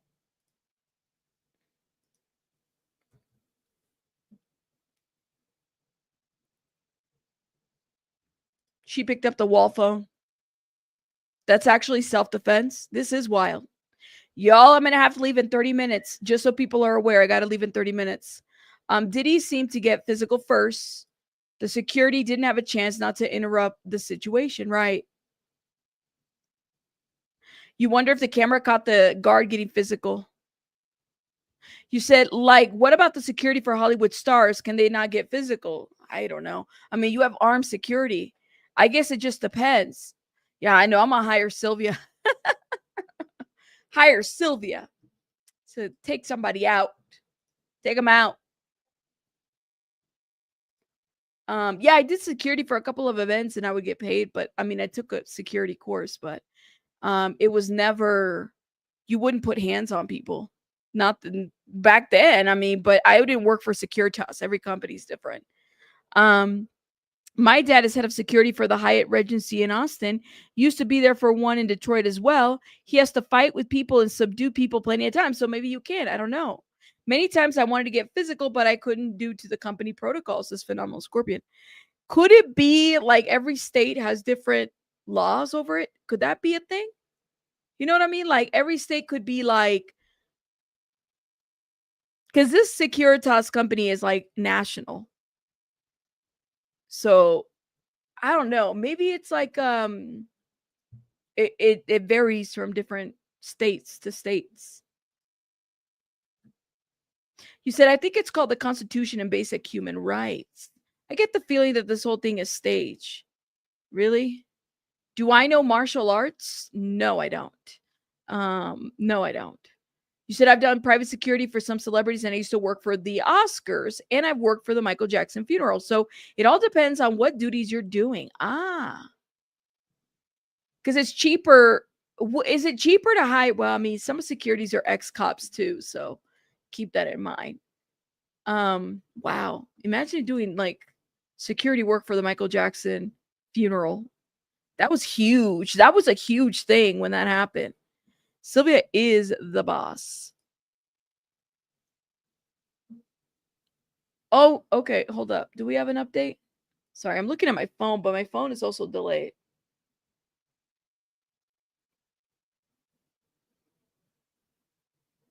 Oh, man. Okay, hurry up. Hopefully we get somewhere. An update. This is so interesting. Sylvia, you must have some stories. What an interesting job. Pretty sure we have Securitas in Europe too. Really? So it's like an international company? That's crazy. That's interesting, but that's crazy. That's what I gotta say. I'm sure it depends on each state and company laws and police policies and loopholes. Right, Jenny G. You said it must be hard if you see someone hitting a woman like Diddy to not get physical, but he never saw him hit her. He never, Flores didn't see the incident. He's responding. So he just responded to an incident.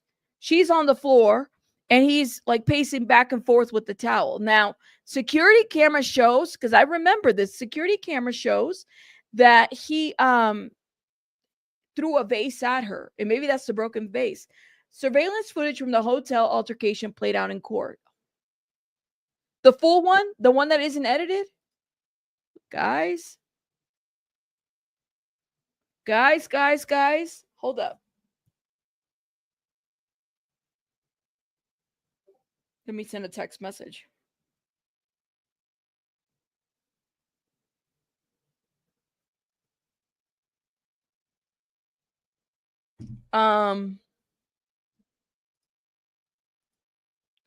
You said you did security for the Oakland Raiders?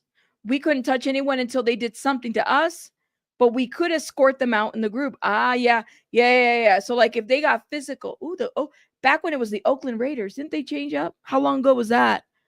Oh my God. It's always going to be the Oakland Raiders, okay? Always going to be the Oakland Raiders. That's what I got to say about that. Big John Casey. How is inner city press sending these tweets? I thought they said no phones. He's press. So I'm sure that they have like, and it might not even be a phone. He might actually be tweeting from his computer, which I think would be easier. Can you imagine doing this on the phone for 8 hours? I can't be doing that. That would be hard. I need to get on a computer. That's the only footage from the hallway, right? The security guy actually went inside the room. No cameras. He didn't go inside. I think he saw from the room. I don't think he said he went inside the room, that there was another person in there, because you would have thought that he would have interacted with the person. But where did he pin Diddy? Did he pin Diddy in the room or in the hallway? Yeah, they're in Las Vegas now, but they will always be Oakland Raiders. Hold up. I'm just saying. I'm not trying to fight with anybody. Okay? Okay, here we go. So government says, what did you find when you got there? Florida says the broken vase. Government says, what is at the end of this video? Florida says, me coming out of the elevator. Government says, let's pull up the incident report again. Florida says, here. We remind him that the checkout time was approaching. Okay, so he's being questioned. Let me go back a little bit to the first part that was 10 minutes ago. Government says, I'm handing you a thumb drive with videos shown. Did it have audio? No. Let's walk it through. Who is this? Cassie. And this, Mr. Combs. What's happening here? She picked up the wall phone. The wall phone, okay? What did you find when you got there? The broken vase. What is at the end of the video? Me coming out of the elevator. Let's pull up the incident report again. Here, we remind him that the checkout time was approaching. So Flores is basically telling Diddy, like, hey, it's almost time to go. Like, your checkout time is almost done here. Okay? That's what is happening here. Okay? You're in Vegas and your feelings aren't hurt. They aren't that great. I'm just saying, I'm sorry. It's always going to be the Oakland Raiders, even though they're in Vegas. I get it. Thank you. Katie did it. Thank you. Okay. Oh my goodness. Let's see. You're not calling them by their new name. They need to stop changing it already. Yeah, I know. Kind of sucks. It is what it is.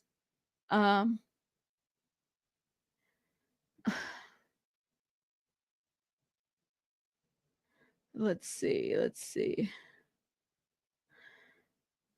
Any update? So they're looking at the video, guys. For those that are coming through, they're looking at the video. Okay, here we go. New update. So he goes up there and he's basically telling Diddy like his time to check out is almost approaching. The government responds, what did you add to the incident report after you reviewed the video? Flores says, I described what I saw in the video. Government says, what else did you do with the video? Flores says, I recorded 2 videos of it with my iPhone to show my wife at home. Wait, what? What? Wait, what? What? He did what? Wait, what? Hold up. So, what did you add to the incident report after you reviewed the video? I described what I saw in the video. What else did you do with the video? I recorded 2 videos of it with my iPhone to show my wife at home.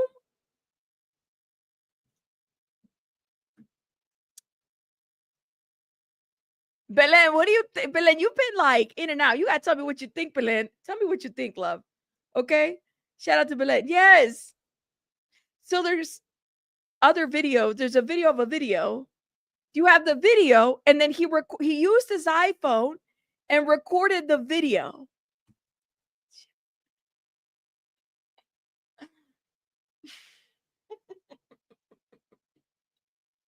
So that he could show his wife.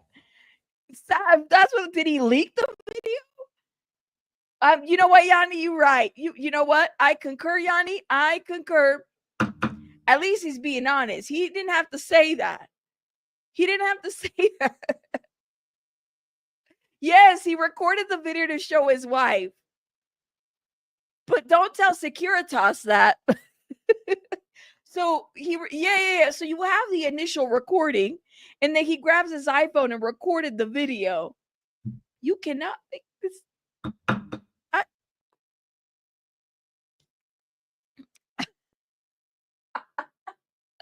What? Oh my. Oh my goodness. I don't know what to say. Well, why would you take another video if it wasn't for this too, Sassy Savage?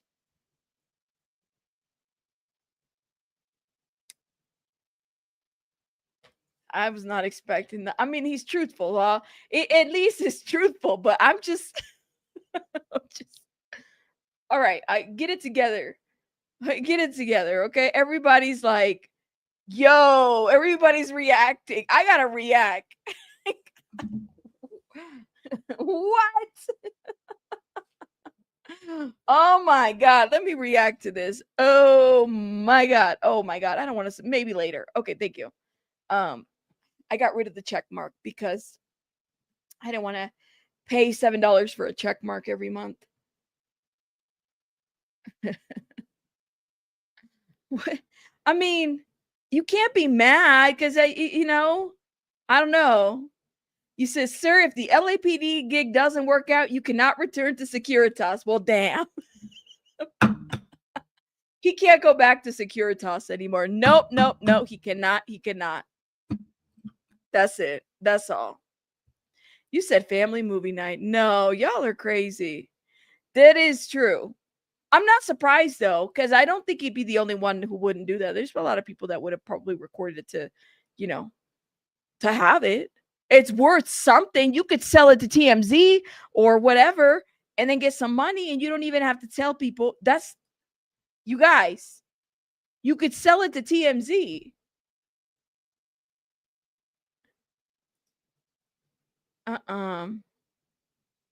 Now his wife gonna have to come into court. Then you find out the wife is a blogger.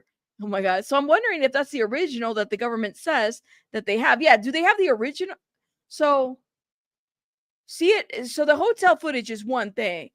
Did they destroy that? So, oh my God. I'm gonna have to rewatch that video to figure out if it's a recording of a recording. What if it's a recording of a recording? Right. I mean, he didn't call police. Jen, thank you for saying this. Let's not forget this. It's not like police were called. He saw the video. We saw what was going on. Gee, how many cops? That's the question.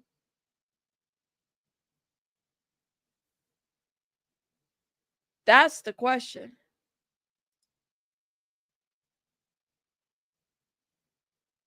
I don't know, man. I don't know.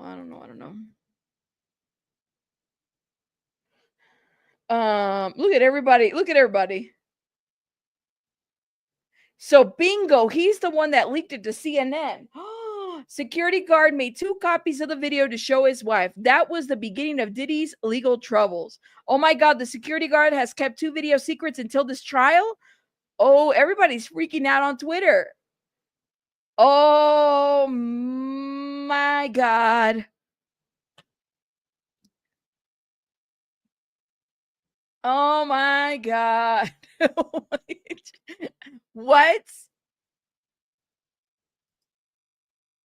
You wonder if he's the why? What makes you wonder if he's the leak?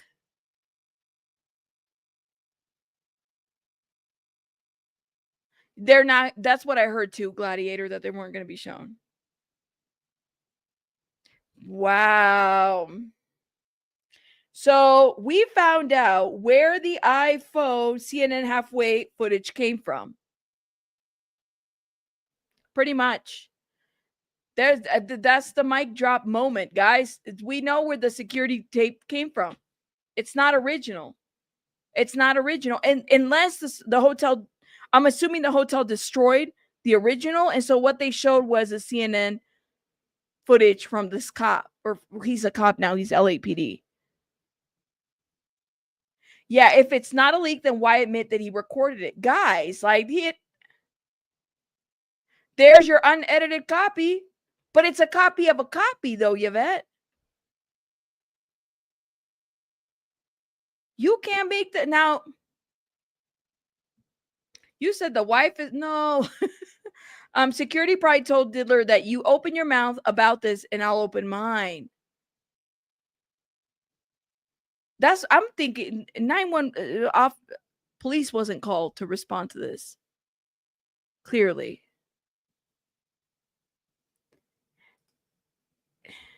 This is a good point, Sylvia. Oh my God. I am. Wow. Yes. Security guard made 2 copies of the video to show his wife. That was the beginning of Diddy's illegal trouble. I concur and I agree with that. I'm in shock. I am.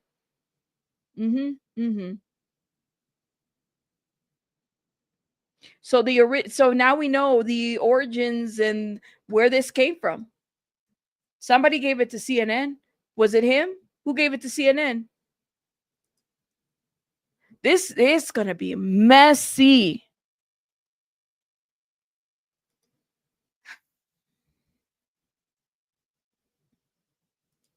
You know, that's a good point, Sassy. And what? Let me ask you guys a question. What would make him record it? Will I be setting up a therapy group after this? No, I might be live later tonight. We could review a lot of this because I won't be able to finish this. So we'll finish recap tonight, so I can review everything that we missed. But blackmail, Paige, like this is a blackmail thing, right? Money. Oh, I got this, and I can once I leave Securitas, I can get at you, right? Or sell it to TMZ, or sell it to another publication. Let me remind y'all, for the record, Israel Flores works for LAPD. He's in LAPD now. Did he turn it into law enforcement? No. He should have reported this to law enforcement back when this happened, but he didn't. Now that hotel don't even exist. Okay, here it is. Flores says Flores video of the video with his voice over, including about how shiny his shoes were, is played for the jury. Government response: did you work the next day? Florida says no, I had the next 2 days off. Government response: when did you come back in? Did you look for the video? Florida says I did. All right, let me reread that. Flores video of the video with his voiceover, including about how shiny his shoes were, is played for the jury. Government asks, did you work the next day? Florida says, no, I had to take the next 2 days off. Florida says, when did you come back in? Did you look for the video? Florida says, I did. Okay, update. I did, but it was gone. Did you ever see it again? Yes, recently. Government then asks or says nothing further. The judge says cross-examination. Here comes Combs Brian Steele, the attorney. You said your report was 5 W's, right? Florida says yes. You said your report was 5 W's. There's a typo. So the video was gone the next day. He had 2 days off, and then the video was gone, basically. Okay. Did you ever see it again? He says yes, recently. Well, hell, you had a copy of it, Israel Flores. You had a copy of it. Government says nothing further. Judge says cross-examination. So here comes Brian Steele. You said your report was the 5 W's, right? Florida says yes. Okay, here we go. Oh my God. Oh my God.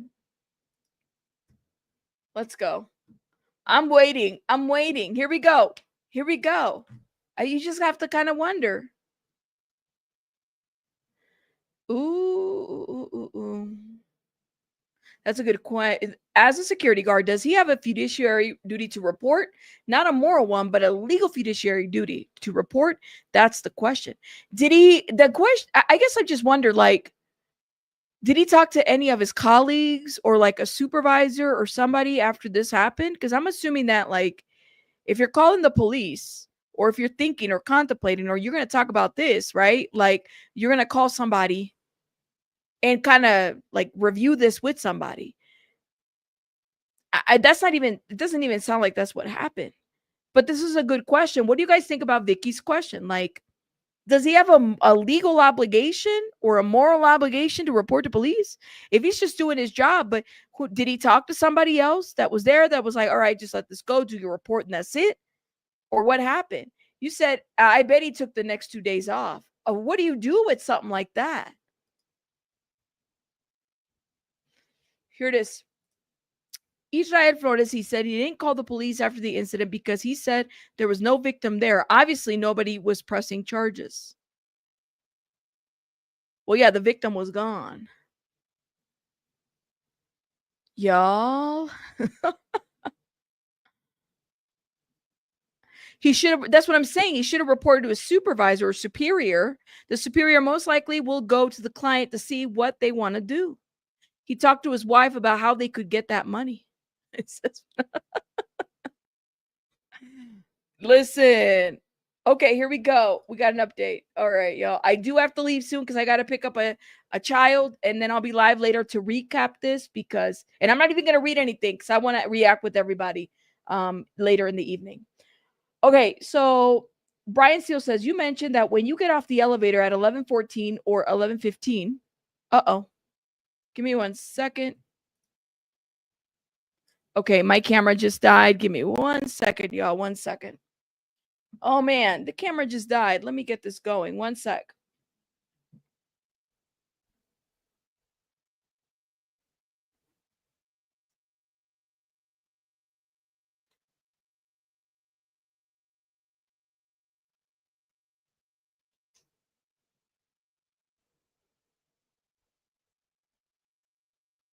Okay. Sorry, y'all. I gotta set this up. Gotta prepare for this. I gotta charge the battery on it.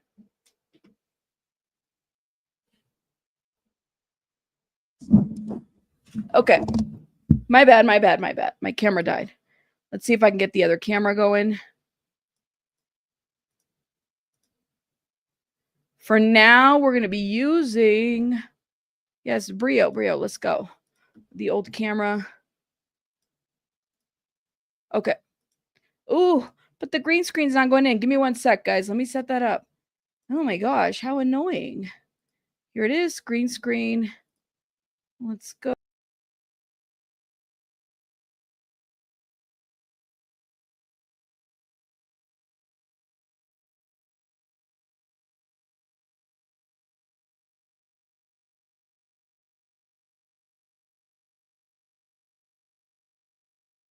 In the chat. Yeah, unfortunately, it's not working because I think it just died. Yes, it's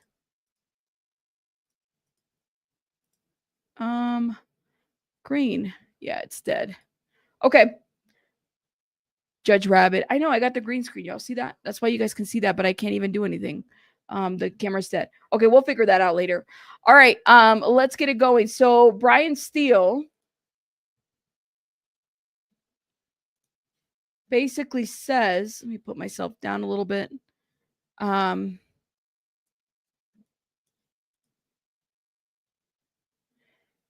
You mentioned that when you got off the elevator at 11:14 or 11:15, you described Mr. Combs as having a devilish expression on his face.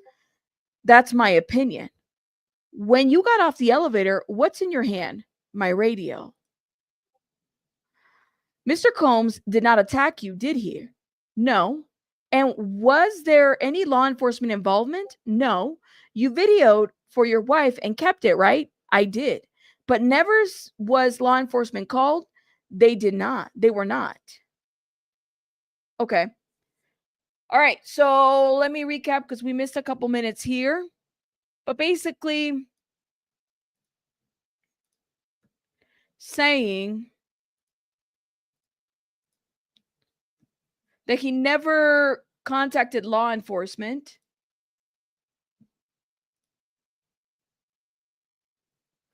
Here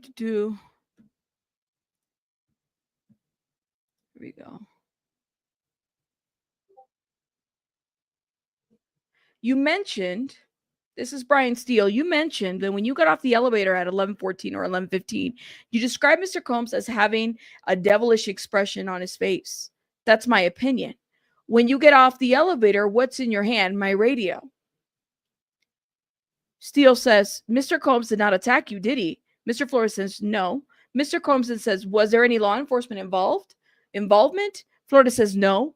Steele says, did you video for your wife and kept it, right? Florida says, I did. Steele then says, but never was law enforcement called. Florida says, they were not. They were not called. So here's my question. Here's the question that I have. He says that he pinned Diddy, right? I guess to get the phone or something. But Steele is saying right here, asking him, Mr. Combs did not attack you. So why would you pin Diddy? If he never attacked you, why would you pin him? That's the question that I have. Why would you be pinning Diddy if he never attacked you?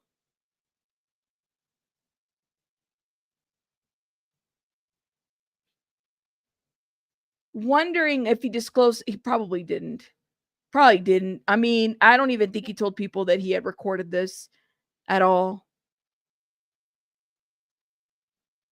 But that's the question. Why are you, if he's not attacking you, why would you pin somebody if he's not attacking you? Because Diddy was upset that he was taking his picture and that's why he pinned him?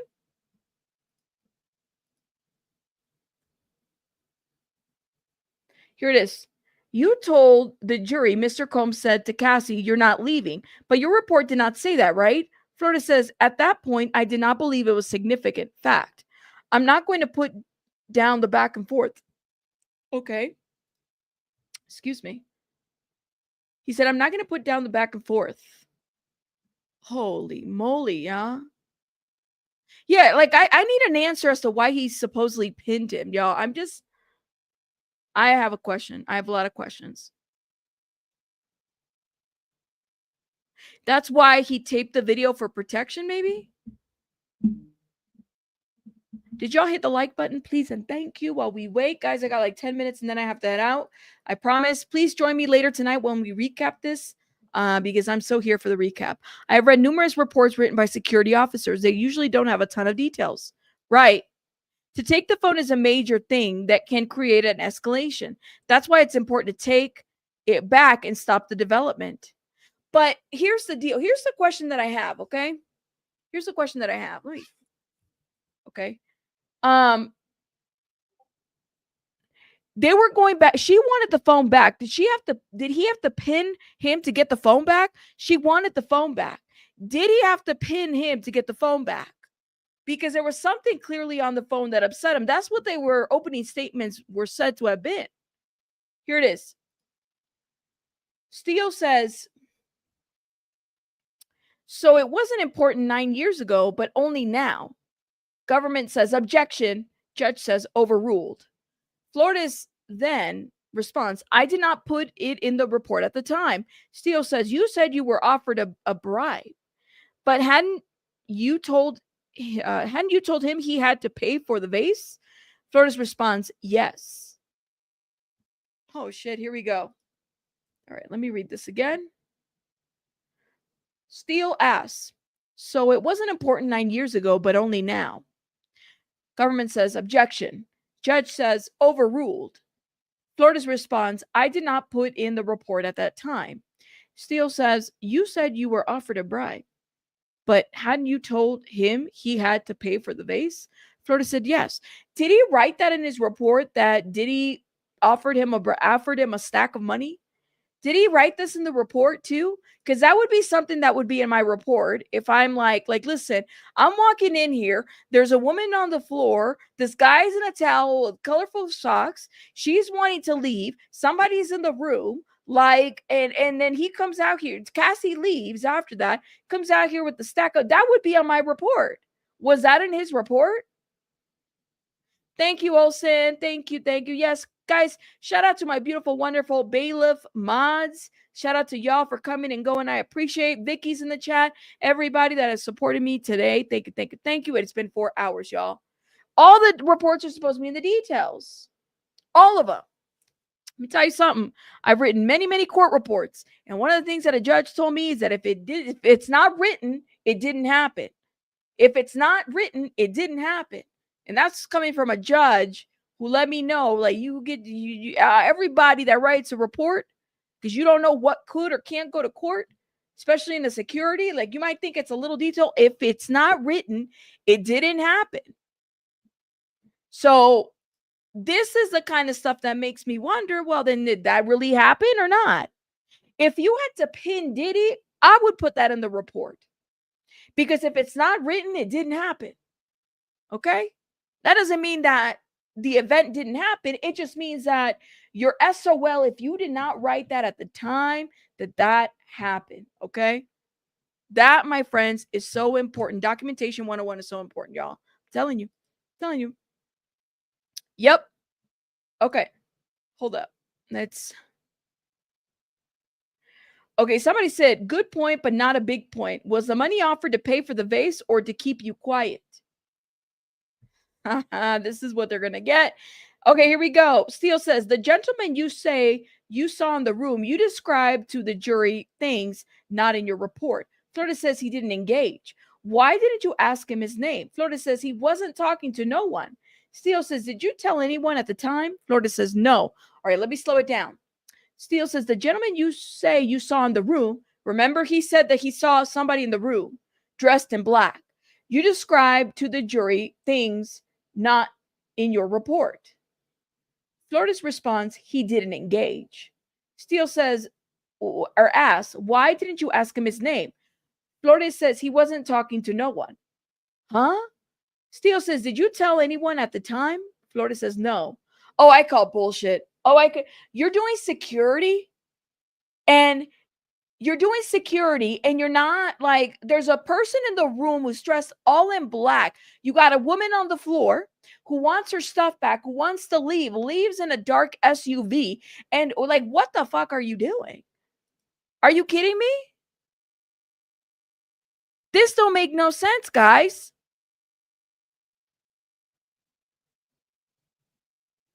That don't make no sense at all. Big John Casey, have a good one. Shout out to you, Big John Casey. Thank you for being here. Look at this. Y'all, I'm telling you, this don't make no sense. Unreliable witness? Okay, hold up. This guy is suspect to me. That's just my opinion, but y'all are entitled to yours. The gentleman you say you saw in the room, you described to the jury things were not in the report. So he didn't put the fact that the guy was in the room, he didn't put that in his report. Florida says he didn't engage. Your security. What do you mean? You running these people out. There's some shit going on. They're not supposed to be out here arguing. What do you mean you didn't engage? Steele says, why didn't you ask him his name? He wasn't talking to no one. What? Steele says, did you tell anyone at the time? No. What? I'm not. This guy is sus to me. I'm sorry. Well, Melinda, we're just like, look, whichever way you sway, I'm just letting you know what seems very suspect to me. Based on all of this, it just doesn't sound right. It doesn't sound right. This guy, a horrible witness, that's for sure. I'm side-eyeing this guy. I really am. I'm not gonna lie to you. Steele is bringing. I don't know if it's a Steele thing or what, but this guy is bringing this out. Thank you. The like button upsets me because I hit it. Martin, thank you for the $4.99 super chat. I appreciate it. Definitely suspect, bro. Like, honestly, Ro Taylor, I can't be the only one who feels that way. It's suspect. First of all, he records a video of a video, okay? Sends it to his wife, all right? And then what else? Doesn't ask the guy in the room, like he's over here investigating what he just wants them out of the property. Okay, here it is. And the 7-foot driver, okay, this is where the number 7 came in. And the 7-foot driver, do you know who it was? Florida says, I don't know, but Cassie knew him. Steele says, you didn't put in your report that you offered to call law enforcement, but she refused. Why not? Florida says, she said no. So there was no reason to include it. This must have been his first job. Sometimes when it's your first job doing something like you learn as you go. Okay, so there was a driver who was like 7 foot tall. The 7-foot driver. Do you know who it was?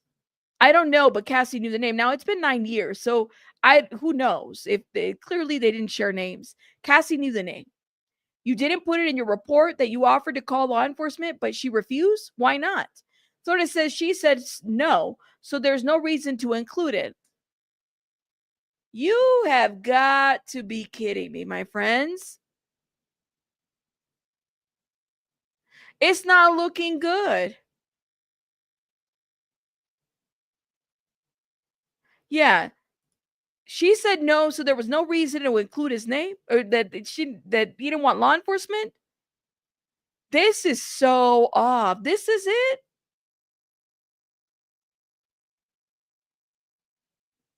Brian Steele noted that Flores had told Combs he would have to pay for the hotel damages. He again asked Flores if he believed Combs was offering him the money as a bribe. Definitely.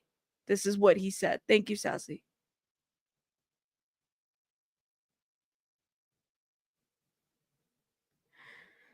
Oh my God.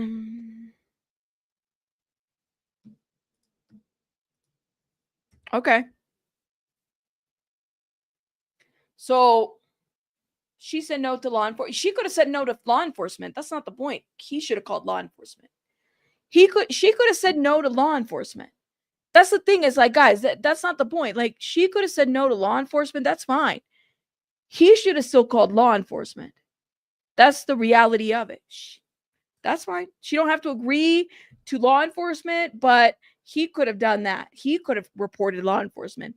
Sometimes you don't need the victim's cooperation when it comes to making a report and calling law enforcement. You know, the state will still charge you with DV, even if you don't want to, you know, press charges. That does happen, depending on the state. So are they going to say money was for damages? That's a great question. I have a lot of questions, y'all. Guys, I do have to head out, guys. I know this is kind of where things are warming up and everything, but I have to head out. But guys, I will be live later on tonight. Shout out to everybody that supported the channel today. I really appreciate it, guys. Thank you. Every little thing helps. I'm not going to read this. I'll read it when I go back live later on tonight so we can review it. If you guys watch everybody else, make sure you guys are supporting the channels, hitting the like button and doing all those things. I'm on a cliffhanger. I got to go, but I guess I got to go tend to the other children. I'll see you guys later, okay? Hit the like button. Bye, guys. I got to go. Bye, guys.